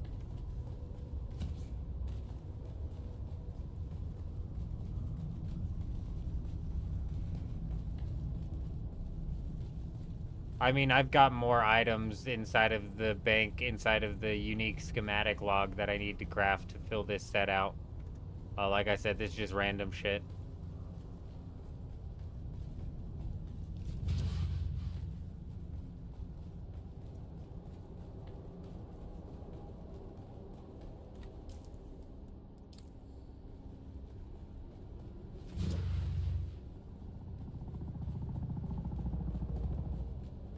Ooh, if he's flying back down here, maybe they're here.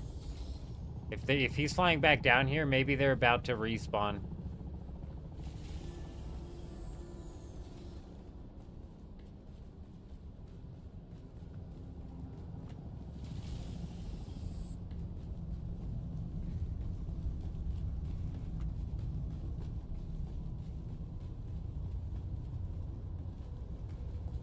Daniel, hey, Dan, good to see you. I hope you're doing well.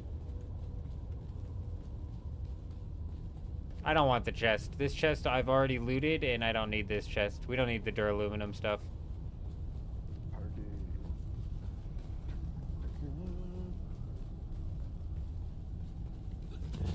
These guys are rolling in here as a duo, so I'm doubting that they're actually here to take out any of the AI.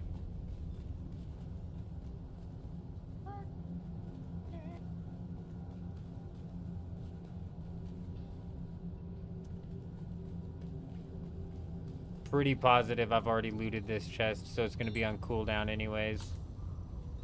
But since we're already halfway through it, we might as well roll through the entire thing.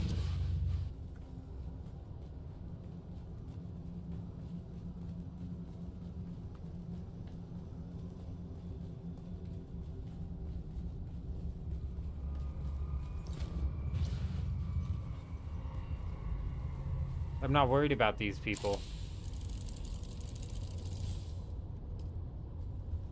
They can take my kills.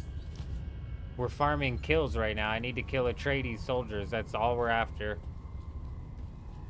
That's all we're after is the Atreides soldiers. These guys ran down here in a group of 3, so I'm assuming they're not after the Atreides soldiers. If they were after the Atreides soldiers, they wouldn't be down here in a group of 3. Doing well, hey. Good to hear.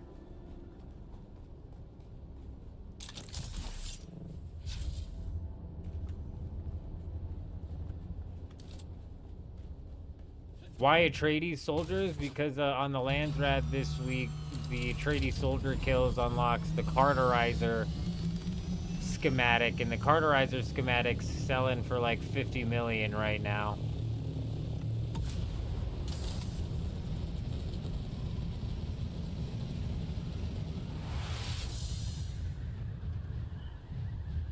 Yeah, we're farming Landsrad, yeah.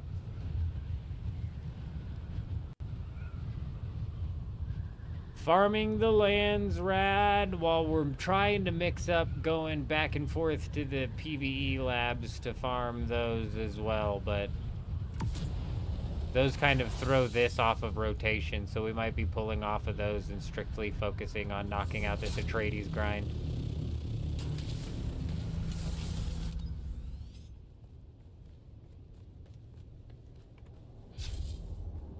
But this is going to be a pain because this is what happened last week when we were doing Harkonnen. There's a couple places, but they're being siege swapped. So people are running those on a timer just like they're running these on a timer. I actually don't know if there's people running this on a timer right now. Yeah, see, look, there's some Atreides here. We've been fairly lucky running into Atreides spawns. Last week, fighting the Harkonnen, it was so hard. There was people farming the Haga Basin on a timeline. It's like they had an alarm set. And there was also people farming out here. There was one guy last week who literally was just standing in one single lab to make sure that he got those every single time.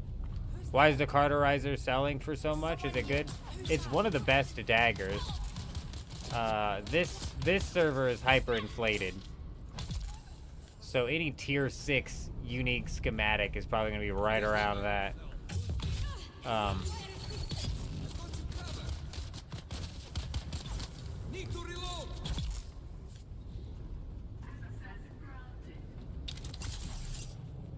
But yeah, it's one of the best in slot daggers.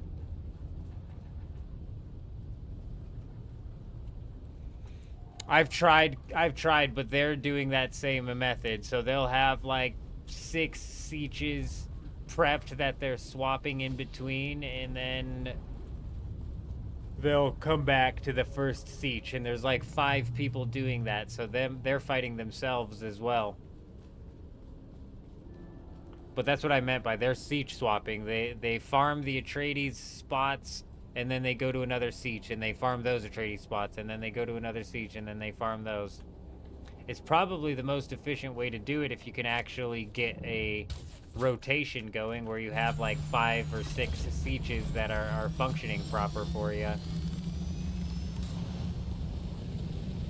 But out here in the deep desert, it's fairly simple as well if you can just manage to land the spawns.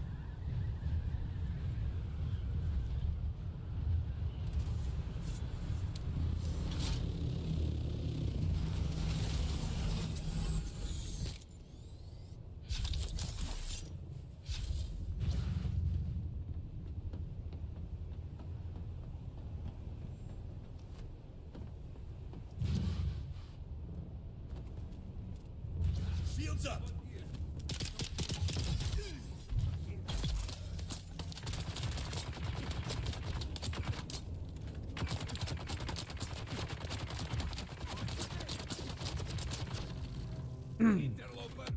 I mean, can't really blame. We're not a Dune specific streamer, Liam. To be honest, I can't really blame anybody for quitting Dune. Oh, you gotta be fucking kidding me, bro. What sort of fucking scam was that? By my own grenade, dude. It's just dumb, bro. It's just dumb, dude. Yeah, we're a variety streamer as well. Like, if I was chasing the views, I've said it before and I'll say it again, I'd be playing old school RuneScape right now. That, to this date, is the most popular content on my channel. But, you know, we play what we like to play, and currently I'm still having fun in Dune. I'm not planning on leaving Dune anytime soon. But, by saying that, I'm saying I'm not planning on leaving Dune, like, for good anytime soon. Oh, fuck yeah, we'll actually take this right here.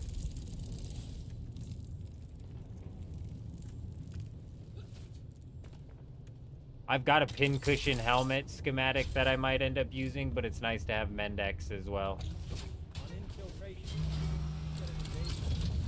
You've been playing Grounded 2 with the wife? It's nice. Nice. Hey, Jar, coming in with the follow over on Twitch. Welcome. Hi, how are you? Hope you're doing well. I played Grounded 1 with the wife, but it was in early access. There wasn't much of the map unlocked yet. Kind of sucked. And with Grounded 2, it looks like they launched with more of the actual game unlocked than they did in Grounded 1. But Grounded 2 is still technically in early access and not a complete game, am I correct? So it's like you're gonna end up getting to a point where you're waiting for content. Probably not as bad as it was in Grounded 1. Like in Grounded 1, when my wife and I bought it, you could literally only play to the oak tree. And that was all the content that they had.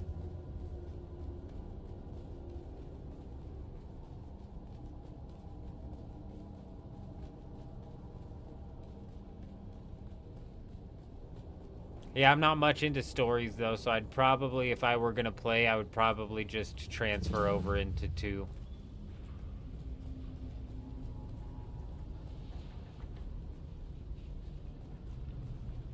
Oh, I just cleared this. I just cleared this. Yeah, if I was gonna play, I'd probably just transfer over into 2. But we've got Borderlands 4 coming up. We've got Battlefield 6 coming. Like, I'm probably going to play some Battlefield 6 sometime next week. And I'll run a whole live stream just playing Battlefield 6. We got Borderlands 4. That Clockwork Revolution game. We've got the Outer Worlds or Outer Wilds 2. Whatever, I always get them mixed up.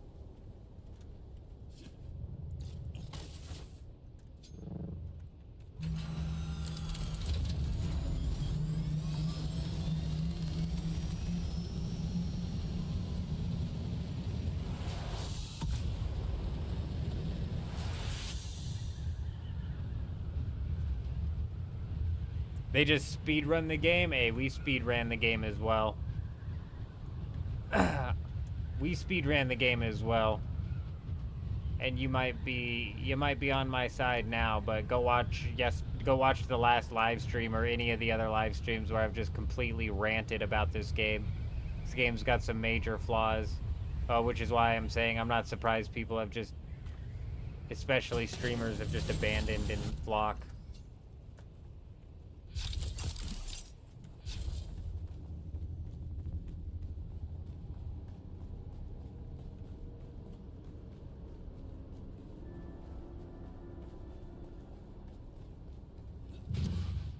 There's a lot, Jux. There's a lot. All of those new games that I was just talking about literally don't even take into account the fact that we have RuneScape Leagues coming out, and we have RuneScape, old school RuneScape Deadman mode coming out. Those are two game modes that I'm going to be putting a shitload of time into. Like Deadman mode is specifically, like, we're going to be running some 24-hour live streams playing Deadman mode. Leagues, we might run a 24-hour live stream for the start of RuneScape Leagues. I would expect a 24-hour live stream at the start of Deadman mode. As to how exactly I'm going to work through the whole possible stream sniper situation that we're going to have to deal with in Deadman mode, I don't know. We might just have to go with Jen's idea and just hit it with like a 15-minute delay and then just try and continually be moving around and whatnot. As to what that does with the chat, I'm not entirely certain.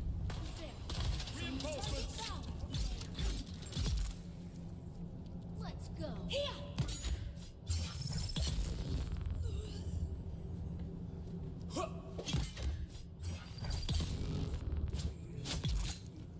I mean, it's entirely possible that we transition to some of these games and end up going back down to the typical amount of views that I'm used to getting on these live streams, which ain't much.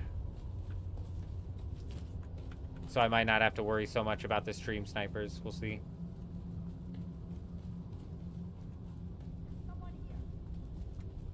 Eyes on hostile. Where's my reinforcements?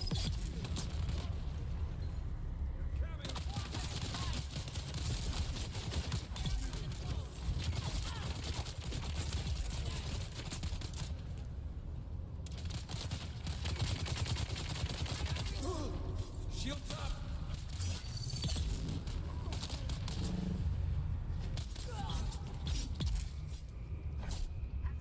What do I think about the base raiders inside of the Haga Basin?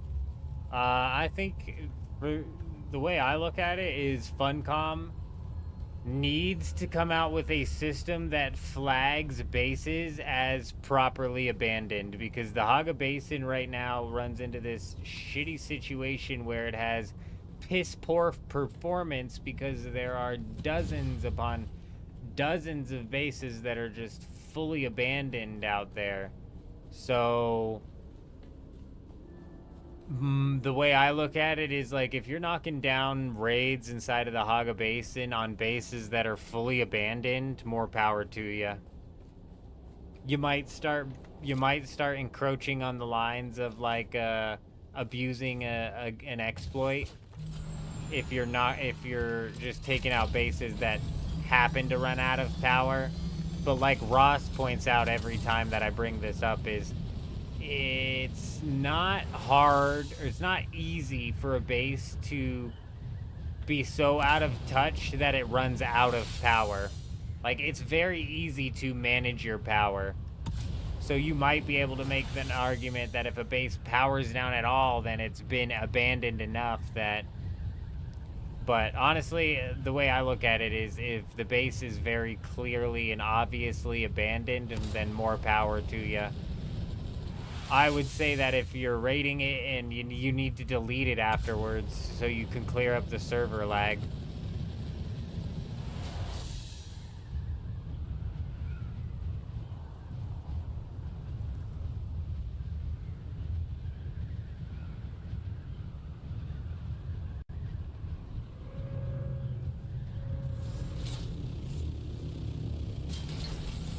Well, yeah, you can set up your base with like 20 or more days of power fairly easily, so there should be no reason that these bases are powering down, let alone powering down for long enough to... Ooh, somebody rolled through here recently. Somebody rolled through here and looted this whole thing. Let alone be powered down for long enough to cause your base to start taking substantial amounts of damage. Yeah, you're not... I'm not gonna be the guy who's like, oh yeah, they shouldn't be doing that. Nah. I've got no sympathy for somebody who got their base raided because it powered down. I don't.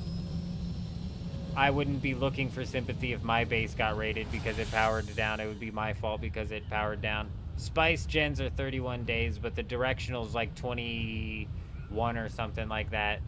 Bruh, if you haven't come back to the game in 21 days to just refill your generators, look. I mean, it is what it is at that point in time. There are certain scenarios where like a base can power down and it not be anything to do with them not having enough generators up or not being active enough, right? For example, somebody was saying that if you power off specific crafters, then after the reset, those get powered back on and could eventually end up knocking your base's power grid offline. But we actually have a few stuff inside of our Haga Basin. What are the Ornithopter boosters? Just tier 6.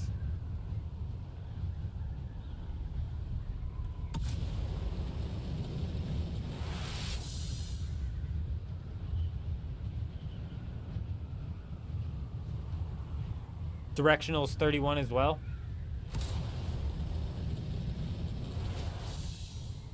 Oh yeah, in our Haga Basin, we have crafting machines that are powered down and they don't ever turn back on during the reset, or at least I don't notice.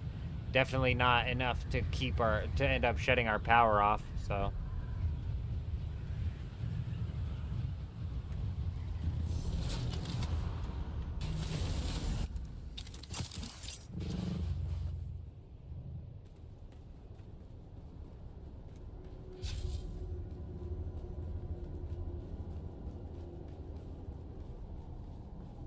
You know, it should have gotten patched already. It shouldn't have been allowed to stay in the game for this long.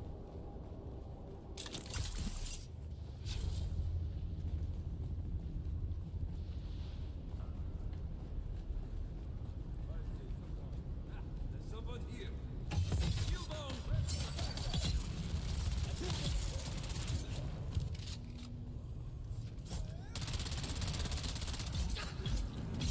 Bro, they fucking changed the disruptors. I've literally never had these guys shred my shield so fast. Someone's here.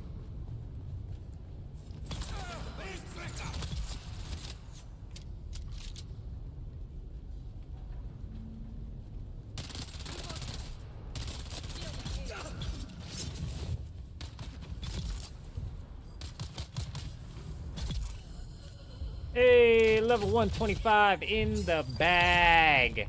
In the bag.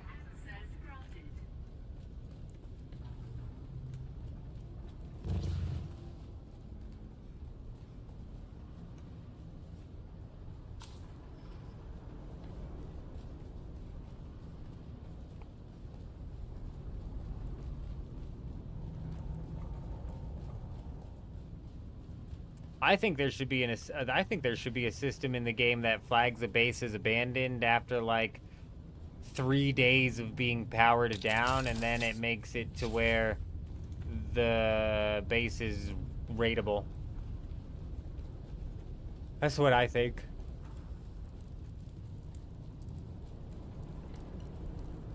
Juxt is digging the guild storage. You're welcome. Yes, the guild facilities were absolutely driving me nuts. I don't know if you were here during the last live stream, but we basically spent the entirety of the last live stream organizing the damn place because it was a full overhaul. We had to tear it down from the top to the bottom. And now it's set up. If you see that top of the building, that's just floor. I mean, we could slap down another 5 high walls right there and create an entire second floor that's just as big as the first floor. If not even a little bit bigger, because it doesn't have all those stairs to help navigate around the rocks that are all over the place.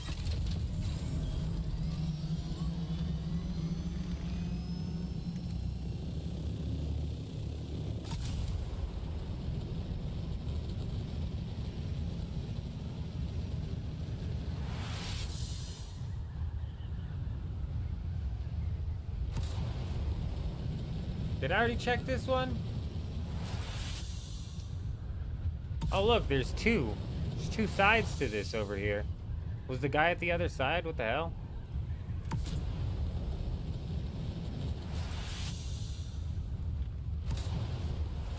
Yeah, I'm hoping those chests will be a decent spot to just do quick dumps for people. Some of them were locked. Thankfully, Screaming pointed that out.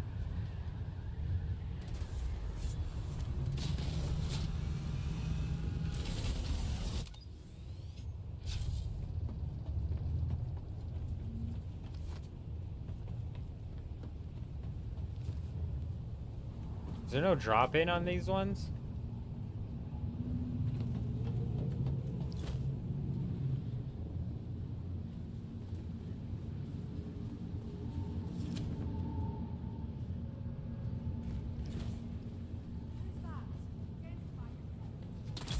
Where is everybody? Shield off.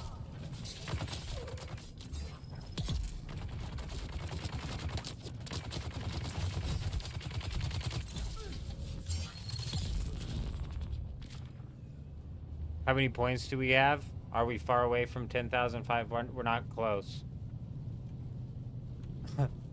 We're not close.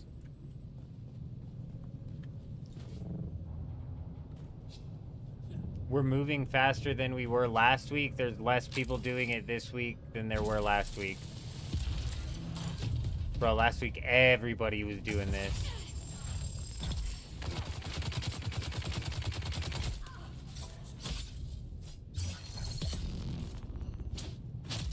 Like, everybody was doing this on every siege, and then I swear out here there was like 5 people all doing it too. It's rough.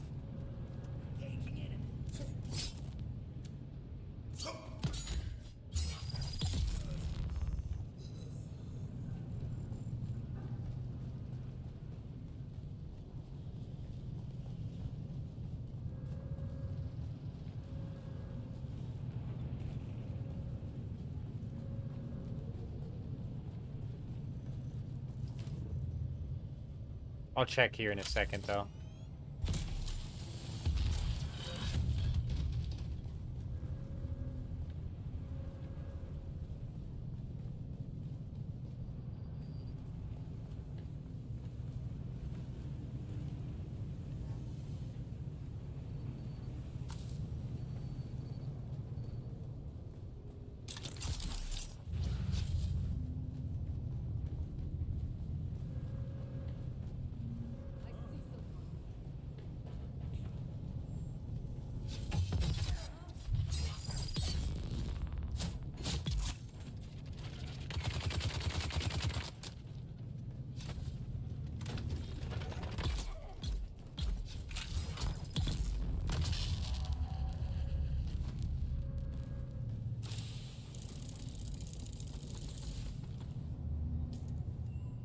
But I wish they would do like filtered looting so I don't have to loot all the gear.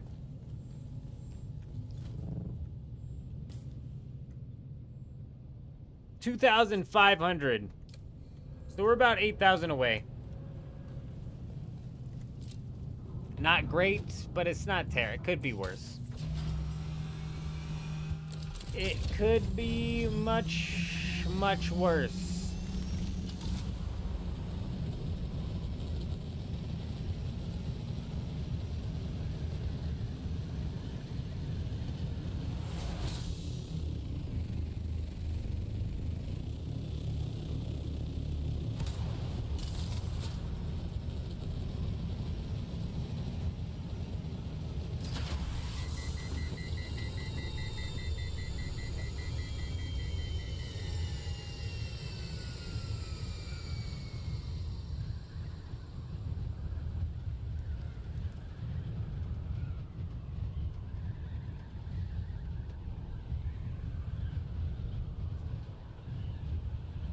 Yeah, they dominated the Landsrad, but the Harkonnen Guild on this server doesn't really partake in the Landsrad unless it's something important that they want to win.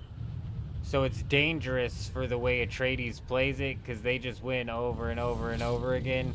So when Landsrad wants to win, they're getting like 1.5 times the progress towards their tiles.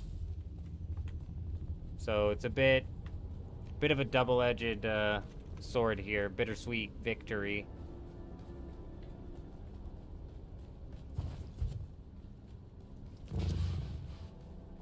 Because Weapons Landsrad's gonna come out, and that's gonna be a pain. Hey, Kel, coming in with the follow over on Twitch. Hi, how are you? Welcome. Hope you're doing well.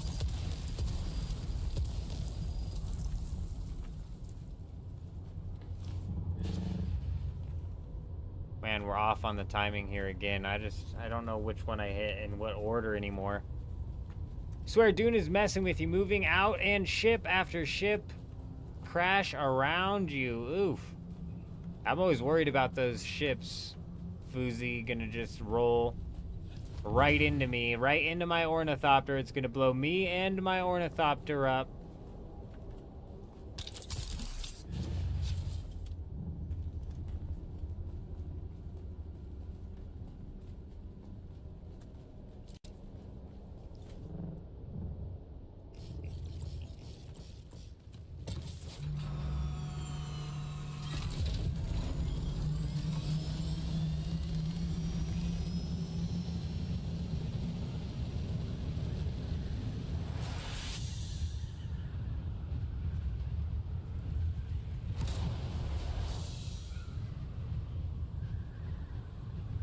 Oh, gotcha. You're not even worried about him taking you out of the sky. You're like, damn, I want to hit that thing.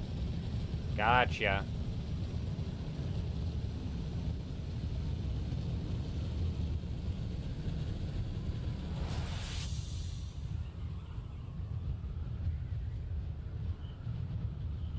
How was the week in the deep desert? It was alright, Josh. We didn't do much out here, honestly. I didn't do much out here, to be honest. We got a little bit of a peek at what one of the other guilds is running, so we kind of know what we're walking into competition-wise. But realistically, this week was kind of more so spent on gearing up, making sure we're all gearing up.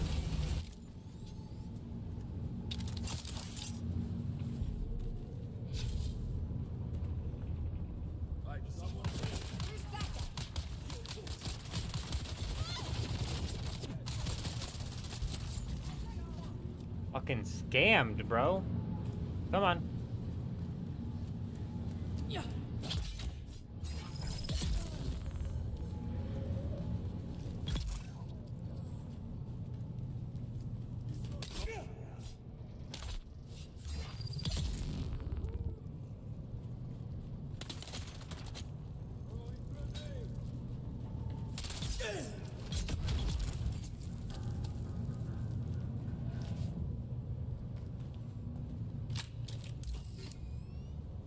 Oh yeah, this is the one. I don't want to do this one. You get a lot of stupid scrap metal from this one. I don't need it. You got the build all vehicles achievement this week. Very nice. Very nice. Yeah, you brought up the wipe. That actually, I want to bring up the Discord and figure out.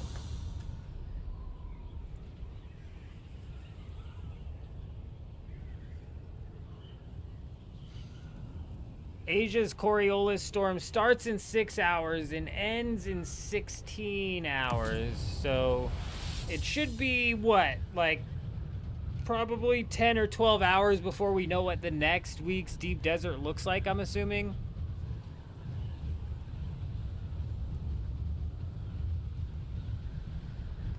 Very nice, Josh. With what they're doing with the titanium nodes, it basically is going to be PvP over spice and PvP over labs. That's going to be what PvP evolves into after this week, which I think is going to actually be healthy. It's going to be healthy for the PvP scene.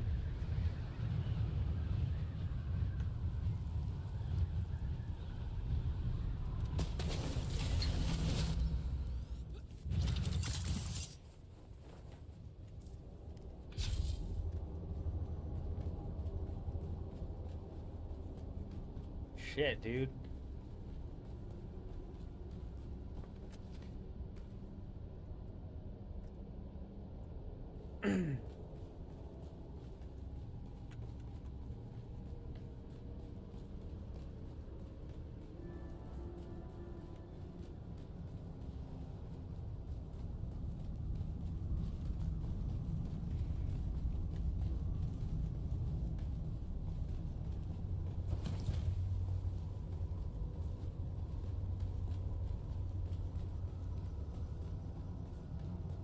Okay, we just did this one, I think. So the other one should be up. I'm not certain. I think I'm getting sick, though. My body temperature's all over the place. Every time I turn that on fan, it gets hot as hell in here. Every time I turn it on cool, I'm, like, freezing.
Come on, dude.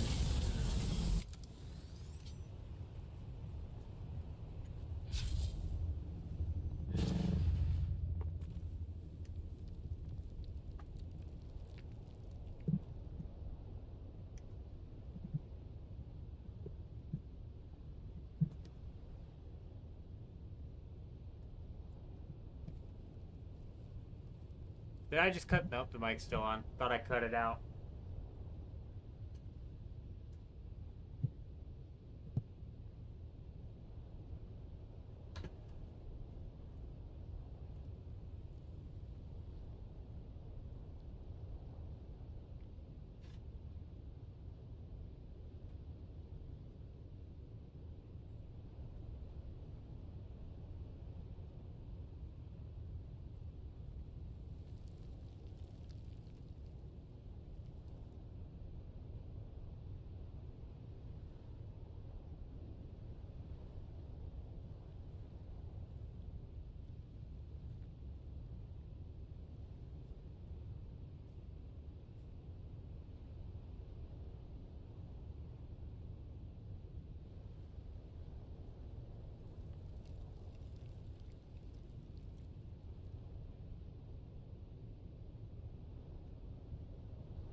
You seriously think Funcom did not really play their own game? Yeah, no, they didn't. I've said it before, and I'll say it again. These developers didn't put in not even 2 hours of genuine playtime without spawning themselves in gear or spawning themselves in water or spawning themselves in anything they need to craft whatever with. Yeah, I couldn't agree with you more. There would have been a deposit all button if they played any of their game. You know?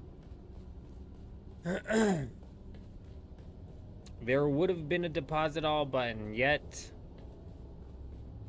there wasn't. I would use the word tested very loosely as well. Maybe put tested in quotes or something like that. Engaging shields. Getting overwhelmed. Need to reload.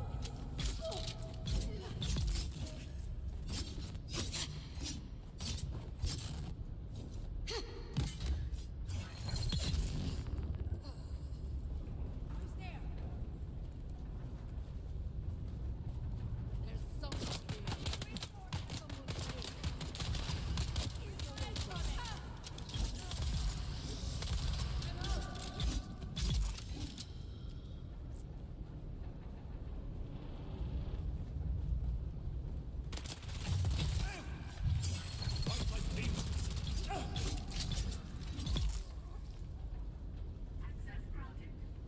Access granted.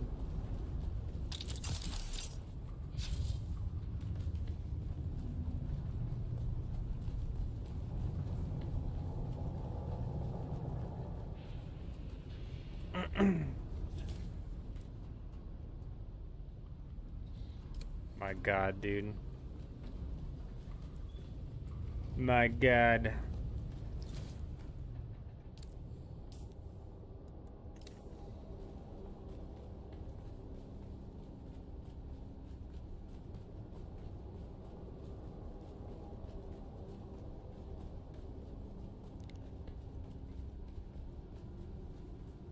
This is brutal. We've still got 6,000 more. I'm gonna pull off of this for now.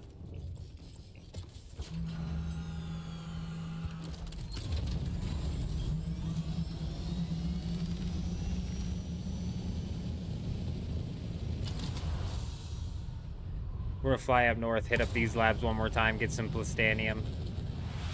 Get some more dust, get a little dusty.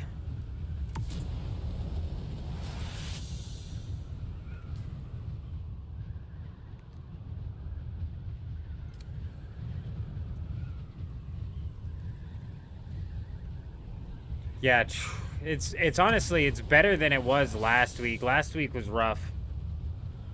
Doing the Harkonnen grind last week was absolutely gutting because there was a ton of other people grinding it as well. But 90% of this game is kind of boring, Fousey. Which is why I forget who was in here earlier, like, oh, you know, you're like one of the last streamers left. There's plenty of streamers left, first off, and I don't blame them. I don't blame them for, you know, just moving on. You know, this is kind of a game that you play and then you move on from, and you come back when the expansion comes, if the expansion's good enough, you know.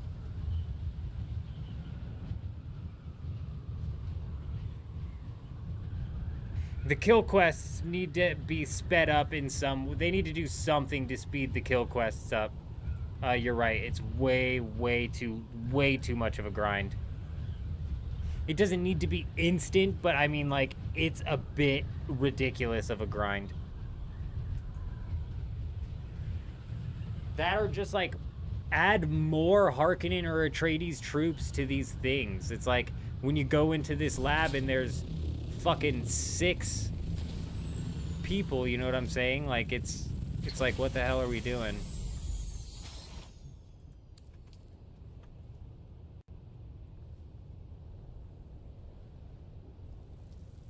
A storage on the carrier would be massive.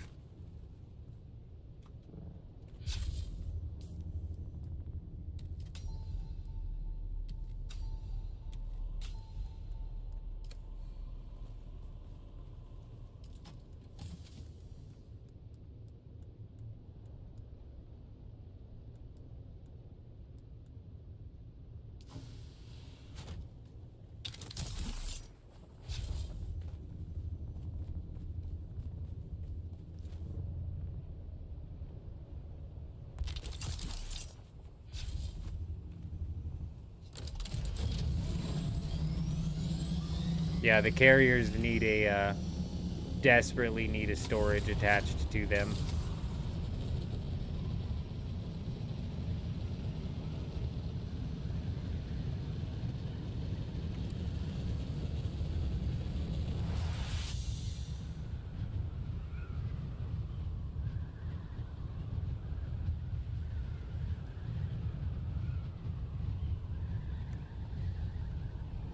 If they just added in more spots to kill Harkonnen or Atreides, it wouldn't be that bad. Because, like, deserters aren't that bad. Or, like, this week I did the Mas Karat grind, and that was fine.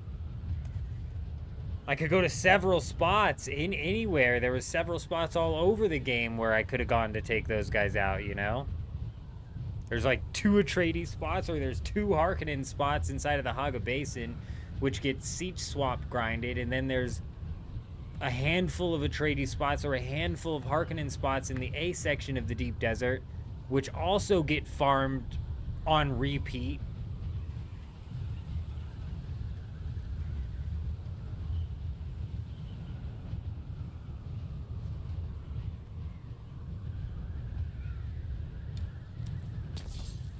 Atreides deserters are in the Haga Rift as well? Really? Really?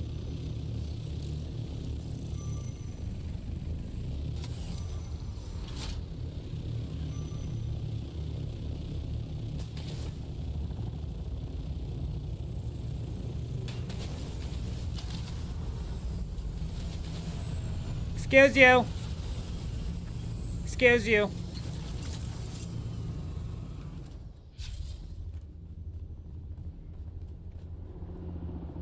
The spiral has a ton? Oh, shit. Man, Electros, Shuji, you just see me out here struggling. This would have been great to know a freaking million minutes ago. I don't know why Google didn't tell me. Google was like, go to the A section. Stupid Google.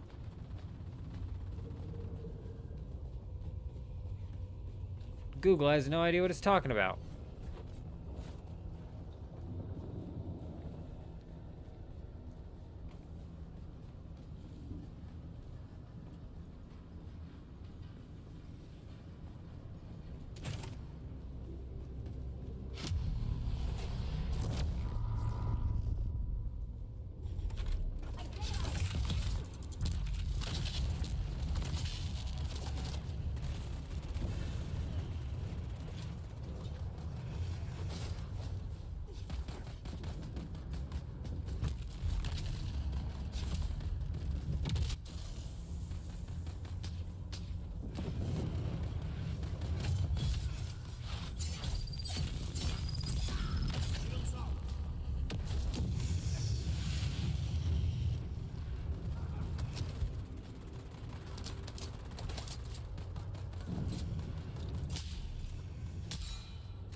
Fucking hell. Stop making him flinch, you asshole.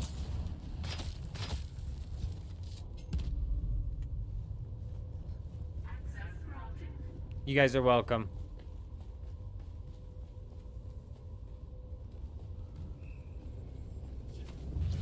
The first one's free.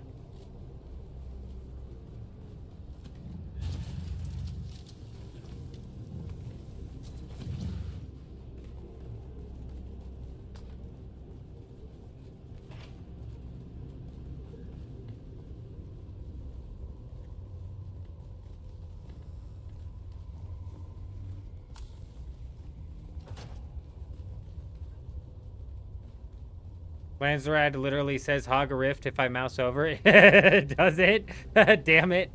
Hey, man.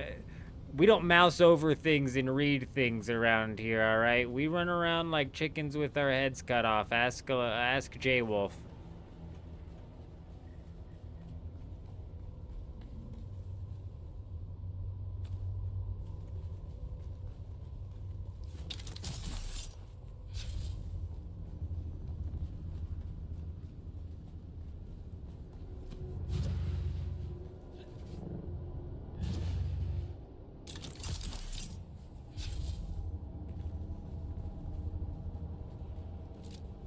Hopefully the next one's just as easy.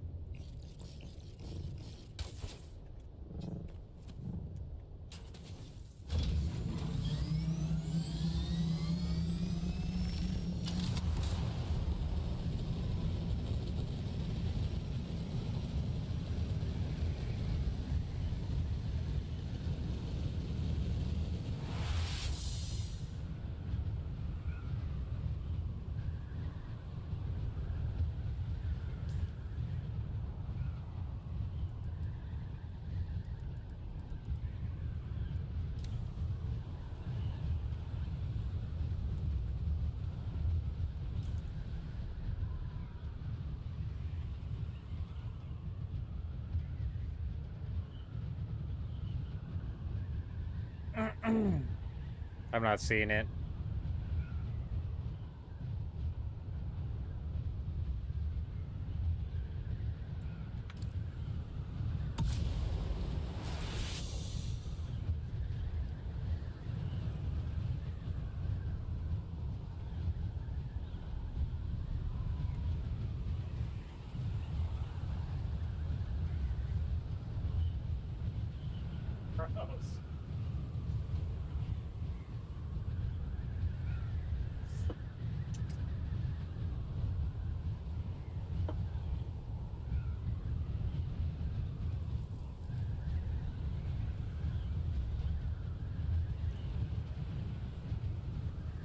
A balloon carry-all like in the movie, capable of moving massive amounts? I don't know. I've never seen the movie, so I wouldn't be able to, like, reference what you're talking about. Even, like, the ability for the carrier to carry a sand crawler from the Haga Basin to the deep desert would be nice, but with how the inventories were disappearing in the assault ornithopters, like, realistically, are we going to trust Funcom to pull something like that off? Because I sure as shit won't. Just is what it is.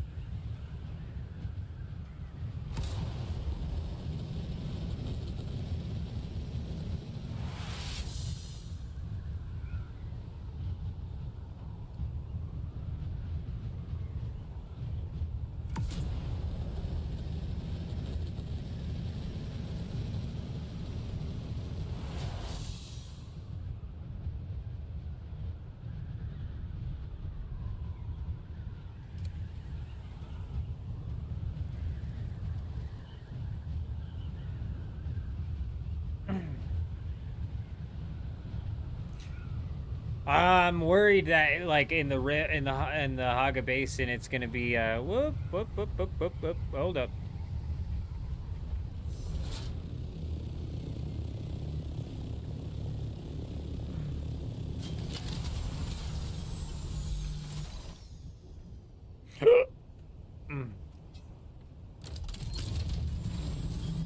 I see a base that's powered down, and I cannot help but check to see if the sub-thief has been deleted because the person was cheating or something, right? Nope, that guy's clear.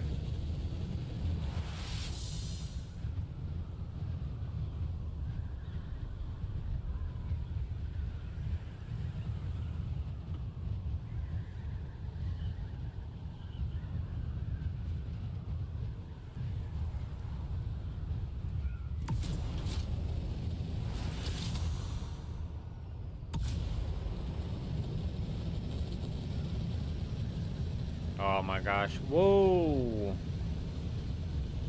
Oh. Nope. We're not gonna let curiosity kill the cat this time. No, we're not. We know what happens when you try and land and try and get out and try and grab something off of an ornithopter that's sitting on the quicksand. We all know what happens. You die. You get glitched up into the air, and then you're rubber banding up in the air for about 15 minutes until you die.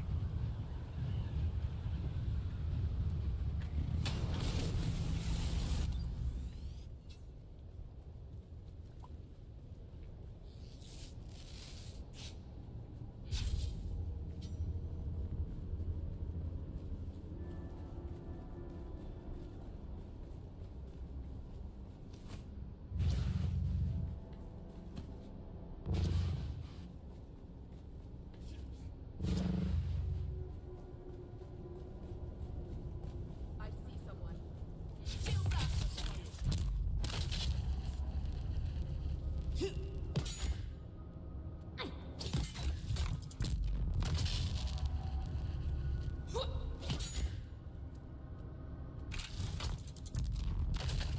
Is this what you guys are gonna do in a cycle?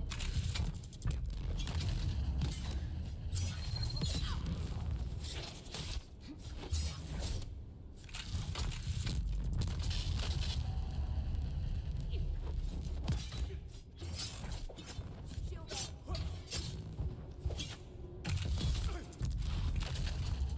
My god, it's so fucking dumb, dude.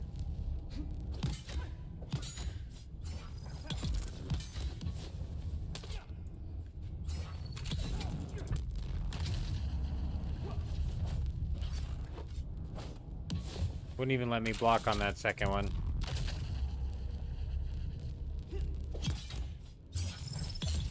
Hey, Smoker, we appreciate you. Hope you're doing well.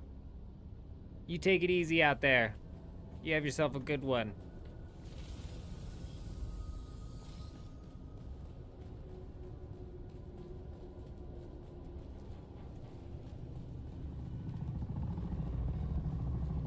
The cavalry has arrived.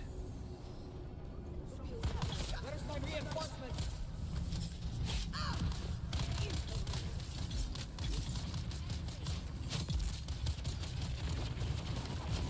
Fuck, dude. What Landsrad progress am I completing here? Do you guys know? Are these deserters?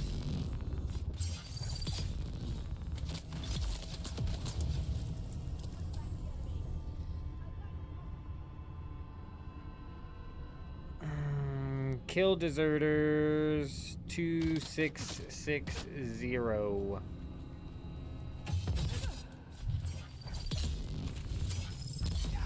Shields up.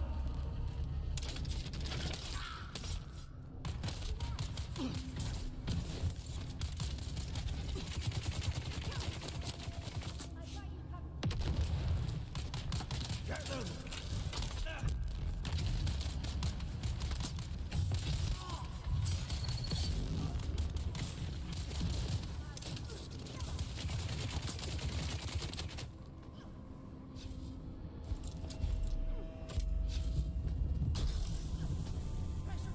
Stupid ass walked into it anyways, huh? You see 2 tasks for killing deserters, really?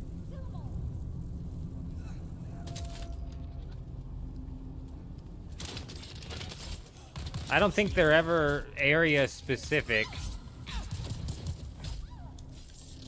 Where's the second one that you see?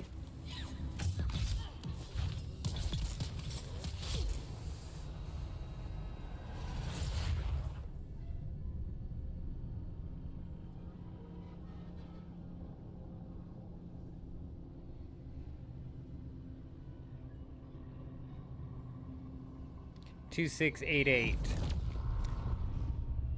Sector weather alert. A large sandstorm is approaching. 7448. Well, that doesn't make a lick of sense, does it?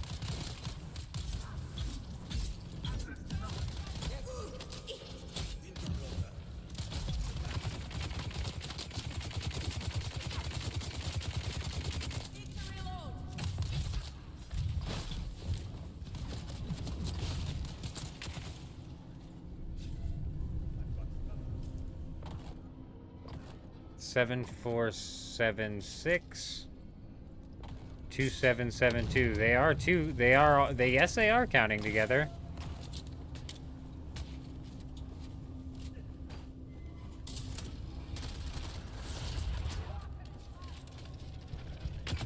As a soloer, what armor for a melee build would be good to get to do some deep desert testing sites, ships? Melee.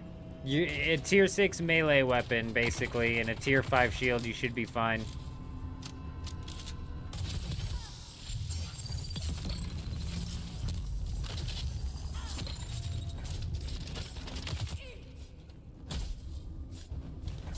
Shields up.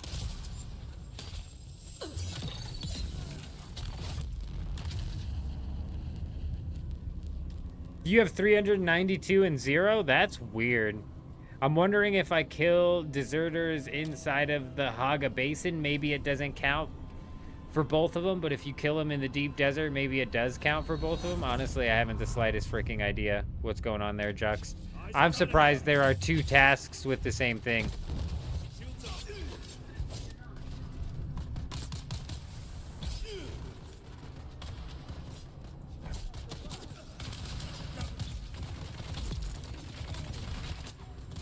Sector weather alert. A large sandstorm is approaching.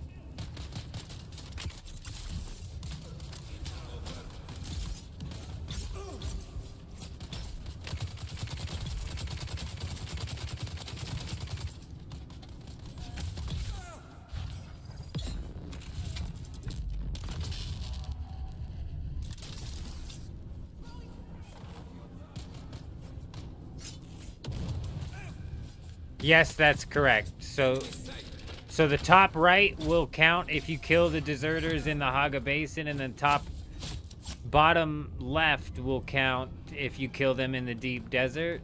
But the bottom left also counts if you kill them in... But the top right also counts the ones that you kill in the deep desert. No, fuck. Did I get that right?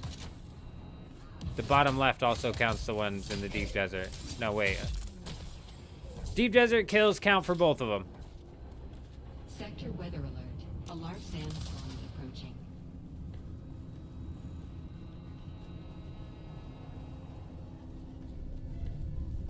I mean, presumably the Haga Basin one is the one that we have more on. That's where we'll get the Idaho's charged. This gets us blade points. Neither of them are crazy great.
Honestly, this one's the better reward. I mean, plasteel composite blade parts isn't bad.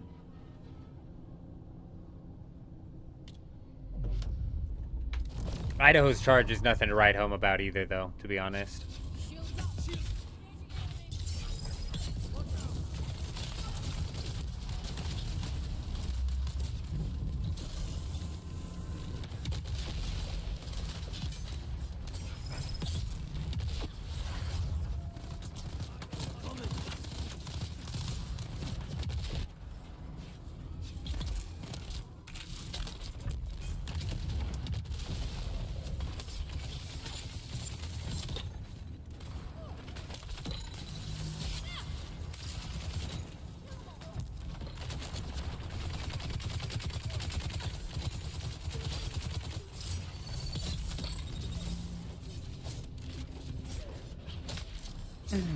The carterizer, isn't it?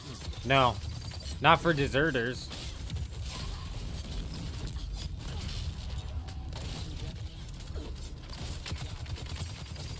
Zed! Zed, you're an absolute freaking madman. Coming in, dropping the $5 super chat. Always glad to catch your stream and looking forward to watching it. We're glad to have you here, Zed. Hope you're doing well. Good to see you, my friend. Hope you're doing well. House Atreides troops is the carterizer. We're talking about, Juxt and I were talking about the deserters. The deserters that we're killing right now, there are 2 different Landsrad tasks for killing deserters. And you could technically knock them both out in one if you killed all of the deserters inside of the deep desert.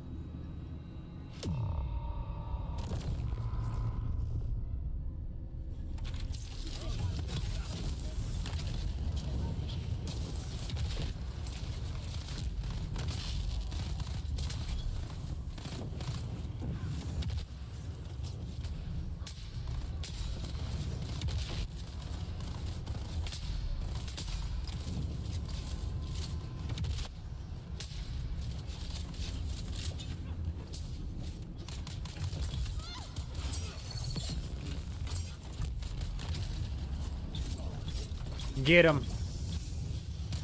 Don't these count for the carterizer too? I don't think so. These aren't Atreides. No. No, they do not.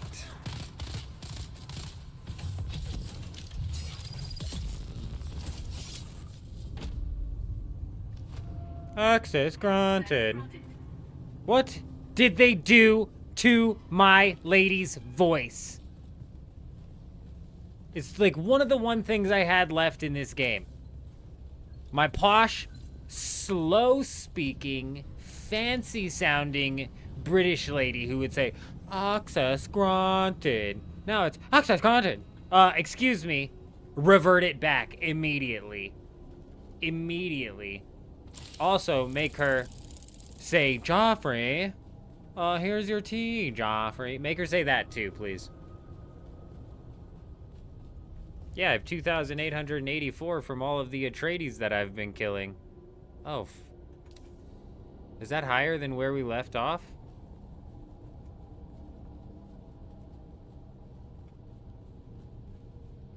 There's literal Atreides troops out here in the deep desert. We have 2,884 from the literal Atreides troops that we were killing. Inside of... So A1 through A4, or A1 through A5 is Harkonnen troops, and then A6 through A9 is Atreides troops inside of the A section. I don't know if that carries through over here.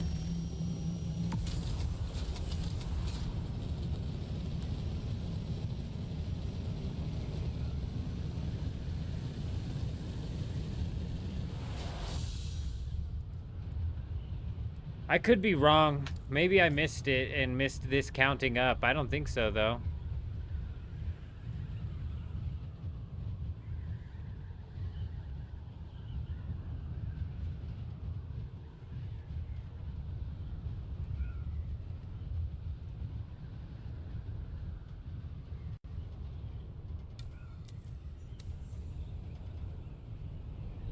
Yeah, we jumped on way early tonight, Zed. My sleep schedule's been all over the place.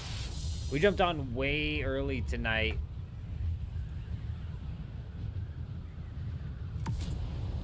And I don't think we're going to be running all the way until 7 a.m. per usual, which is 7 hours from now. Because if we ran until 7 a.m., I would have been awake for 25 hours.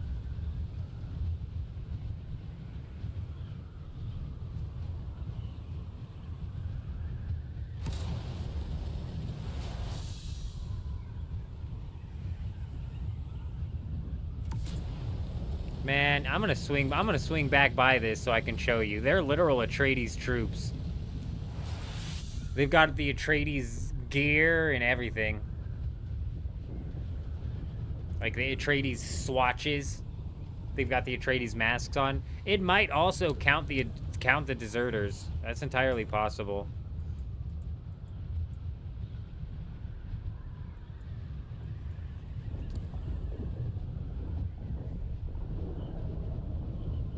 You actually had to do stuff tonight, which is some BS, but it happens. I'm assuming that you're talking at work. Zed's actually got some work to do tonight. Absolute total BS. Bogus. What are the chances we snag some las guns tonight? Honestly, I have no idea. What's the situation been looking like up there? Anybody 12.37% chance? What's the situation been looking like over there? Anybody checked? I mean, last we checked, there was an entire guild holding it down, and we didn't have enough tier 6 gear to actually push it. We didn't have enough tier 6 to actually push it with an entire guild. And honestly, I'm not positive if we have... What are we at?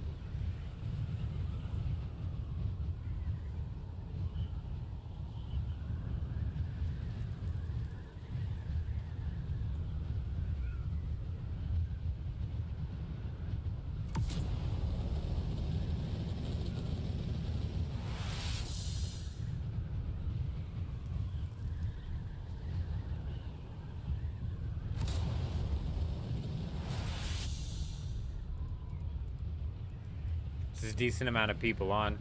I mean, shit, if you can organize a group of people who want to push it, I'm always down screaming. I think the chances are slim that we end up walking out of there taking the chest. These chests on these servers are fucked, man. You have the logout campers.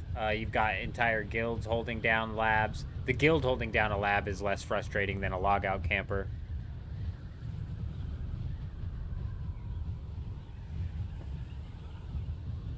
The closer we get into the reset, too, I think the better chance that a guild is going to be out there.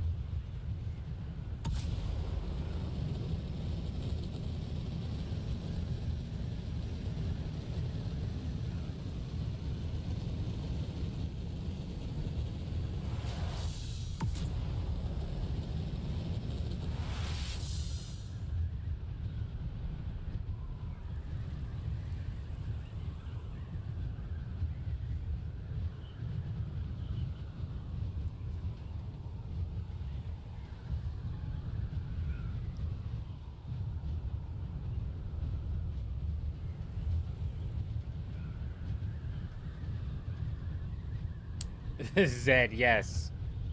Is it confirmed that they're going to be reducing the wear and tear on the wings? Yes, I'm so sick and tired of replacing my wings every week. I ran a whole week inside of the Do-Gap server, and we didn't take one single bit of damage from another player onto our wings, and I still have to replace those wings because they're at like 50%.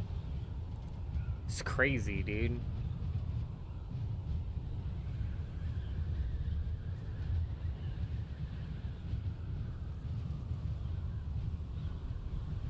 Alright, we're gonna smack this lab one more time.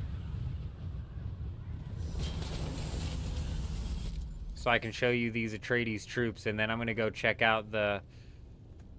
Haga Basin to see if they are, in fact, on the spiral.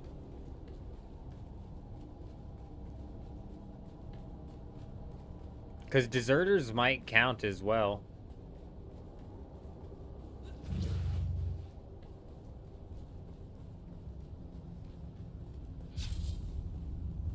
Eyes on hostile.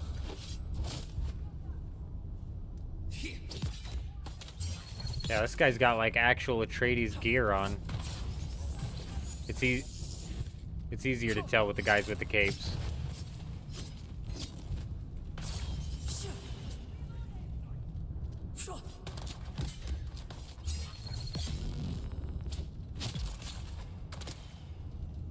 Yeah, see, these guys got the full-on Atreides capes. They got the Atreides mask. Yeah, these guys are full-on Atreides.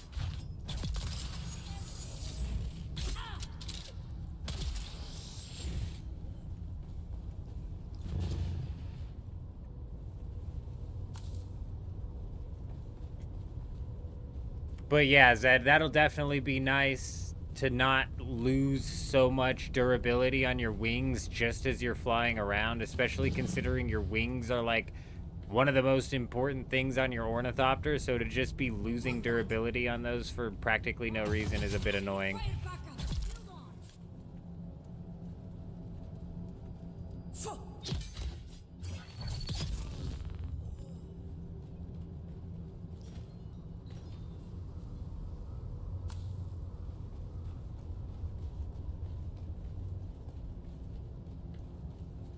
Let's go. Yeah.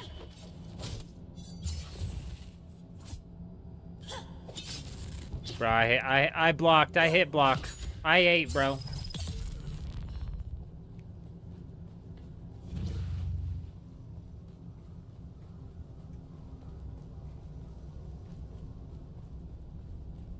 Reveal yourself. Yeah, it's way too much. It's way overtuned. Engaging in.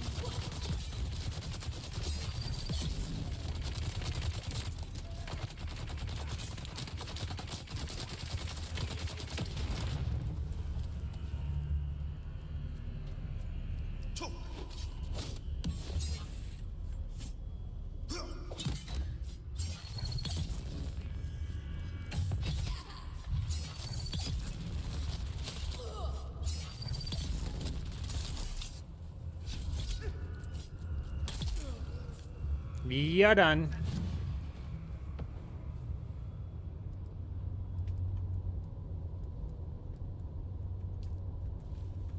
Just made the Hummingbird MK6 assault feels way better with them to fly. Were you running the MK6 just regular beforehand, I'm assuming?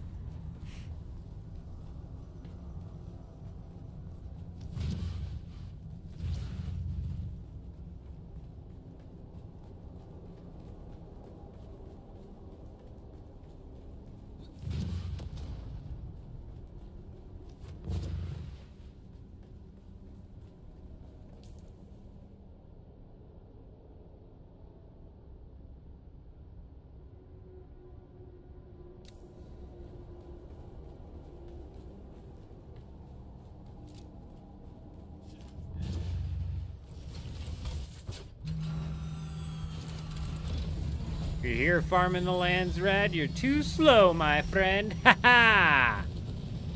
Get wrecked, noob. We're right back.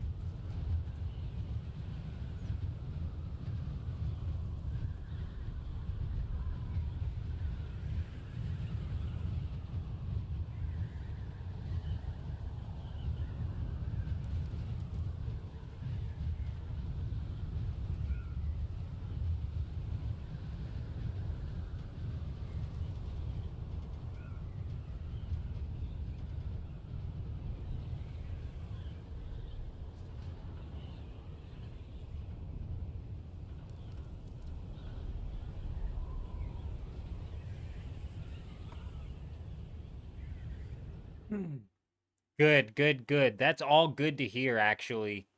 And that's big. Because that's one thing that the scouts still kind of hold over top of the assault ornithopters is the mobility, the turn radius mobility type stuff.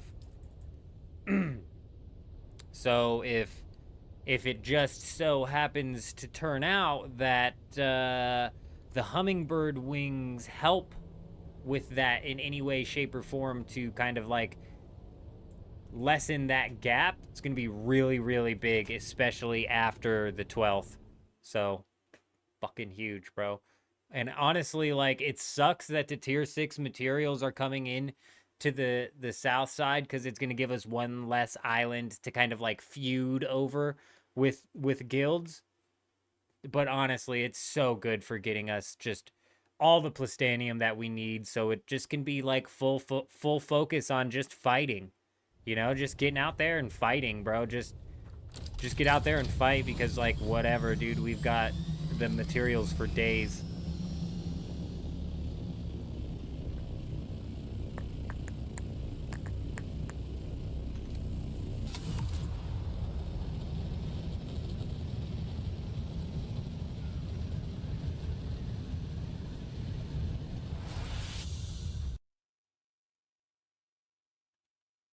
Did my games sound? Oh, yeah, it did.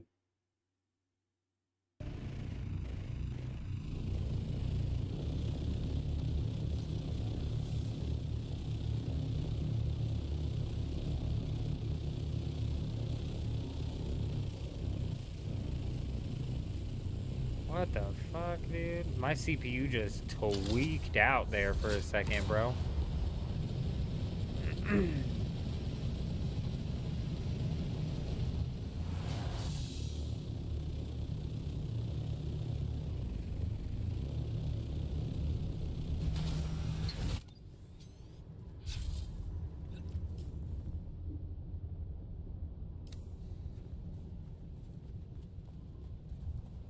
The Albatross Scout takes off way faster? Alright.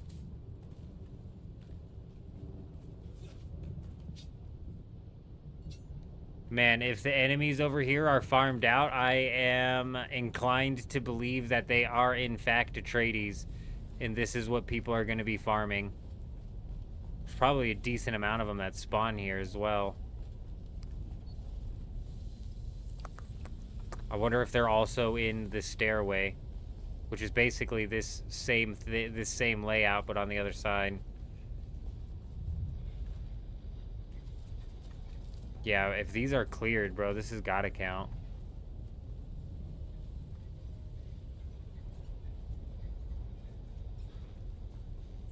Yeah, my headset's got like a loose cable inside of it. If I wiggle it the wrong way, it'll disconnect.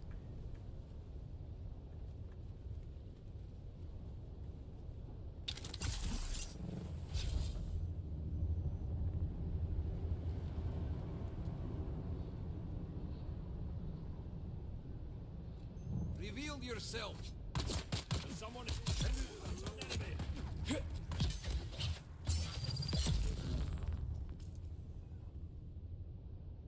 That didn't go up.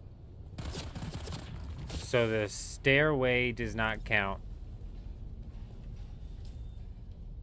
7756 3080.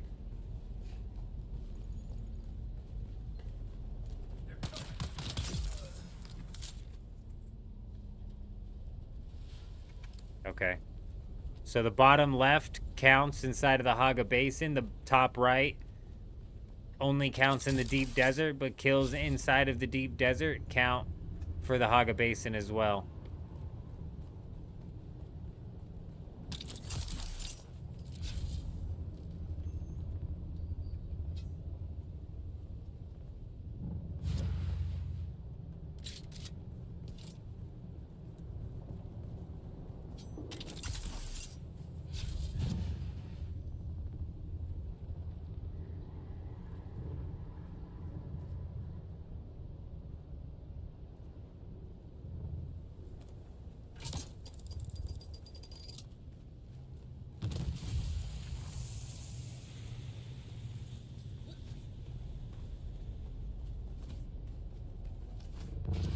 If these enemies are cleared out, though, I'm inclined to still believe Chuji in that these are going to account for Atreides. What happens on August 12th? Oh, so August 12th is the big patch coming in. There's a lot happening on August 12th.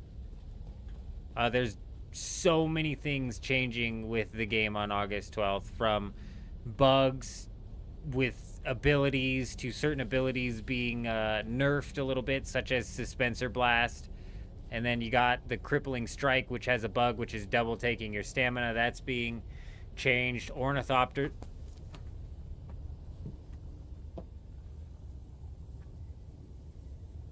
What the fuck was that?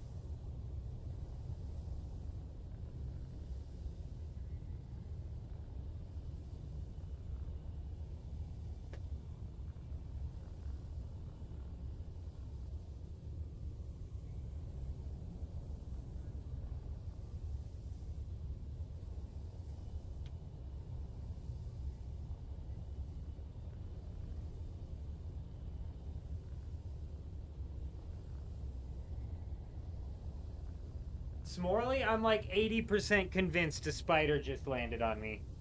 I'm like 80% convinced. Could it have been a string? Could it have been a fly? Maybe. I don't know. Normally, if a fly lands on you, you can tell, like, okay, this is a little fly. That felt like a big bug of sorts. Yeah. I'm surprised. That could have gone worse for, like, damage to the equipment here. Because I'm very much so a clear the room type guy. You can't have spiders. Burn down the house, screaming. Kutchman says it was a spider. I'm wondering if, like, you could see it dropping from the ceiling as I was sitting here. Okay, well, now this is interesting. What's going on with this? Apparently, this is a POI that I've never bothered to clear, because I didn't know there was a blocked door here. What was I answering before that, though? Oh, I was talking about August 12th. They're changing up the ornithopters as well, such as, like, the carrier ornithopters getting a bit of a buff. There's a lot happening on the 12th.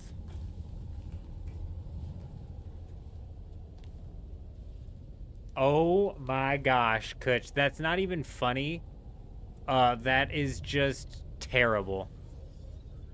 That is just terrible. The government should outlaw spiders. We definitely need to get on that, you know? We need to start writing letters to our governors and shit. Any base rating changes? They're changing up the pentashield.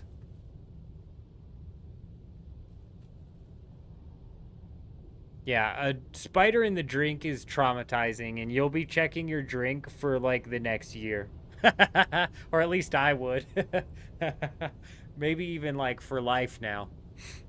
I think I swallowed a fly in my drink once, and that's nowhere near as bad. Alright, we're gonna try siege swapping to see if we can find one of these that's open so we can test this theory here.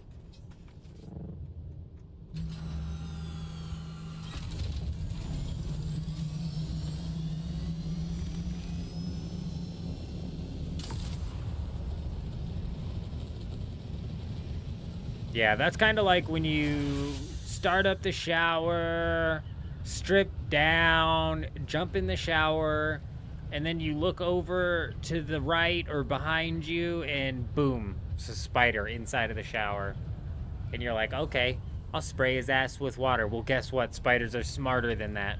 They curl up in a little ball, and they have a little pocket of air, and you're like, I got his ass. And then you stop spraying him with water, and he uncurls, and now it's a wet spider that's on your bathroom floor. I remember one time when my wife and I were living in a trailer, I went to go get in the shower, and there was a wolf spider off in the corner. And I don't know if you guys have ever seen this, but wolf spiders will carry their babies on their back. So I'm showering, I'm scrubbing my hair, and I look down and I see this fuzzball looking thing in the shower because it had been getting wet. And I'm like, what is that? Is that hair? Like, My wife's Italian, but she doesn't usually shed that much hair. And sure enough, dude, I like zoom in on it by like getting closer to it, and it's moving on its back.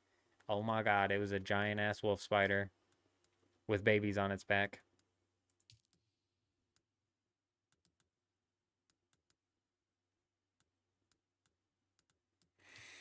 I spritzed that sucker down, and I thought I got it, but I didn't. I think we ended up smushing it into the drain because it was one of the drains that didn't have a big hole, not big enough for it to go down. So I just like pressured it into the drain, and then while it was on the drain, we just crushed that bitch, dude. I didn't shower for a couple days, I don't think. I took a couple days off of showering. Honestly, most of the spiders don't bother me either, Chuck. Um, when my mom comes over to our house, she sees these attic spiders up in the corner, and she's like, you gotta kill you gotta kill those spiders. And I'm like, those spiders are the good spiders. They're eating the mosquitoes, they're catching the flies, and I literally have video proof. I've yet to be able to post this on Discord because of the size limit. I have video proof. Also, man, we need to get Adam in here because he was like, typically camel spiders aren't on the wall, and they're not. You want to know why? Because they're not a fucking spider. They don't spin webs. How that thing was on my wall above my door, I don't know. But I got on the wrong server.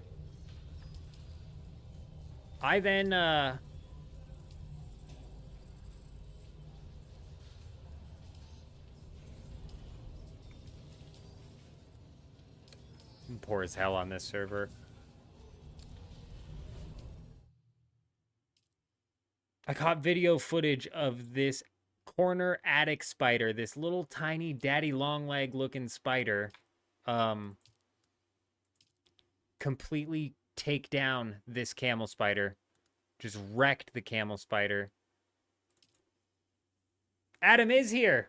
Freaking legend. Man, I've been thinking about this for days, and I even Googled it. I was like, do camel spiders create webs? They don't. So how was that thing on my wall? How was it on my wall?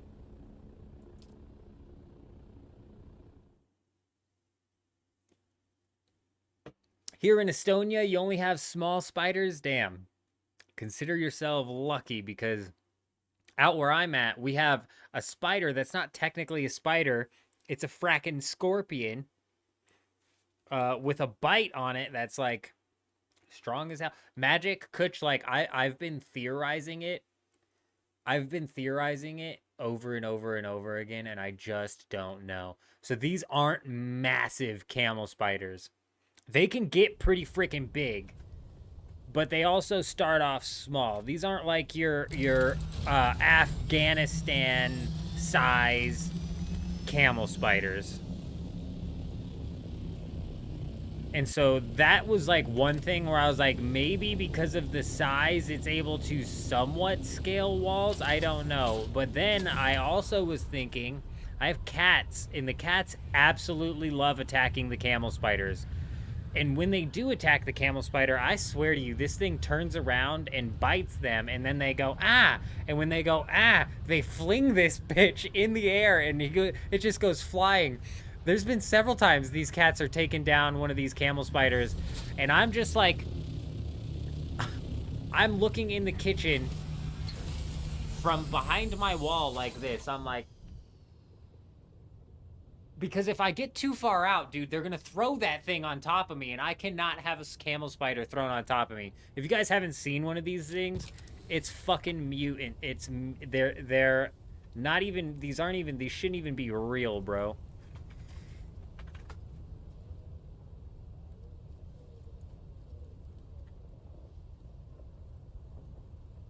Oh my God.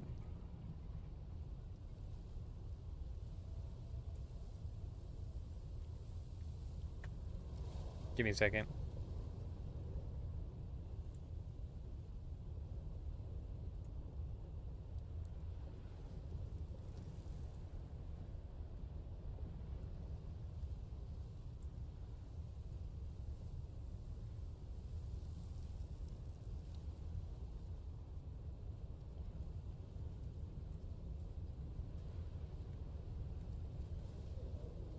This is what my fucking spiders, or this is what my cats are throwing around at me, right? I'm not sure, like, how zoomed in this picture is, but that's it, bro. That's what they're throwing at me.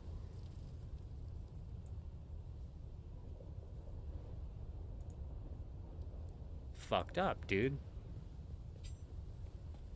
So my thought was maybe they were messing with it and they threw it up on the wall. Right? And there's a bunch of like there's a bunch of the attic spiders like webs up on that wall. Okay, here we go. What are we at? 3220. Please count, dude. Who's that?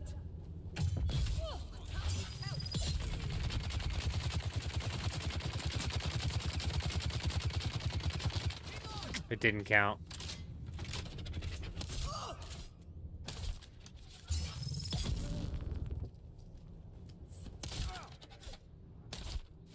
These guys do have green hoods though, so it's like, why?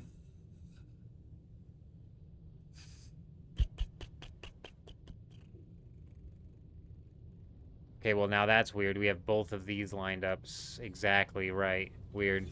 Let me kill one more just to be certain. I'm pretty positive it's not going to count it, but that's fine.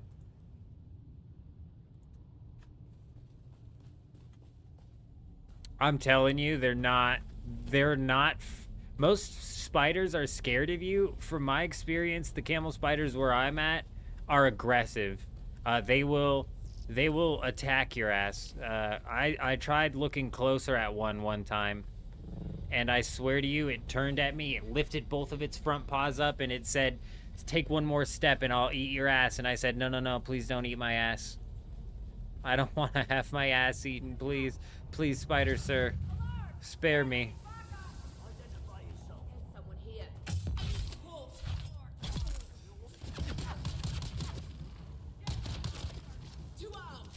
Ooh, it didn't even count that bottom lands rad task. What is this counting then?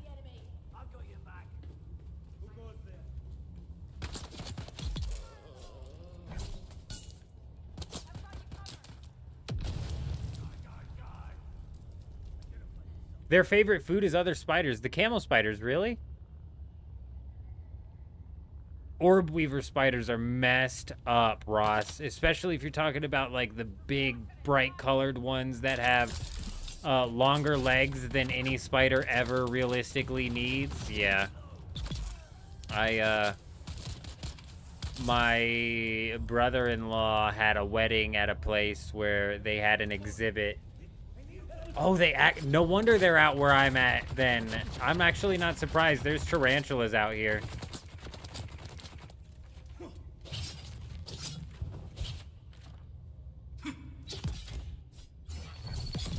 Yeah, a camel spider has like a nasty ass bite that's not venomous or anything, but it's like super strong.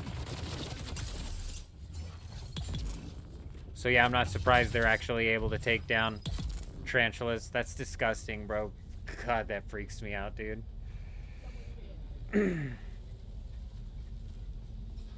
Well, there's like a giant tarantula migration that comes through this area. What lands rat is this? Oh, so it did count towards that, but not towards this. 7756. That sounds like it went up as well. Slice and Dice coming in with the sub over on YouTube. Hi, how are you? Hope you're doing well. Hope you're doing well. Yes, yeah, brown recluse are definitely ones to be worried about.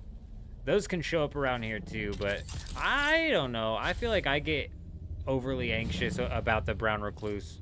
Every spider I see, I'm like, it's a recluse. The first camel spider I saw, I was like, it's a giant brown recluse in our house, babe. And then I was like, it's not just a regular brown recluse, though. This one's fucking mutated. It's got a long body, and I think I saw crab pinchers on it. I was like, it's a crab scorpion spider, and it was running around our house. And she's like, what? No, it's not. What are you? You're crazy. You didn't see that. The hell I didn't see that, bro. I saw it time and time again, and I also saw my wife She's crazy. She's the spider handler in this house, not me. I saw her one time take a plastic bag and dive on the ground and put the plastic bag over top of the spider. And so she's holding this spider in the plastic bag, and it's suffocating in this plastic bag, and it's squirming, and I'm like, I'm in the hallway, like almost crying, like dead ass. I'm like almost crying because now she's got it pinned down and it's squirming, and so you're just watching this creepy ass thing like struggle, and I'm like freaking out, dude. And she lifts her fist up and goes boom, boom, boom, punches the bag like 3 times over. Oh my god, she kills that spider with her fist. Holy shit, dude. Whew. I have no idea. I don't know how you grow those kind of balls, but I did not come equipped with that set of balls.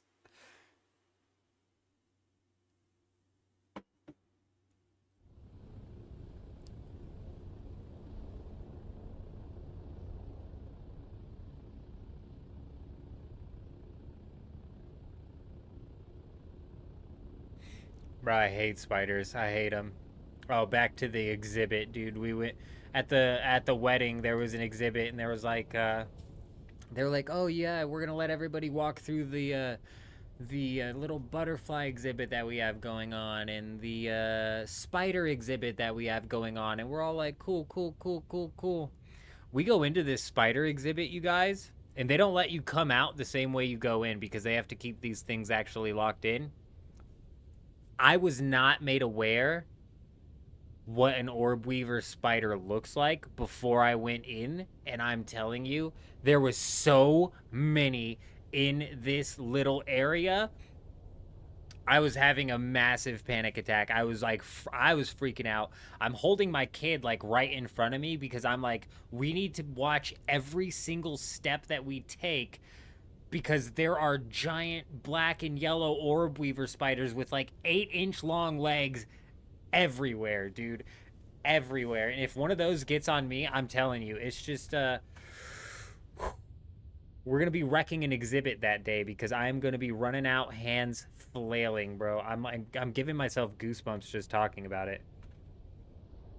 Poecilotheria metallica. Oh god.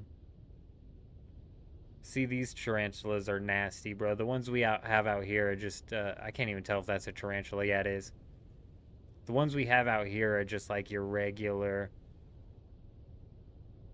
They're nothing fancy like this. God.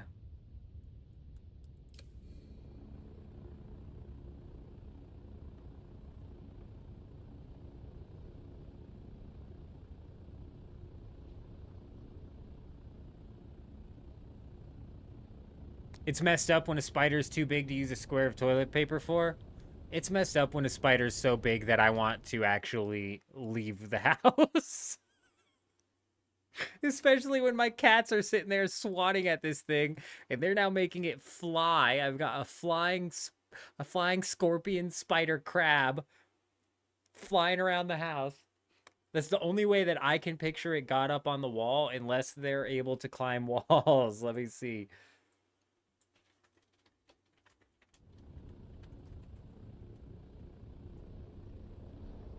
Yes, some types of camel spiders can climb walls. They have specialized adhesive organs on their legs, leg-like appendages near their mouth that allow them to stick to surfaces. Oh my gosh, I gotta pull this one up too. This is so brutal. This more so looks like the ones that I have at my place. Oh my god.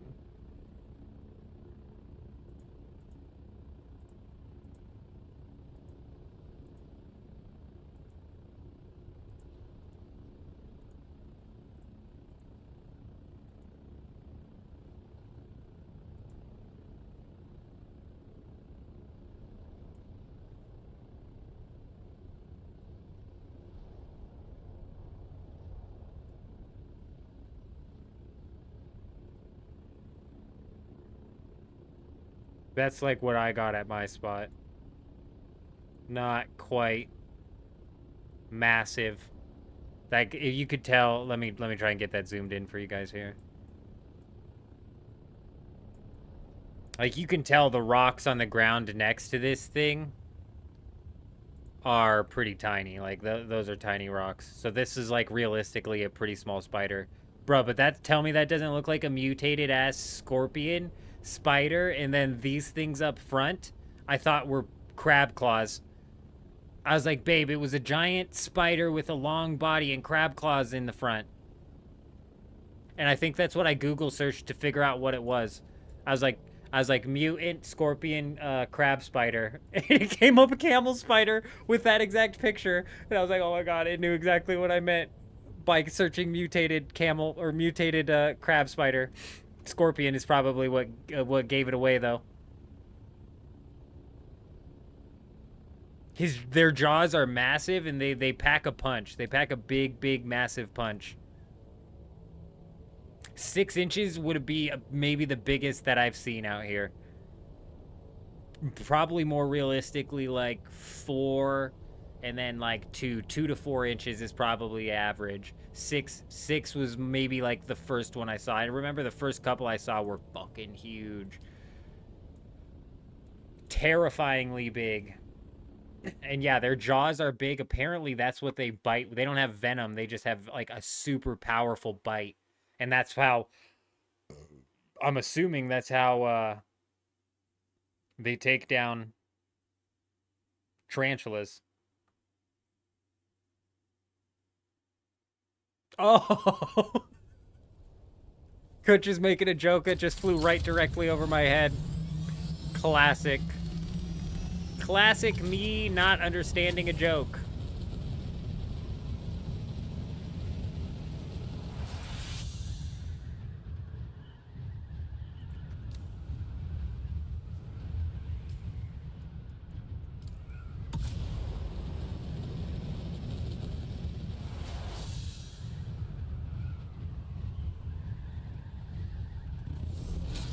No way do they have that. I didn't even think about that.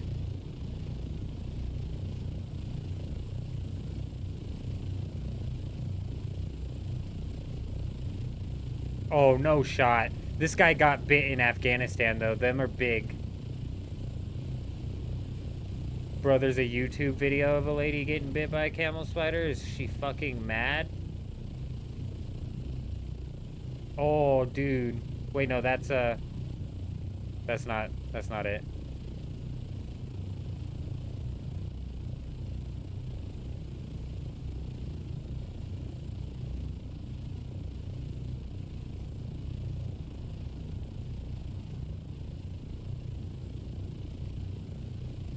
Camel spiders, will it bite me? This is a video that was put on YouTube August 22nd of 2022. I've not seen it, but I'm genuinely interested. Like, obviously it's gonna bite you.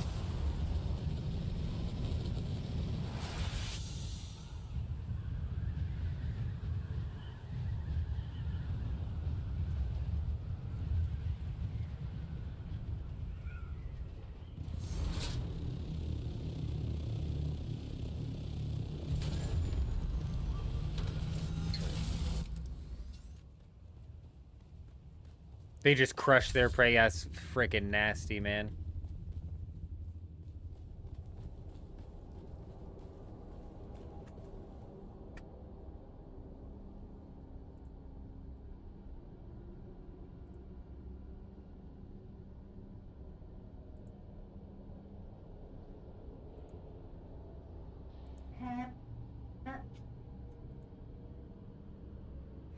Slightly venomous. This is the video I was looking at.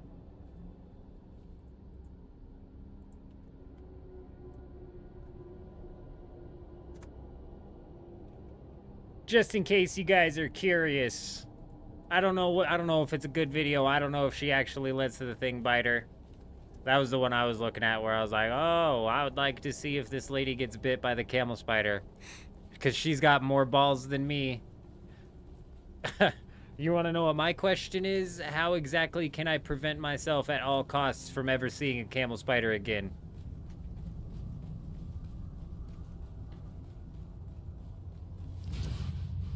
Damn, we caught these off rotation.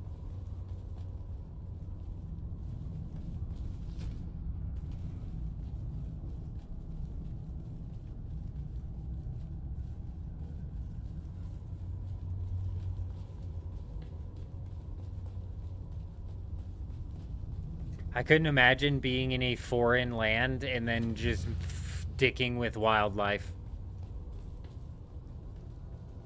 Let alone like spiders or something, you know?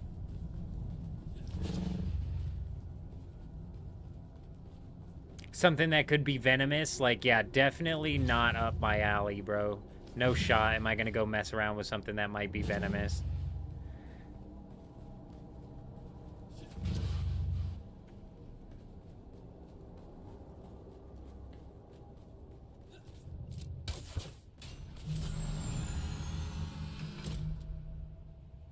No shot, dude. These people are nuts. These people are nuts, man. I like the people letting them things bite themselves are crazy too, even though if they know they're gonna be alright, like the guy taking the bullet ant and all the other shit that he takes. I'll be right back.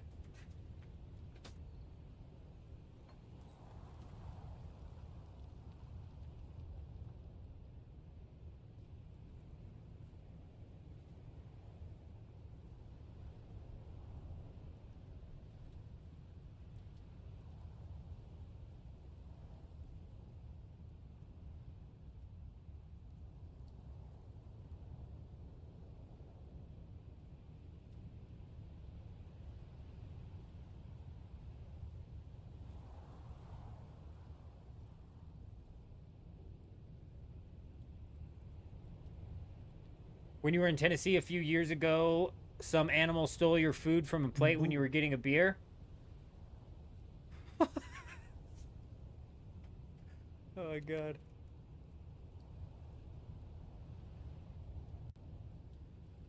Man, you go dragging your ass around everywhere like that, you're gonna get a rash.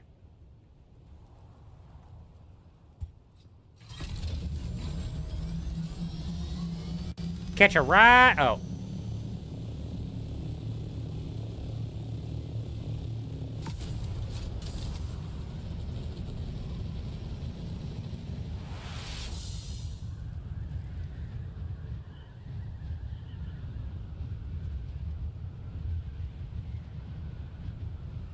Yeah, another bug that we got to watch out for around where I'm at is something called the tarantula hawk.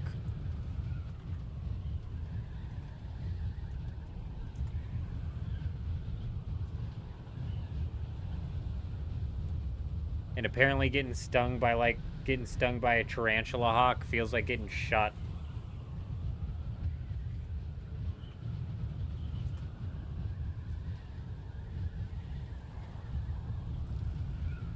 Intensely painful, described as white hot, electrifying, and excruciating sensation. Considered one of the most painful insect stings, second only to the bullet ant. Damn, bro. Damn, yeah, those sons of bitches fly around out here. And you gotta watch out for them. They're typically peaceful, bro. You don't go swinging at them and they're just gonna fly right by you. You pray they do anyways when you see them.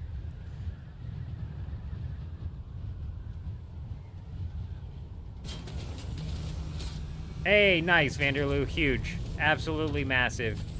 Yeah, just take your time. Do what you need to progress. You know, knock out class quests when you can. Level up when you can.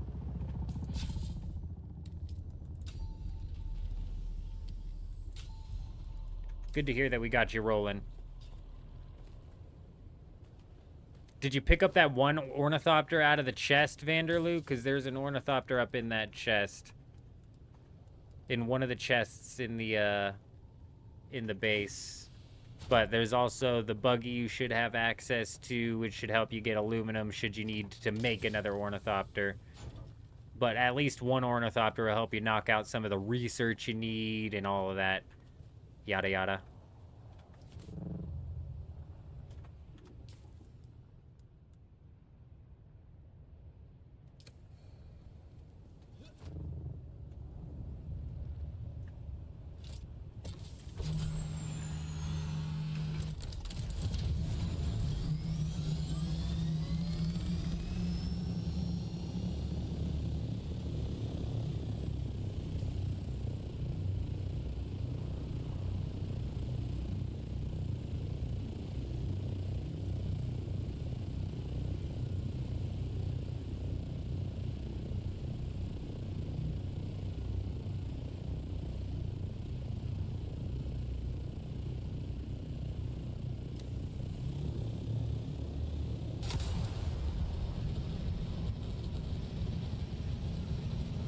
Huge. Absolutely huge.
Interesting.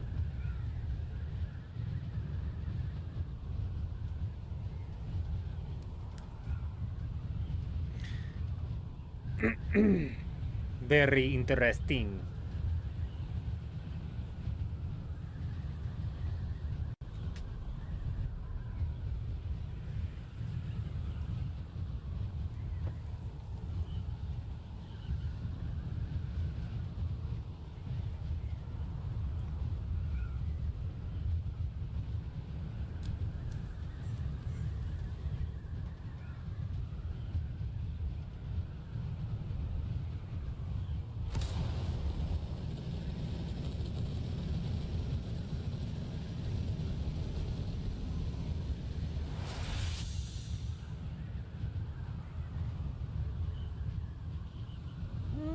I'm probably gonna have to pick Flax, dude, to level up. I mean, we've gotten a decent amount of levels doing what we're doing tonight, but just like honestly, the best sorts of leveling is gonna come from the best sorts of experience per hour, which is fucking picking fiber. And since that's getting nerfed on the 12th, might as well be something I knock out a few hours in. When do they shut down the Battlefield 6 beta? Man, when I logged on to that today, I was in a queue of 100,000 people. I had to wait for 100,000 people to leave the game before I could get in. It didn't take long, but it was still hell of a queue. The numbers that game's been pushing is a bit mind-blowing, you know what I mean? See, maybe already, yeah, I'm talking about this week, Land Shark. Yeah. Yeah, we almost booted up the stream today with some Battlefield. So we're gonna run a Battlefield stream next week, just a Battlefield strictly stream. For how long we end up playing, who knows. But yeah, we're gonna do a Battlefield strictly stream. 520,000 plus, that's fucking wild, man. That is wild. That like blows the nuts off of that like blows the nuts off of the last record from Dota or whatever. It's like not even close.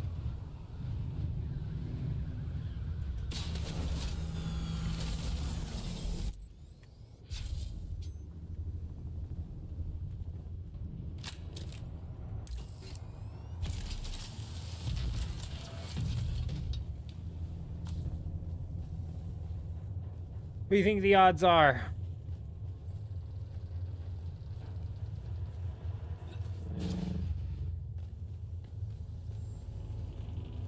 Slim to none.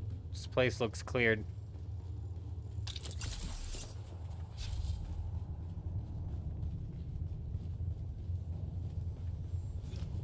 Damn it. This place probably has somebody log out camping it. If we're being entirely honest, it's probably one of the easiest spots to log out Weather camp. alert. A large sandstorm is approaching.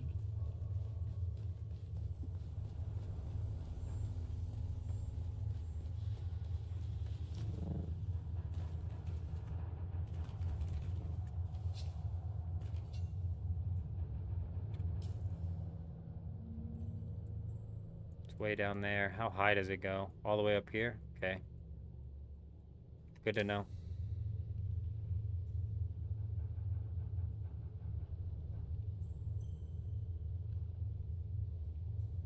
Yeah, we'll see what happens. Last time somebody rolled up with oddly suspicious timing, considering it was off of the chest's rotation. Is it entirely possible that it was just some rando who happened to be here at the right time? Yeah. Yeah, it is.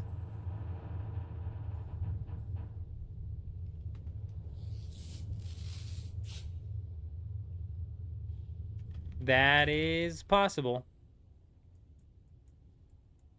It's heading north. Interesting. Very interesting. But stupid. Good to know.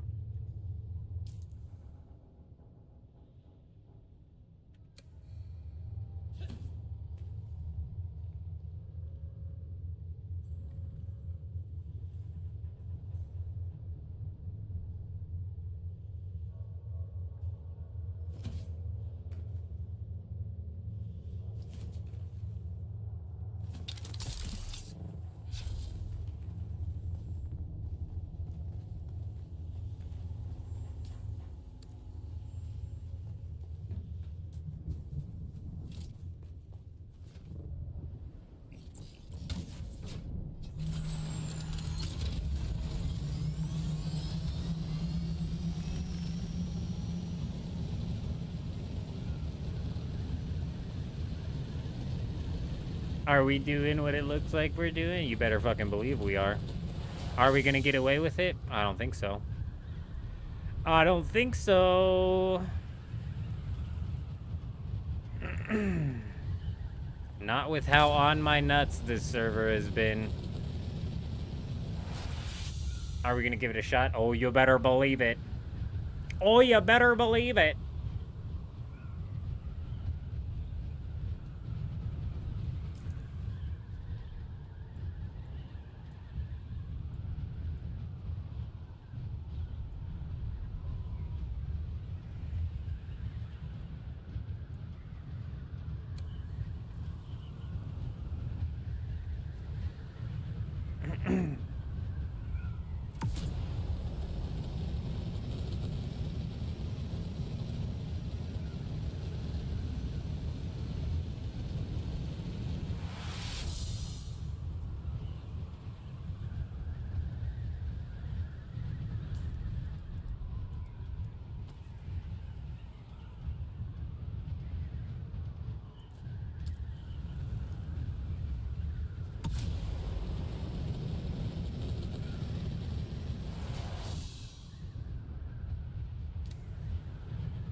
I don't know who in the guild that I have in the chat, but I may need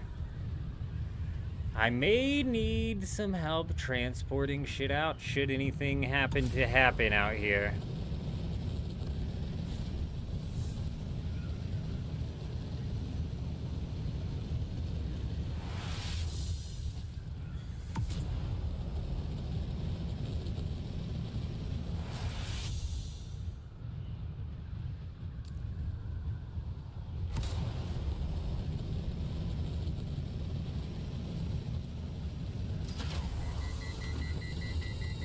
Fuck, dude, 3,000 meters is so far.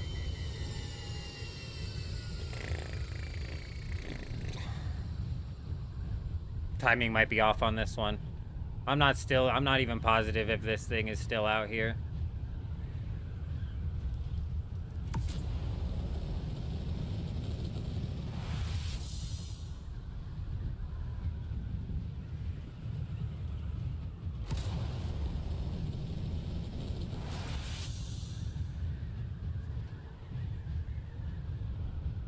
I'm less worried about height right now. I'm not even worried about this ornithopter right now. We're one shot.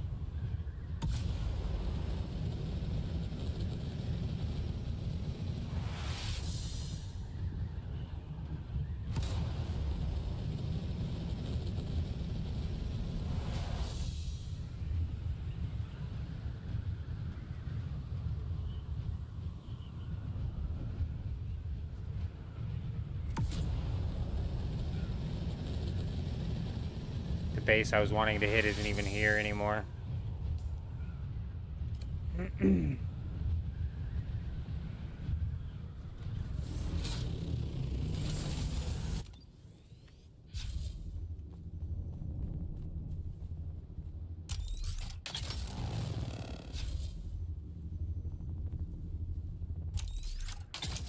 What the fuck is going on? Oh, this one's already been raided. Actually, I need a fuel cell, thank you. Why is it saying emergency venting? Why wouldn't it let me fire that?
I don't even know which way to go.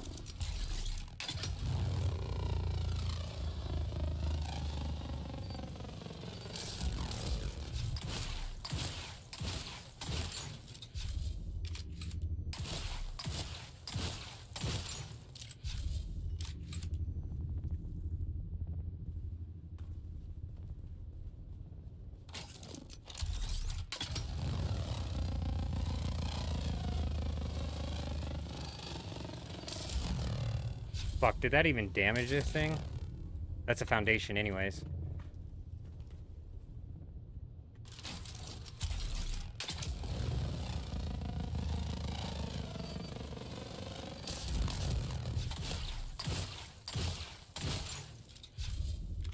We're running low on time.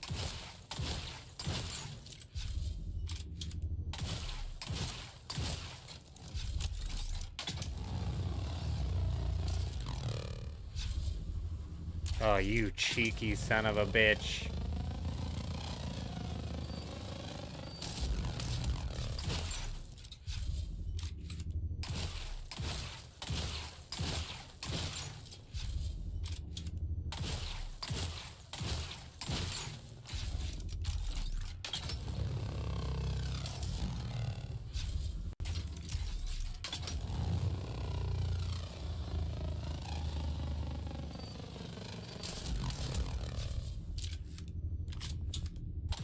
This guy's at least got his shit honeycombed proper, making it, I would say, practically impossible for a solo to take this whole thing.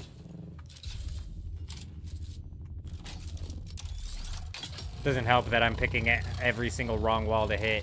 And realistically, I should be going through the doors, but I feel like the doors would be the last place you want to go through.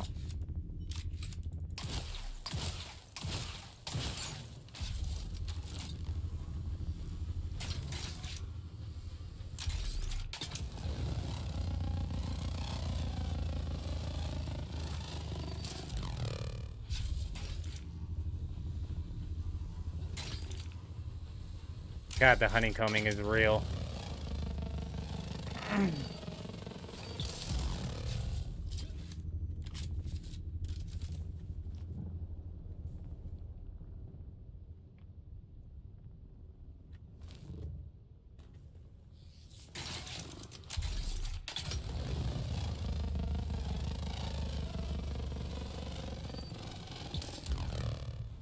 Yeah, right into an unraidable.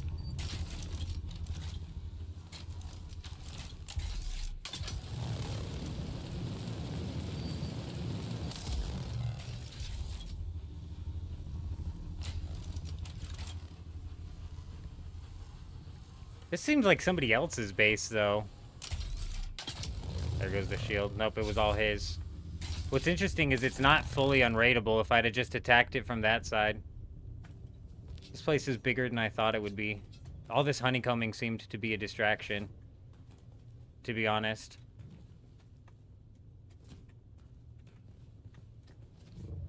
Yeah, that one's that pentashield's meshed in, but if we go and take a look, like as much as he he meshed them both in. I see now. It's double meshed in. Kind of seems like overkill if you're just gonna mesh in your shit anyways, you know what I mean? Fucking lame, dude.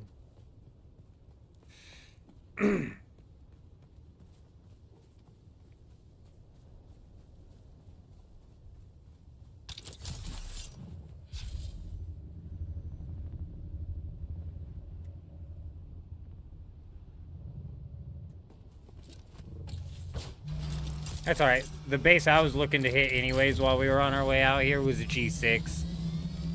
Or, no, sorry, G3. It was that guild's base that was up on G3.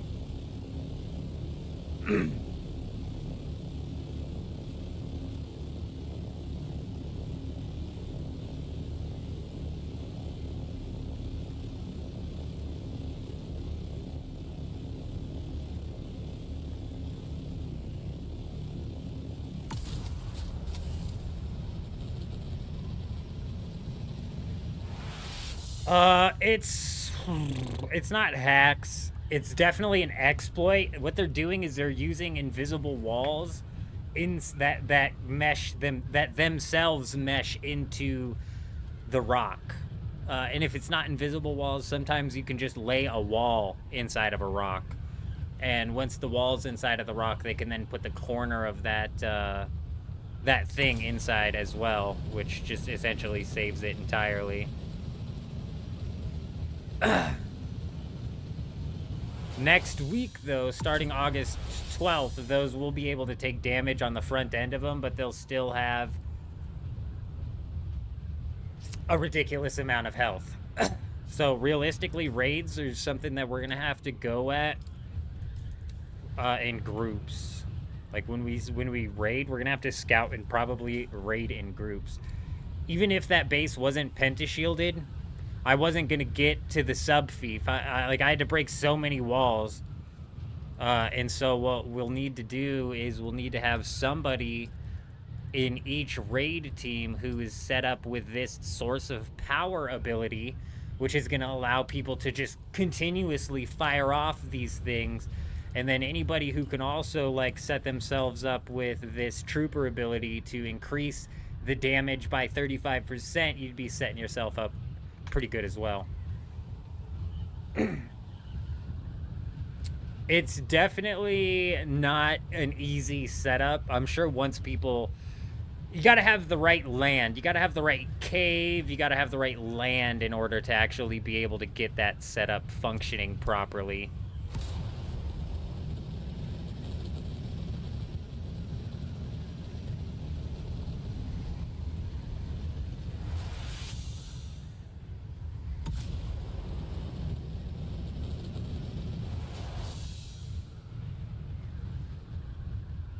Because, you know, if you can sink one wall into the mesh on one side, but you can't do it on the other side, then you're still technically raidable from the other side. So it's got to be, like, the perfect setup. Yeah. What are you going to do? That's the first Pentashield unraidable base that we've run into, so... It's good to finally see one before they go.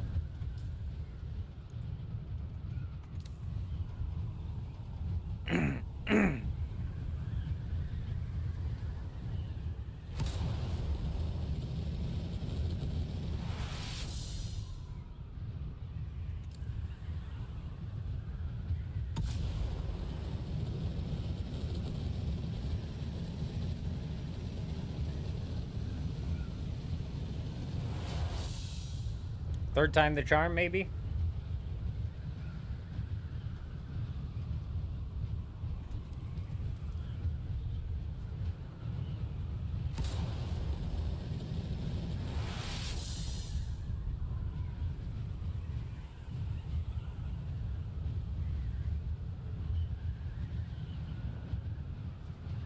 Yeah, people are hiding their characters inside of the mesh.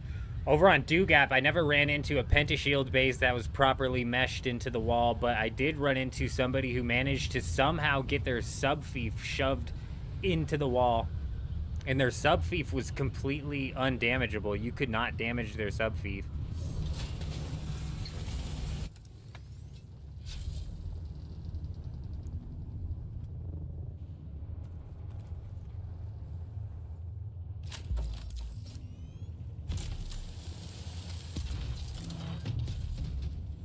I knew I was on the wrong side. I knew something didn't seem right.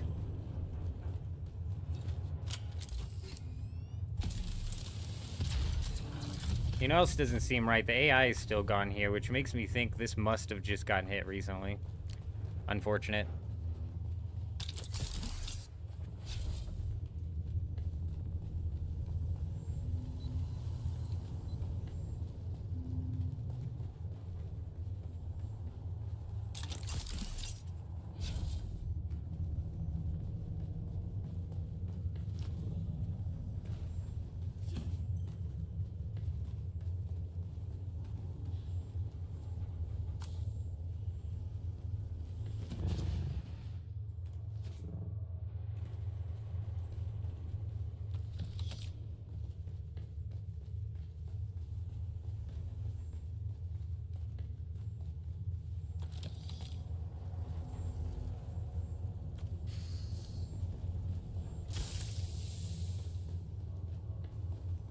I've been raiding the PvE side with NPC help. You've gotten at least 10 bases, got your level 6 station and gear. Very nice.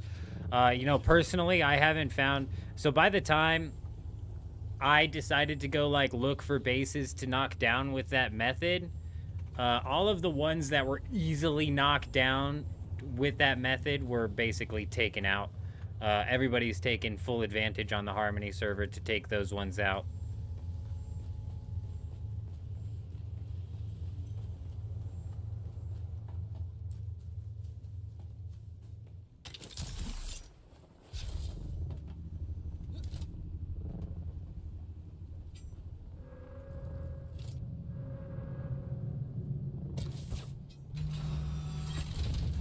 Oh, fuck.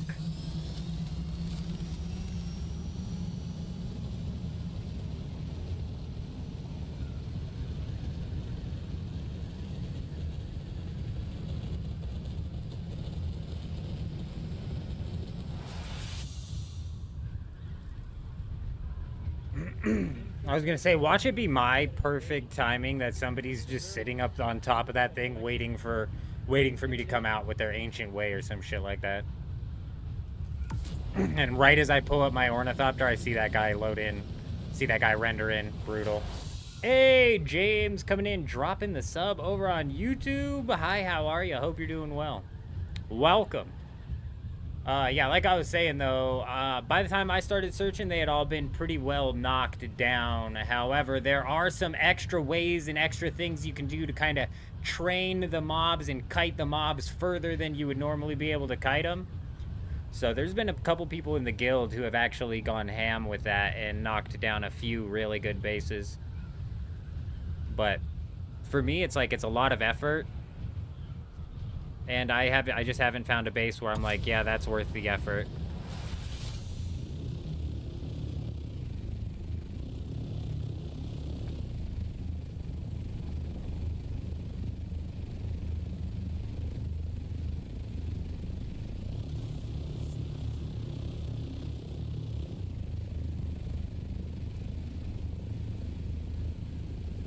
Why did that swap PvP?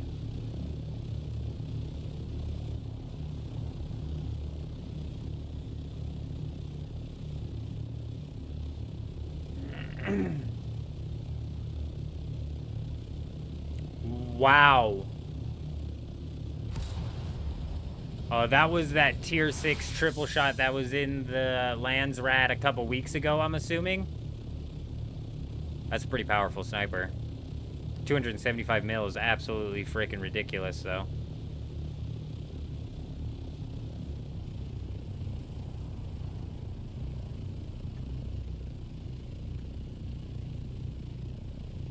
God, that guy's right on the edge.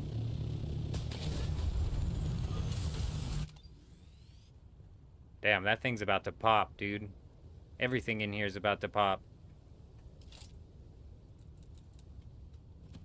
Still claimed. It's just all about to break.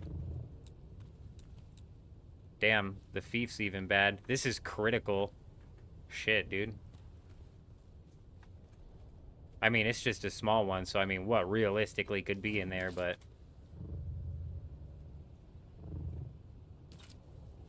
Damn, this guy quit, bro.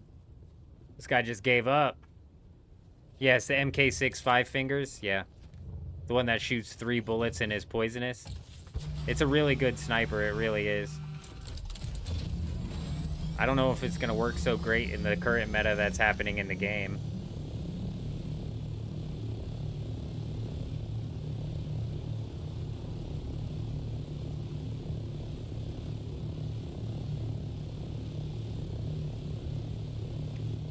God, 275 mil for that is nuts.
Yeah, what sucks about the triple shot, though, in my opinion, is the fact that the bullets spread, and they don't spread vertically, they spread horizontally, and it's not 200 and so odd damage per bullet. All 3 of the bullets add up to 200 and so odd damage. So if you shoot at somebody who's 75 meters away, you're probably only going to hit them with 1 of the 3 shots. I'm almost positive it's not 200 per bullet.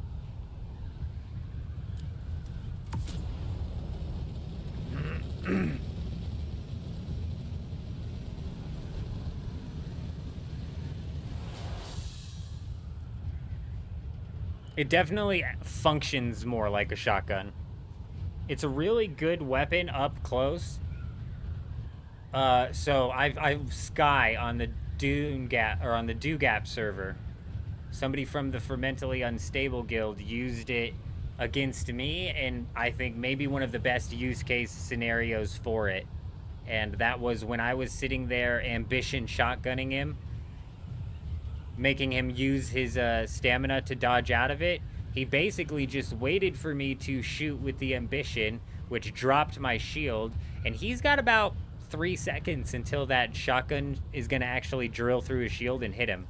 So he took advantage of that 3 seconds to go boom, boom, and tap me twice with that, with that thing.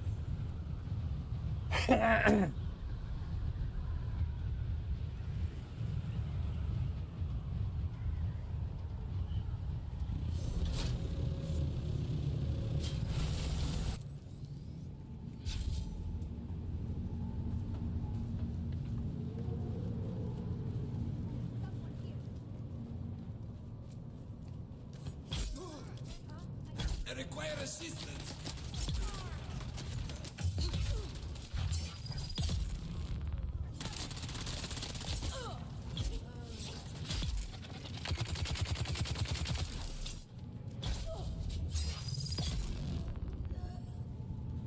Is the Shellburster much better than the Perforator, or about the same? I'm not entirely positive.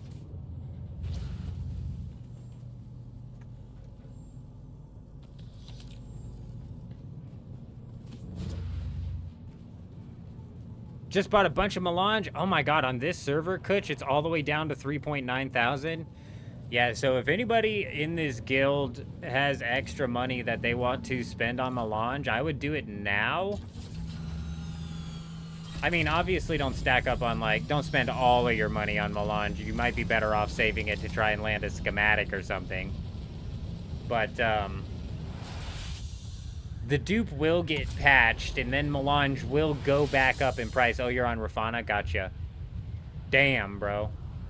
Either way, if it's cheap, I would pick it up, because the dupe will get patched, and the melange will go back up in price, and then another dupe will surface, and the melange will drop back in price. But if you've got melange when you need it, then you're not going to have to worry about buying it at those expensive prices.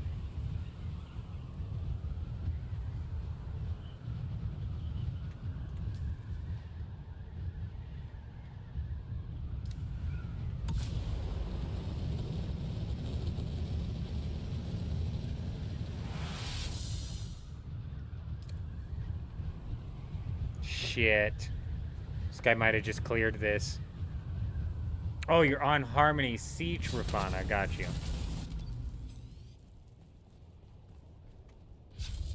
Yeah, the dupe will get patched, and it'll go back. This Spice Melange will start costing a bunch again, but... And I'm kind of with Adam, where I've got a bunch of melange as well. Erythrite crystals is, I'm assuming, what he's talking about. I'm with Adam. I've got a bunch of melange as well. So it's like, there is a certain point where it's like, okay, you know, you don't necessarily need to pick any more up. But considering that the dupe will eventually fade away and become useless, it's not like it's not the worst investment in the world.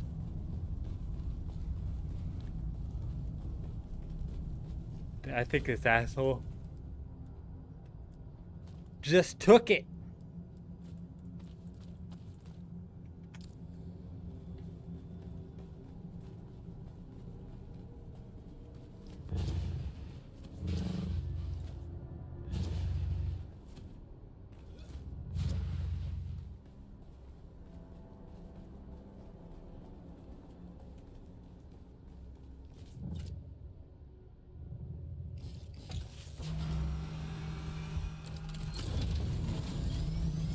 Well, you never really stop needing melange, so it's not bad to have. And if you're getting it for cheap, and it eventually goes back up to the ridiculous price that it was, like, yeah, like you said, there's a pretty good investment, pretty good turnaround on your money.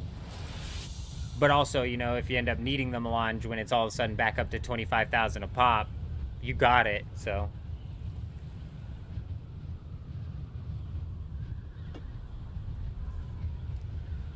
Gosh, that sucks, Kel.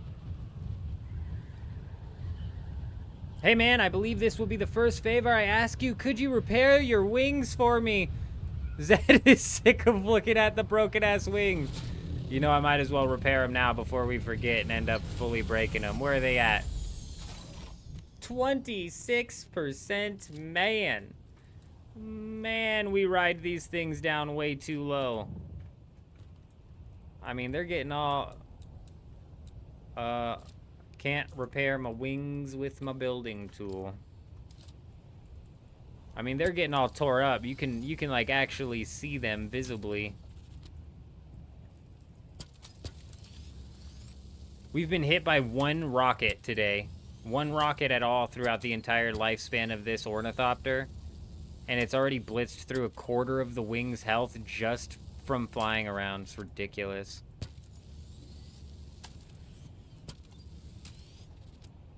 Ladies and gentlemen, we got him. Picked up 5k melange at 3.5 thousand a piece. That's absolutely freaking wild, man. Zed dropping the 5, saying thank you. Anytime, my friend. I got you. Anytime. You're a freaking madman. Hope they don't got you working too hard. We appreciate you. But yeah, anytime. If anything, it's more so me thanking you, because running around at 26% health on my wings while I was out in the deep desert, if that guy that flew up on me even threw one rocket my way, it was basically game, set, match.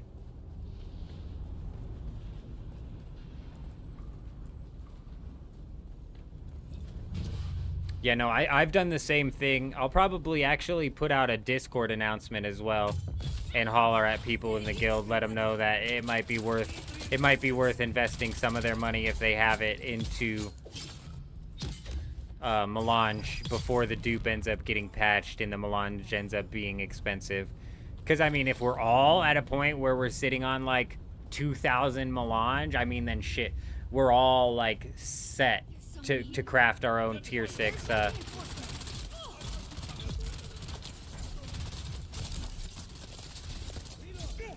our own tier 6 gear and shit.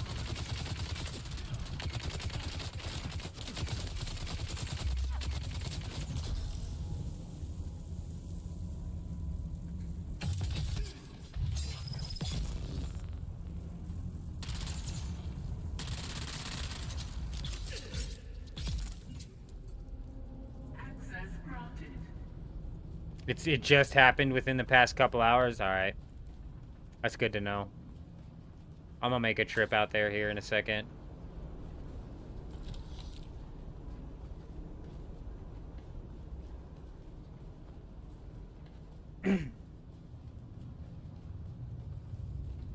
Access granted. Hey, she slowed her voice down again. Did you guys hear that? It fixed itself. Funcom devs actually listened to me for once.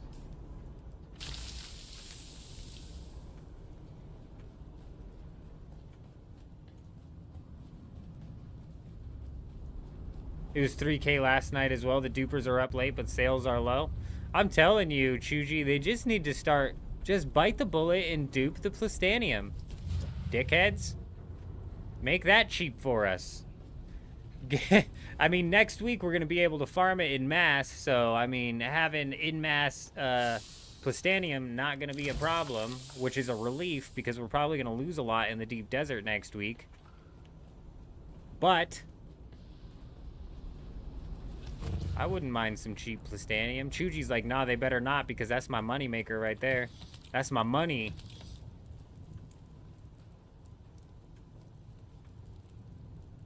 Melange, Jen. I'll show you in the market. It's basically one of the game's most coveted resources. It's what they want guilds fighting over in the end game. This melange, but it's not really how it's ended up working out. Oh, are they real world trading? So there's Chinese bots running a Chinese bot farm right now, and they're mass duping this item. And then they basically sell the item on the market, and then, yes, they real-world trade the Solari. They're not real-world trading the melange. They're trading out the Solari that they get from selling the melange.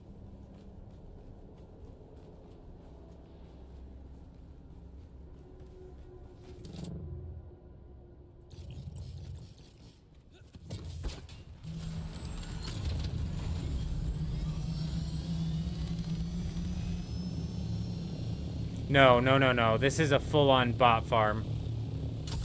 During, like, week 1 and during, like, week 2, even week 3 of the game, there was dupes in the game that I believe non-bot farm owners were taking part in.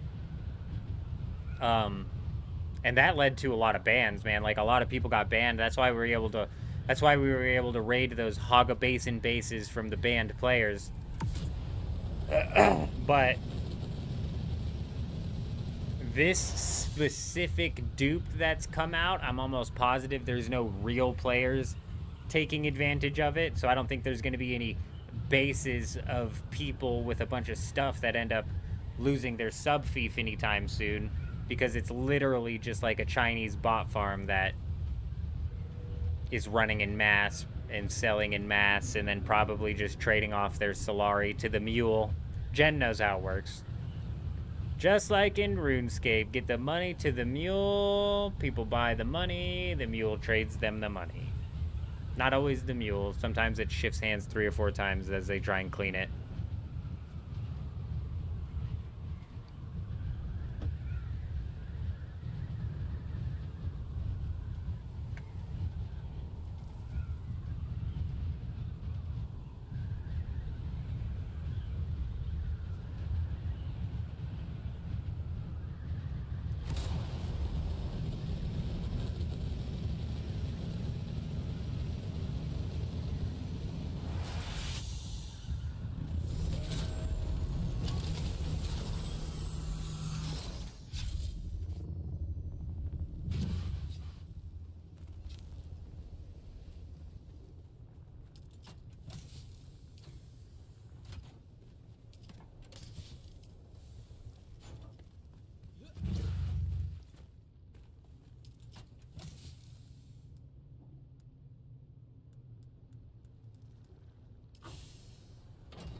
Oh, I got you. I got you, cowboy. I'll roll out there right now. I got time.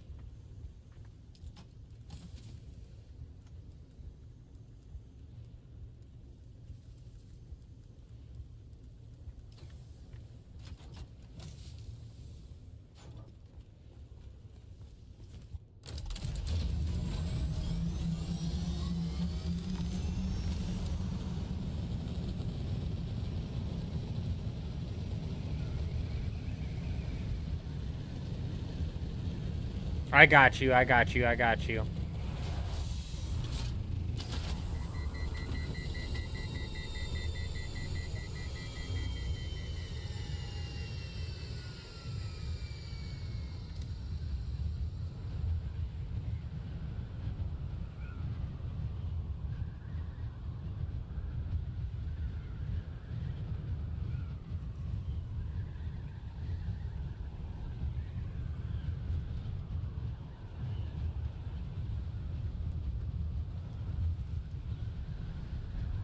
Yeah, true. It's not too hard to mine the crystals, to be honest. It's a bit of a pain in the ass.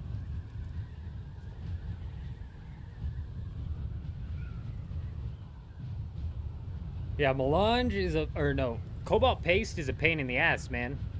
You freaking need it for everything.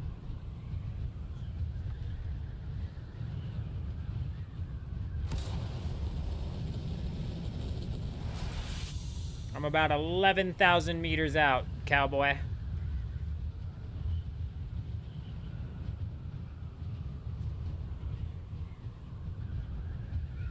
$11,000 to go.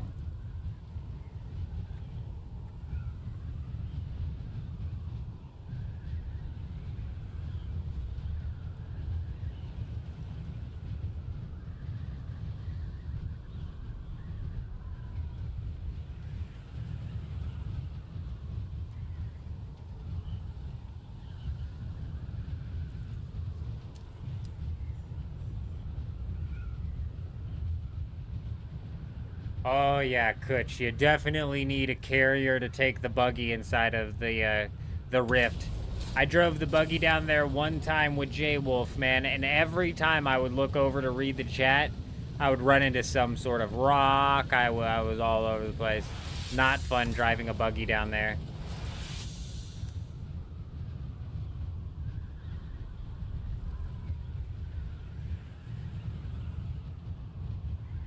Yeah, it really is. It's a game changer for Jasmium too, actually. Though, like you pointed out pretty early on, that base that Big D gave us over at the Jasmium area, being right next to the world map, actually makes the hauling with assault ornithopters a little bit easier.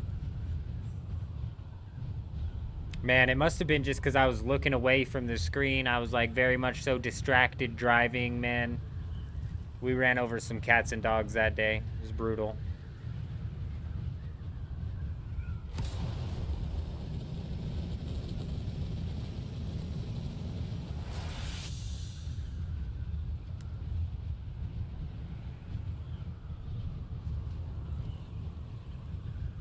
Too much cobalt paste? I've never heard of such a thing. Every time I think I have too much of cobalt paste, some fucking recipe comes in and is like, oh yeah? Get more. And I'm like, you son of a gun. You cheeky bastard. I'm 4,000 meters out, cowboy.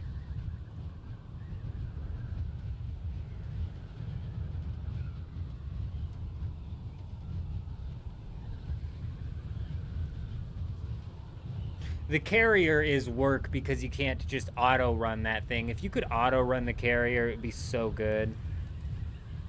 It's so annoying, and like I can't type while I'm flying the carrier. I can't pop open my menu to see like what's going on with my skills. I can't do my research. I can't do shit.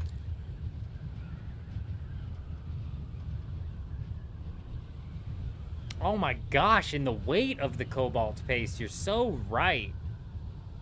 It's an absolute waste to be putting inside of the plastanium.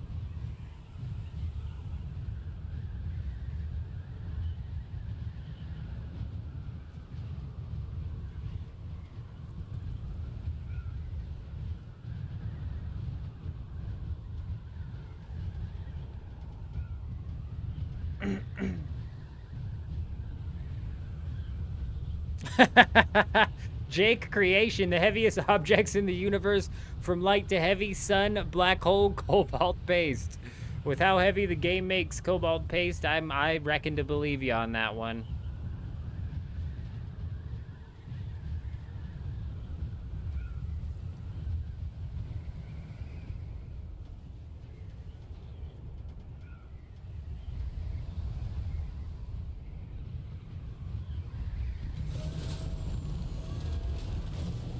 Parking with style. This is Cowboy's ornithopter. He's a madman. I don't leave my stuff here. I'm always worried somebody's gonna come push it and buggy it.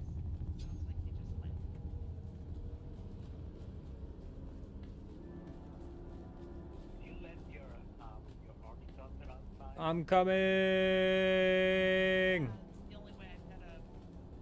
Yeah. Yeah, they had a respawn point. I'm like, they had a storage on it too. Might have been the storage. But if you place a beacon, you have the respawn with the beacon. I don't have any scrap.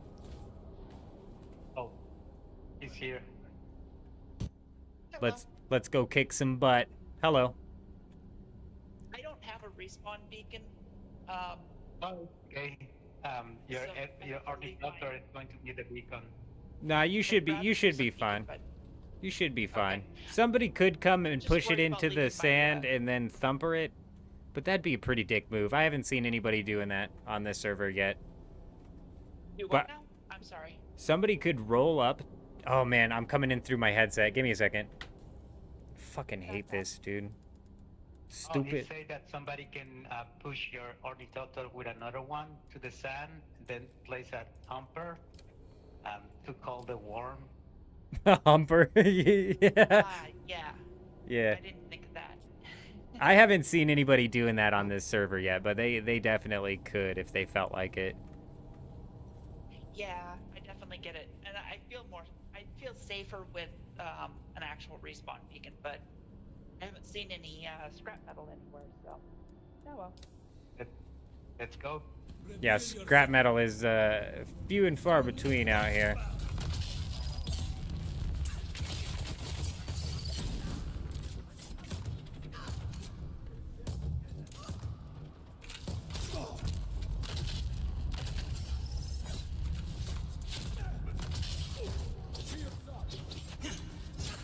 Hey, settle down, fellas. Settle down, fellas.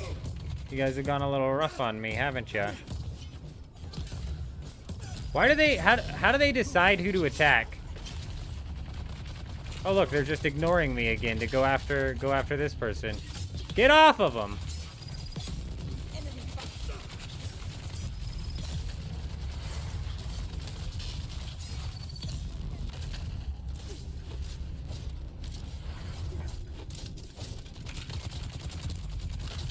Oh my gosh.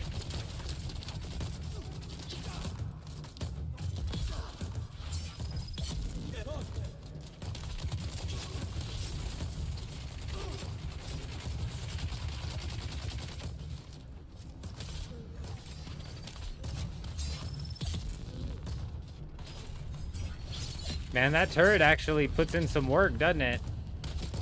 Not too shabby, huh? There's a checkpoint in every lab. You don't need a beacon. That's a really good point. You can just spawn in the lab. Excellent point. They did have a storage on their ornithopter, so if they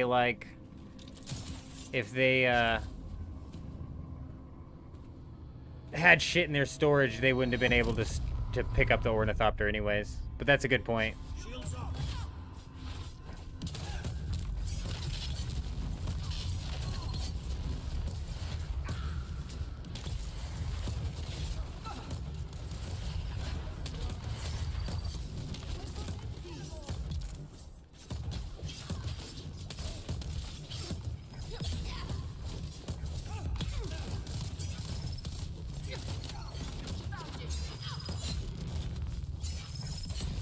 Nice.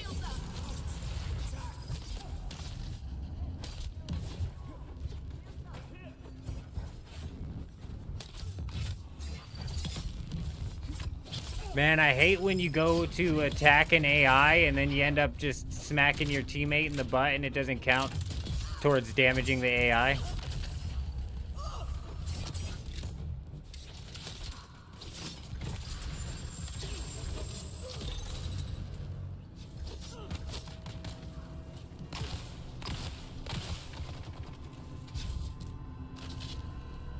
Who is this guy?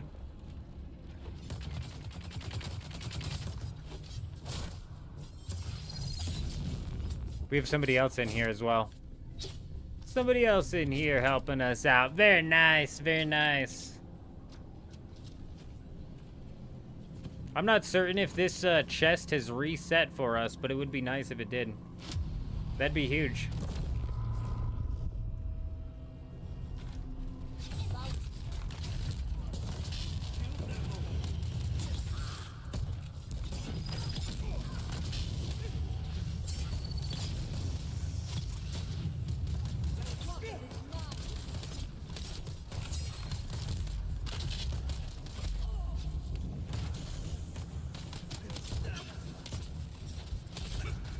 What? Shields up.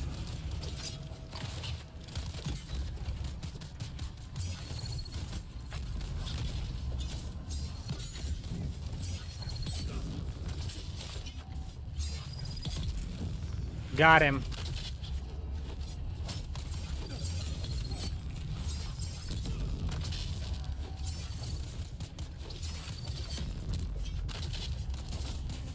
Yo, how long or how soon do you think we can expect to see the next week's Deep Desert map? This guy's got an interesting strategy where he's weirding stepping. Access granted. He's weirding stepping behind the AI and then he's just blitzing him with a shotgun to the back of the head. Not a strategy I've seen used before.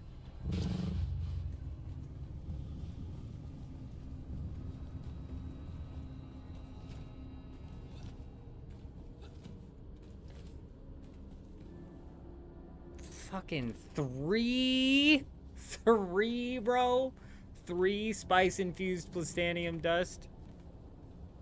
Hey, GG's. Hey, Chuji pointed out that the each of these labs actually has its own checkpoint associated with it.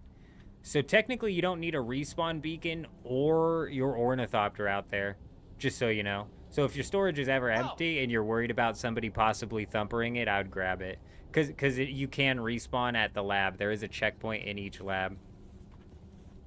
Okay, thank you. Hey, buddy, you having fun? Just standing here staring at the wall, pal? You just sit in this corner for a little bit and think about what you've done, all right? Yeah!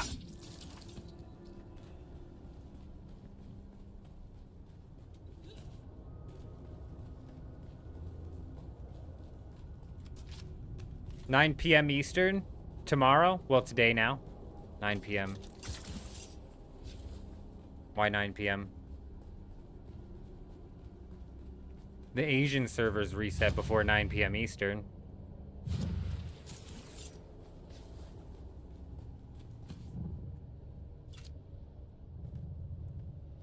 The chances of somebody realistically being a dickhead enough to thumper one of these.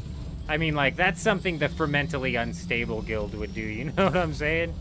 That's something the Fermentally Unstable Guild would do.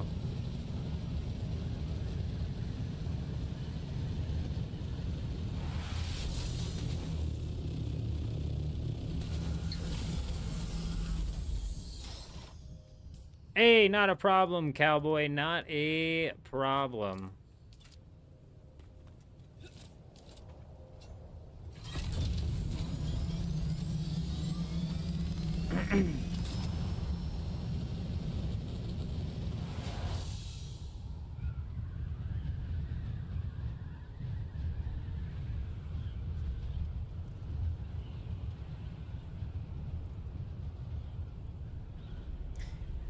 Asia resets in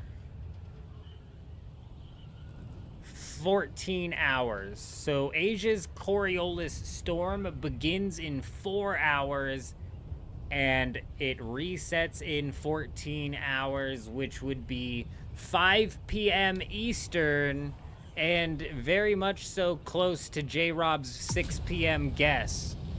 So if it's at 5 p.m. Eastern, our Coriolis begins... When does our Coriolis begin? Come on, dude, the window button for real. Thank you. Our Coriolis begins in 17 hours.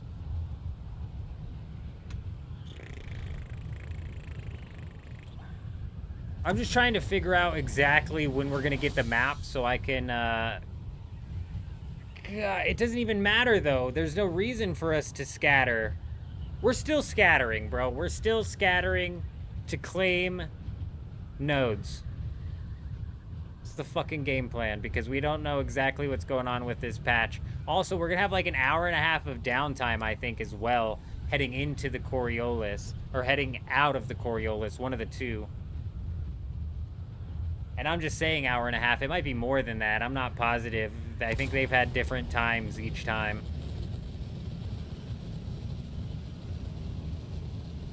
I think the plan is still to come out and scatter as much as possible.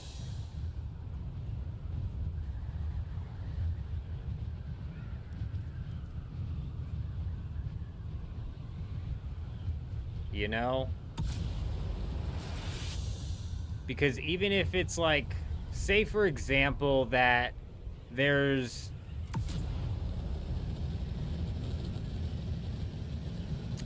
Say for example there's like 10 nodes on this island right here, all within this one little region. I don't see any reason that we shouldn't claim this spot and set up a little buggy shack just to have it to where it can drive around and park real quickly. But we also got to consider that all of this gets scattered with titanium, in which case it would be more beneficial to set up somewhere like up here and then have the buggy drive down and then do its trip. And then I don't know if there's an around section over here, but if the buggy can drive down, go around... Is there another ramp? Go all the way around. And then, yeah, come back up on the other side. By the time it gets there, bro, it's going to be filled with titanium and stravidium. But the only way we can guarantee that we get a good spot like that right there, is if we're prepared to scatter, I suppose.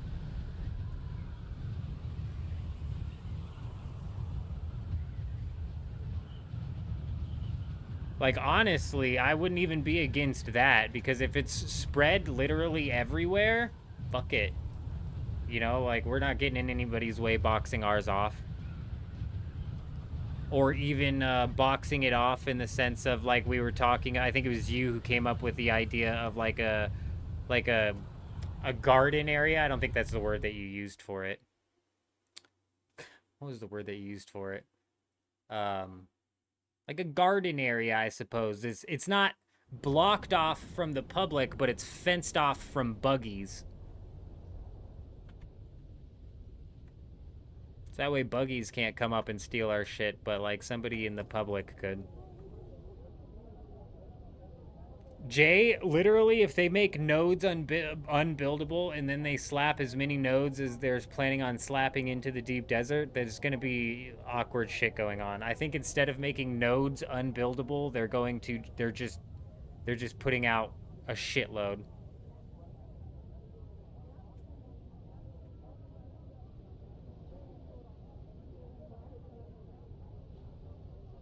So I think they're just going to end up putting out an absolute boatload of titanium and stravidium in the safe zone, and even in the A section of the deep desert, which is basically, it's not going to get rid of people building over top of nodes, but it's going to put out so many nodes that there's more than enough to go around. Chuji said he saw a clip of somebody inside of the public test server mining a node with a buggy without even having, mining 2 nodes with the buggy without even having to move, which means that these nodes are going to be pretty dense, pretty densely packed, at least in specific areas, which is why we're still going to implement the scatter strategy, at least to make sure that we get some nodes. And honestly, if we end up slapping down like 3 buggy route bases where it's like that buggy comes out and it can take a nice route and get a bunch of plastanium and stravidium, the more we have, the better. If it's a little spread out and we got to move it to the base, that's kind of a bitch. So we'll end up figuring that out as we cross that bridge. Next week, the next reset's going to be like one we haven't seen before because there's a big fat patch that's coming along with it. So it'll be interesting. I just want to know when the map comes out. But I guess the reason I wanted to know when the map was coming out so we can plan out the scatter, but we don't need to plan out the scatter so much anymore. Welcome to O'Gary's. If you need it, we got it. And if we don't get it, we'll get it.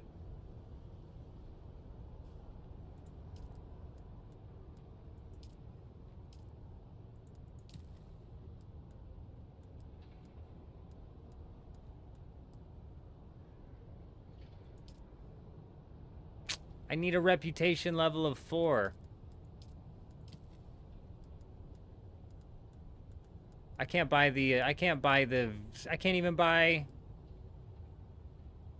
buy the light ornithopter variant. Where's that stupid ass thing? I hate that they call it light ornithopter in here.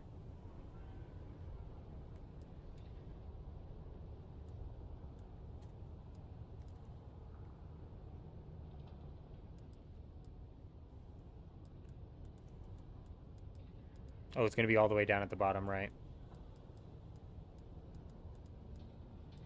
Where the fuck is it? Oh, right here. I can't even buy it. I need to be reputation level 4. Reputation level 5. Buy 81 sync charts. People keep saying that, and I don't know what that means. Where do I buy 81 sync charts from? Looking for anything special? I buy 81 of these? I have to fill out the sync chart to use it, don't I? Since they're adding nodes on the wall, you're shooting anyone that crosses the PvP line on site. Should always be on site. Kel, I couldn't agree more.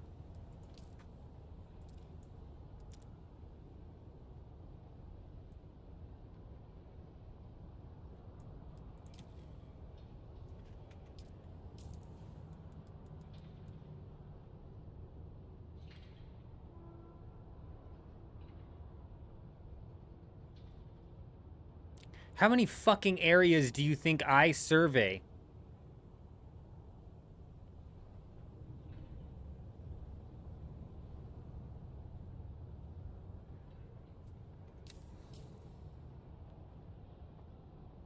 I bet I can't fill one single one of these. I bet I can't even fill one single one. Well, first off, I know I can't because I don't have cartographer. Where the fuck is it?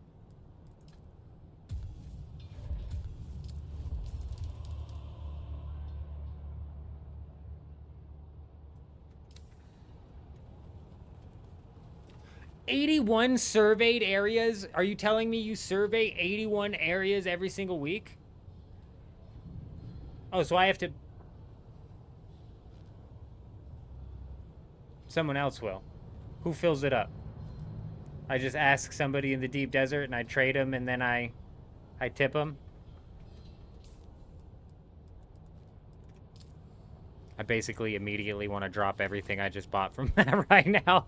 That's like 7 steps. I'd rather go pick flax for 2 hours, I think. But yeah, since I have them, maybe I'll hit somebody up next time I'm in the deep desert.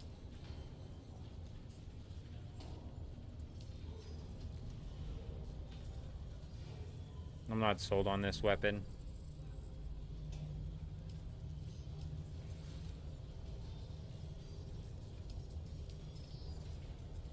$500 million? Somebody's lost their mind. I can't even see what the stats are in this. That's really annoying.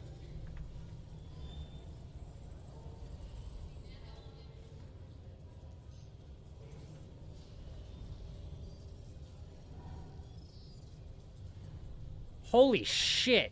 Oh, it's heavy armor.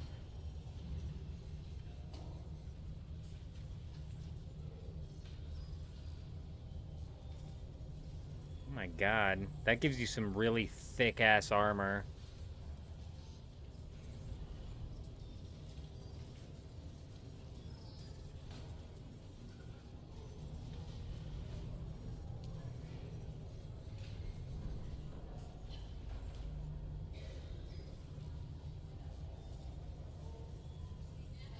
Bro, I'm telling you, this is the most hyperinflated. This is as hyperinflated as you could possibly get. It's insane. And yes, this server is insane, Kelly. You're absolutely correct. It's batshit crazy. Is it hard to get this much Solari over here? Yes and no.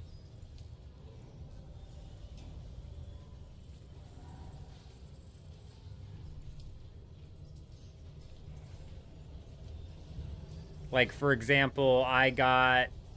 Oh, what's the weapon that I sold this week? What was the weapon I sold?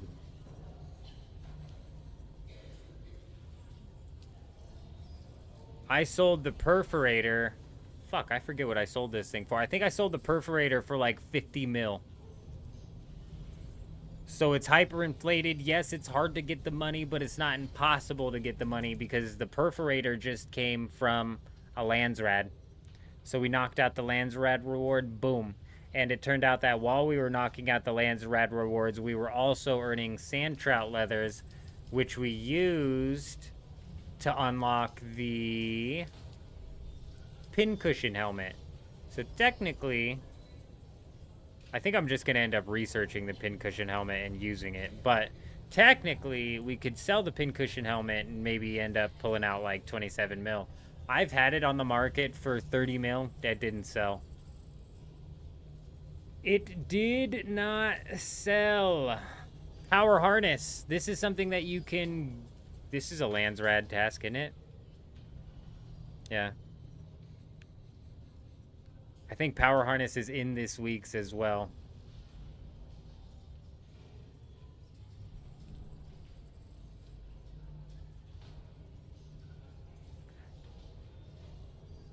Ugh.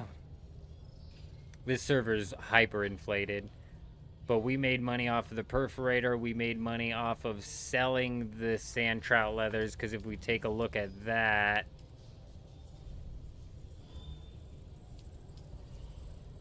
Damn it.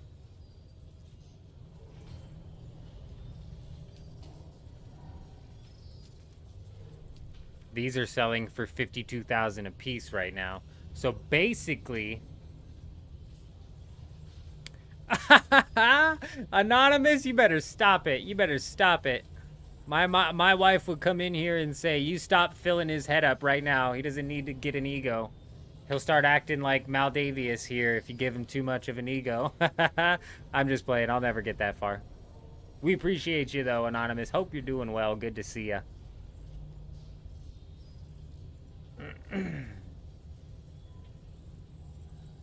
Yeah, J-Rob, that must be nice because this server is absolutely inflated to absolute shit. It's crazy.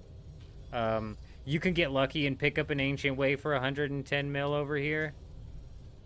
When we first got on this server, it was at 14 mil. But now they're 158 or 300, so it's crazy. It's absolutely wild. Oh, you can't buy an Ancient Way for 110 mil here. Not anymore, you can't. When we first rolled up on this server, Shuji, it was 14 mil. We were all broke, though. We didn't have any monies.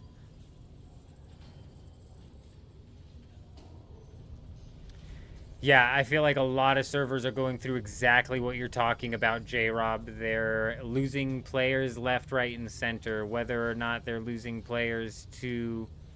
I wish I could sort these from tier 6 and above, or tier 6 and below. Why is Indara's Lullaby selling so hard?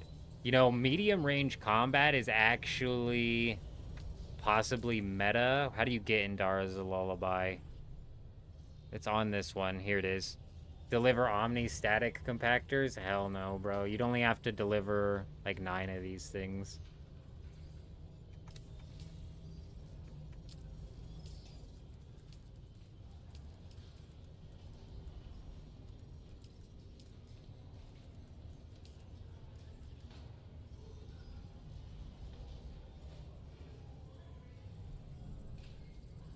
It's just not worth it, dude. 9. How many would you need, realistically? 7. So we'll say 8 to play it safe. 8 times 40. It's 320 plastanium. Or maybe it is worth it.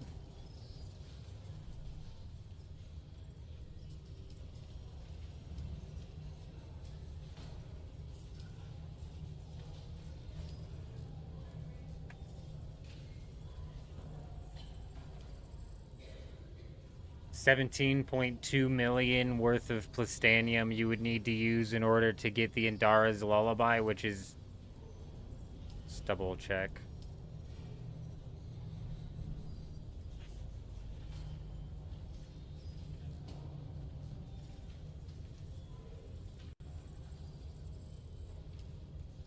Ooh, 55 mil. That might not even be selling.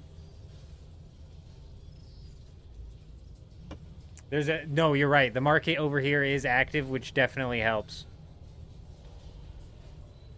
Arab, yeah. So this server is hyperinflated because of the dupes. That's what I'm saying. I don't think so. But we're dealing with a weird meta. We're dealing with a weird meta, and I'm just, like, not certain what's going to be the best counter to that meta. I'm picturing if we had 2 people in the back, maybe 4 people in the back.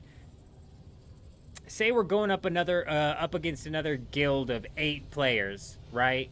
And we have 4 people up front and 4 in the back. If 2 of the people in the back had an Indara's Lullaby and 2 of them had a sniper, it could very well get to a point where the Indara's Lullaby and the sniper damage is helping to take people down, because because when we got into that fight inside of that lab, those guys were all using range weapons. They were firing range weapons like crazy.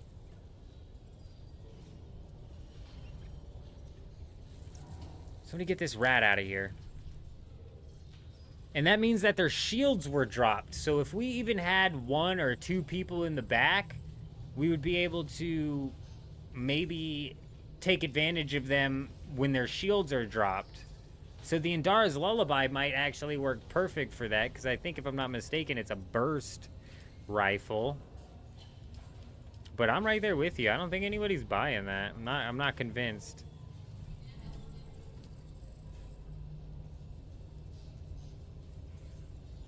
I can't look at the damage either.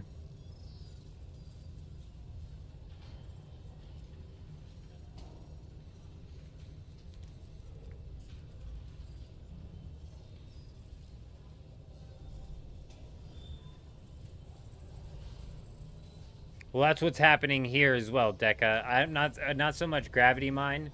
They were using the attractor field.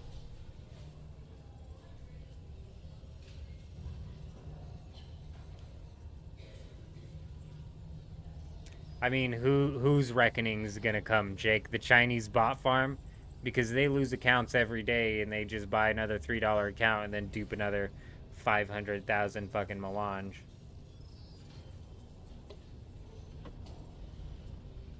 They were using the attractor field on this, Deca.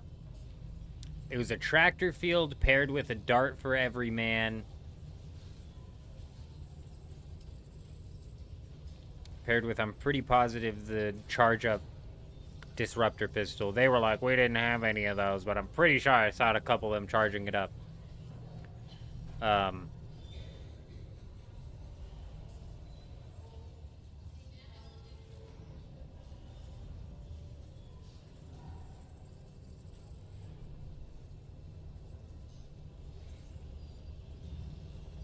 The Regis Disruptor is just to drop their shields, correct? Because these guys are dropping their shields every time they fire their weapon anyways. So honestly, a hard counter might be something like this. If we had everybody on the front line running deflection,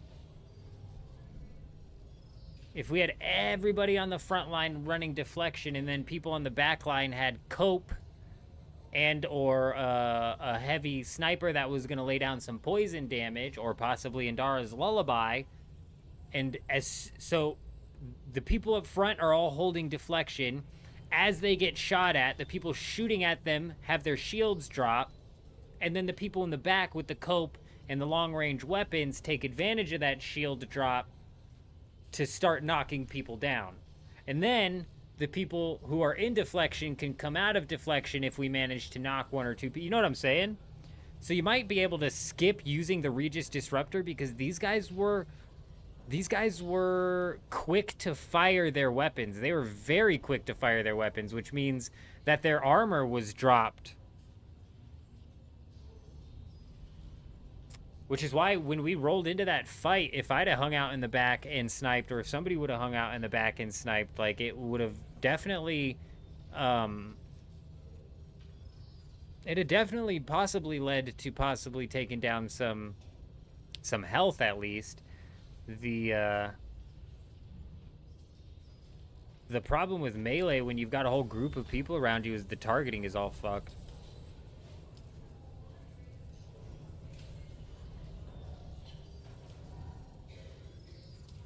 Oh my god.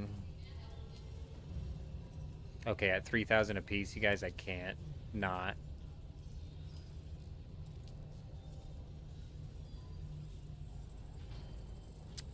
$3,000 apiece for spice melange, or 2,300 apiece for copper ingots. Huh? Crazy, dude. Crazy. Stravidium's price has been tanked.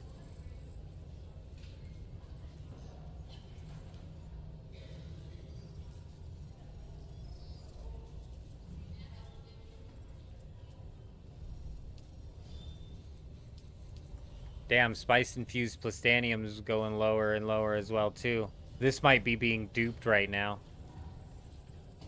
This might be being duped right now.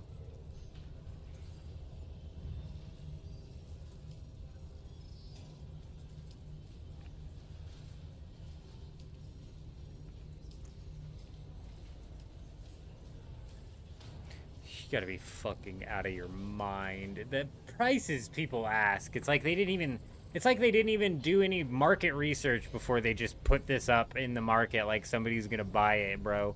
30,000 a piece for some Stravidium mass, or do you want to come into your refined resources here and pick up Stravidium fiber for 20,000 a piece? Like, have these people lost their minds? Just the slightest bit of some market research here.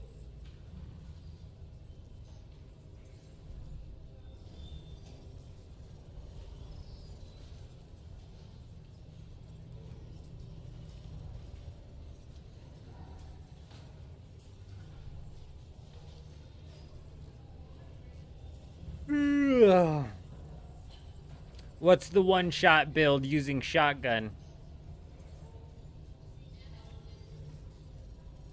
Not a bad price for the fiber? It's really not. With the update coming, now I'm like, Plastanium's not even king on this server. What's going to be worth any money? We're going to be able to... After the 12th, we're going to be able to mine up as much Plastanium as we could possibly need. So realistically, what's going to be worth the money is whoever the fuck keeps putting this on sale for 3,000 a pop. You know, I got to stop buying it, dude. I got to stop buying it, man. We got enough. We got enough melange. I'm going to save the rest of my money. Actually, you know what? I came up here to take a screenshot of that so I could post on Discord and let people know.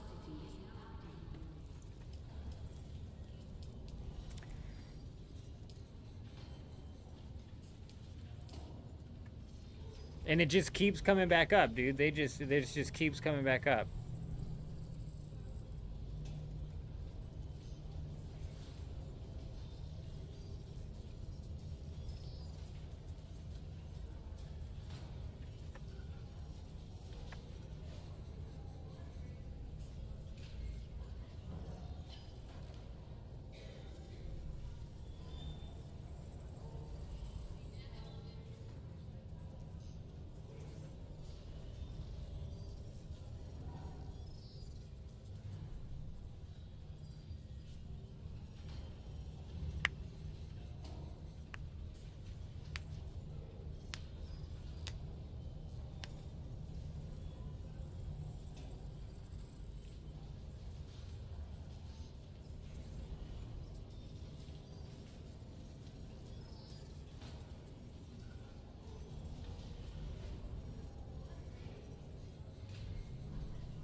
Alan, how is it going? Good to see you. Oh yeah, man, they're spamming it at 3,000. I can't buy it fast enough, or when I buy it, they just put it back up. I buy this, they put it back up. I buy this, they put it back up. And my argument is like, hey, this dupe that's happening will eventually stop happening, right?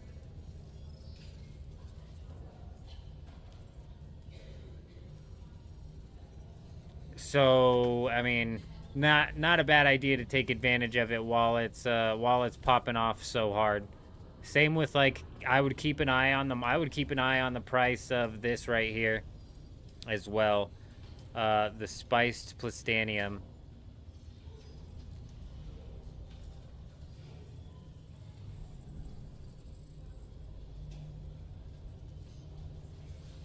Fuck is it? There it is.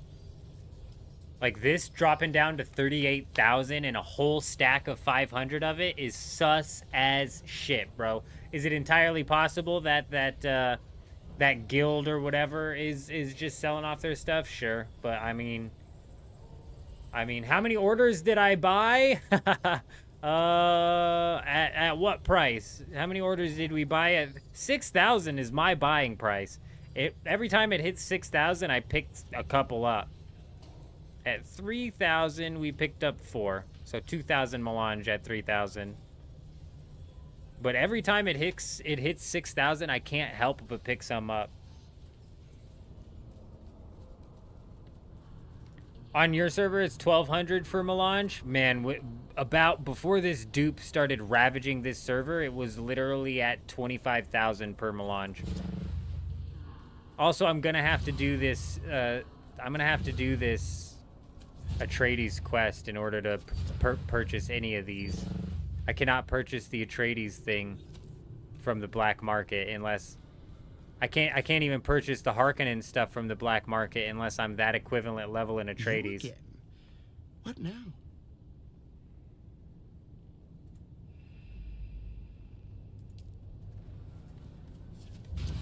Addie, good morning again. Good morning, good morning. Hope you're doing well. $39.99 now, huh? Those 2 sales of 3,000. I mean, I'd wait for just 1 minute. They're probably gonna put those 2 sales for 3,000 back up. Because after I bought 2 the 3,000s, it was at $39.99, and then somebody put in 3,000 again.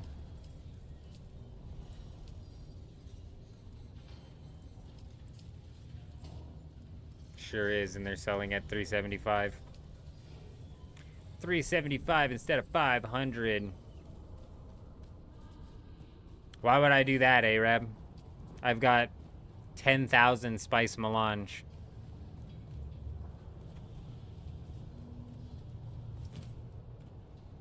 It's absolutely wild, Alan.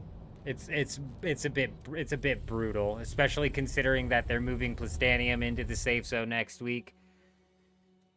It's gonna be a fairly easy grind to get all of the Plastanium we could possibly need. As soon as they nip this dupe in the butt, getting spice, you know, we will end up back out in the deep desert farming spice.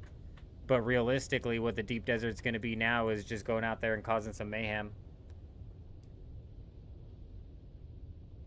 But yeah, it's been going good, Alan. It's been going good. Good to see you. I hope you're doing well.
T's coming in, spilling the strategy.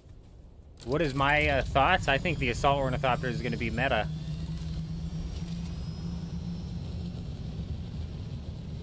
I think the Assault Ornithopter is finally going to be put into a spot where it's meta, where it belongs.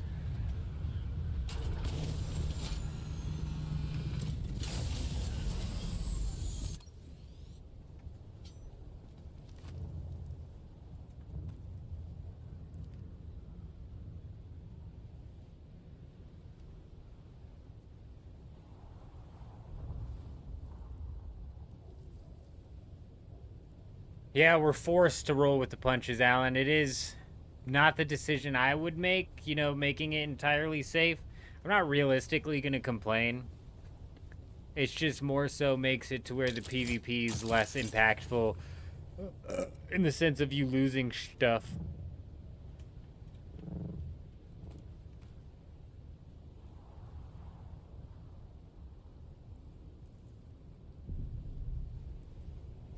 I think for solos,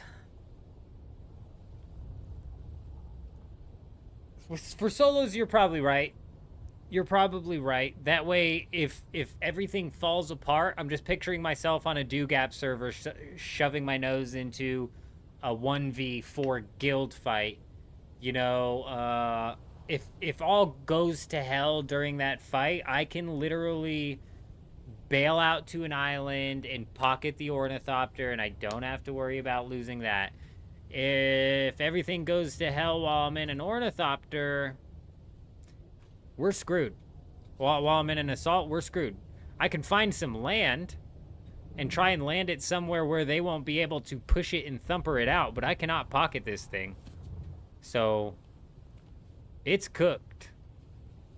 Which is why that's why I'm kind of not too much against the fact that we're going to be able to get Plastanium much easier. Like, I'm not super against that. It's not the worst idea in the world. It's definitely going to benefit us.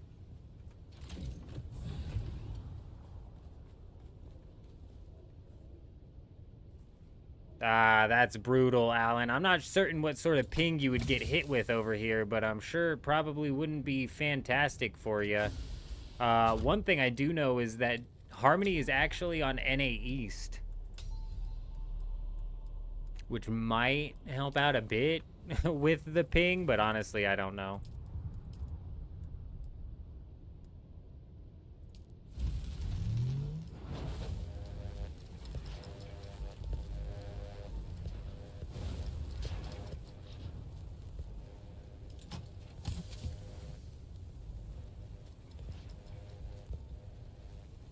If each of these stacks is going to take up 50 volume, I can hold 70 stacks inside of this. Okay.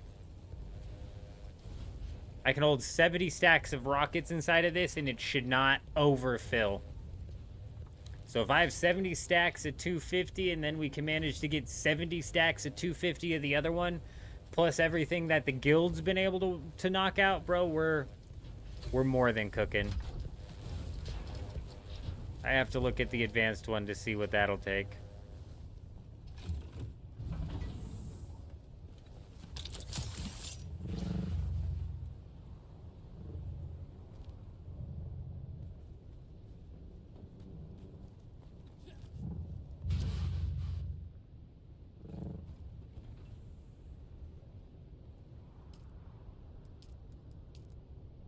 Two duraluminum ingots. They're disgusting.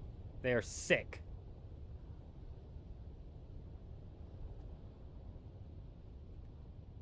Oh my gosh. 150 to 200 ping would be killer. That would absolutely be brutal.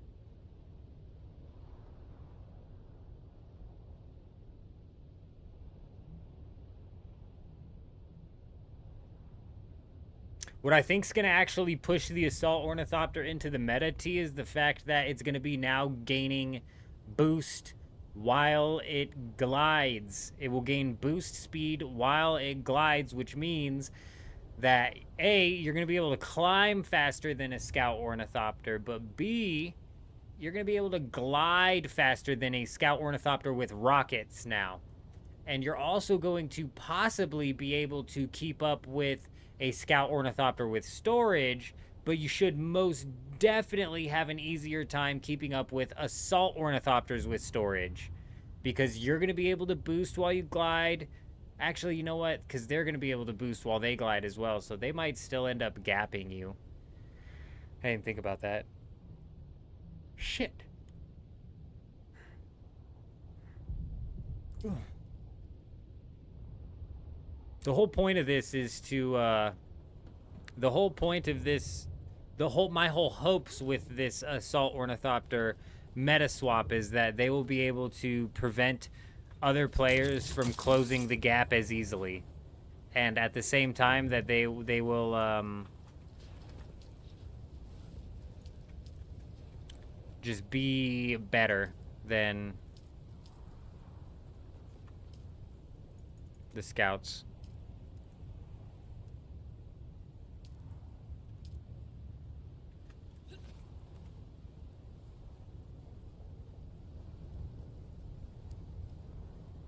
Scouts can be... Oh, Scouts can't be pocketed. Gotcha. Well, Deca, that's kind of what I'm counting on. I am counting on everybody sleeping on the Assault Ornithopter and not being prepared for the Assault. Because I think Assault Ornithopters are going to shred Scout Ornithopters. They do a fuck ton more damage. Like, let's take a look at this real quick. Tier 6 Scout Ornithopter rocket does 259 damage. Tier 6 Assault, 391 damage, which is absolutely crazy. Yeah, and that's what I'm saying. That this is going to absolutely shred Scout Ornithopters. And they're going to be fucking slower than the Assault Ornithopter. People are gonna swap to the assaults after they keep losing dogfights.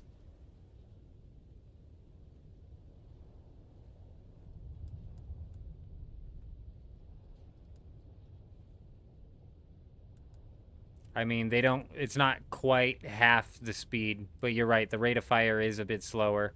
But honestly, with the rate of fire being slower is probably going to help because we can't rocket spam anymore. You can't rocket spam anymore. You can't just carry unlimited rockets. So having to slow down your shots is probably going to help you out.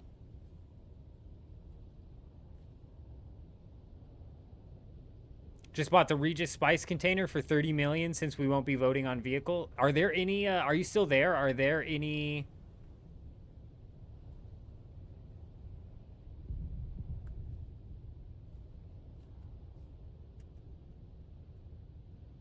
Are there any, I'm assuming you already checked this, but the cutter rays that are unique? I'm assuming you already checked that.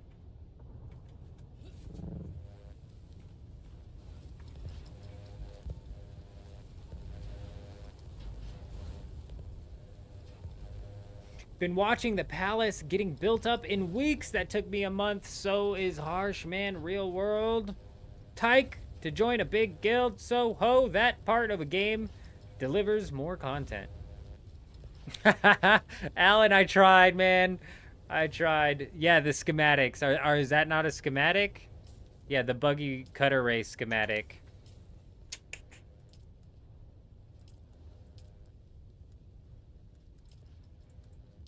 Should be a schematic, isn't it?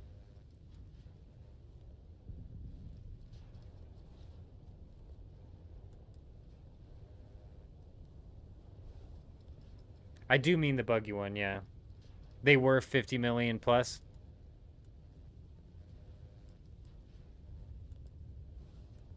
Oh, there it is. Yeah.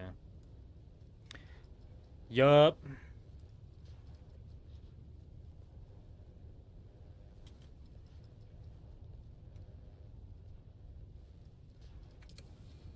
Yeah, I've got to work out my gear. Alrighty, ladies and gentlemen, it is 2:05 a.m. We're going to cut the stream a little bit early tonight. I am currently 4 hours away from hitting a 24 hours awake mark here. Thankfully, we were able to run the stream for long enough that we're going to be able to reset our schedule. So tomorrow, we'll be going live right around the same time we typically start the live streams. It's not going to be as early tomorrow as it was today. We jumped on way early today. I wanted to make sure that we would at least get close to 8 hours on the live stream, even though I knew we were going to be taking off early because my ass was going to be getting tired. Just so harsh solo getting spice and stuff, but just you get ganged when solo? Yeah, no, I got you. I got you. And Alan, actually, a big reason why we were able to get this far in the 2 weeks, we've been doing this for 2 weeks now, in the 2 weeks that we've been able to do this is because of Electros, or Chuji in the chat, and Fiblet. Like, Chuji came in and hooked us up with the buggy. Ross actually came in and hooked us up with some gear. So we've had some help from people who were already established on this server as well. It's not like we've just come out this completely fresh guild with nothing. Fiblet was loaded. Chuji was absolutely loaded, hooked us up. Ross absolutely hooked us up. And so it's not like, you know, it's not like we knocked this out without help. Aside from like having so many people in the guild to help. So it's like a compounding thing there. But yeah, we're going to end the stream here, ladies and gentlemen. We'll be back right around the same time tomorrow. Absolutely another freaking legendary stream. You guys are wild. We had 2 $5 super chats coming in from Zed. He's an absolute madman. We appreciate ya. And then we've got, looking at the top fans, looks like Zed's number 1, followed by Electros and AKA Chuji, then Sakari Gamers. Sakari was here for a while. Low Tier Duster, Vanderloo, Swift Bear over in the top 10. Asmoka number 9. Hey, we appreciate you guys. Jen over on the Twitch. Always appreciate you stopping by. Screaming Wife.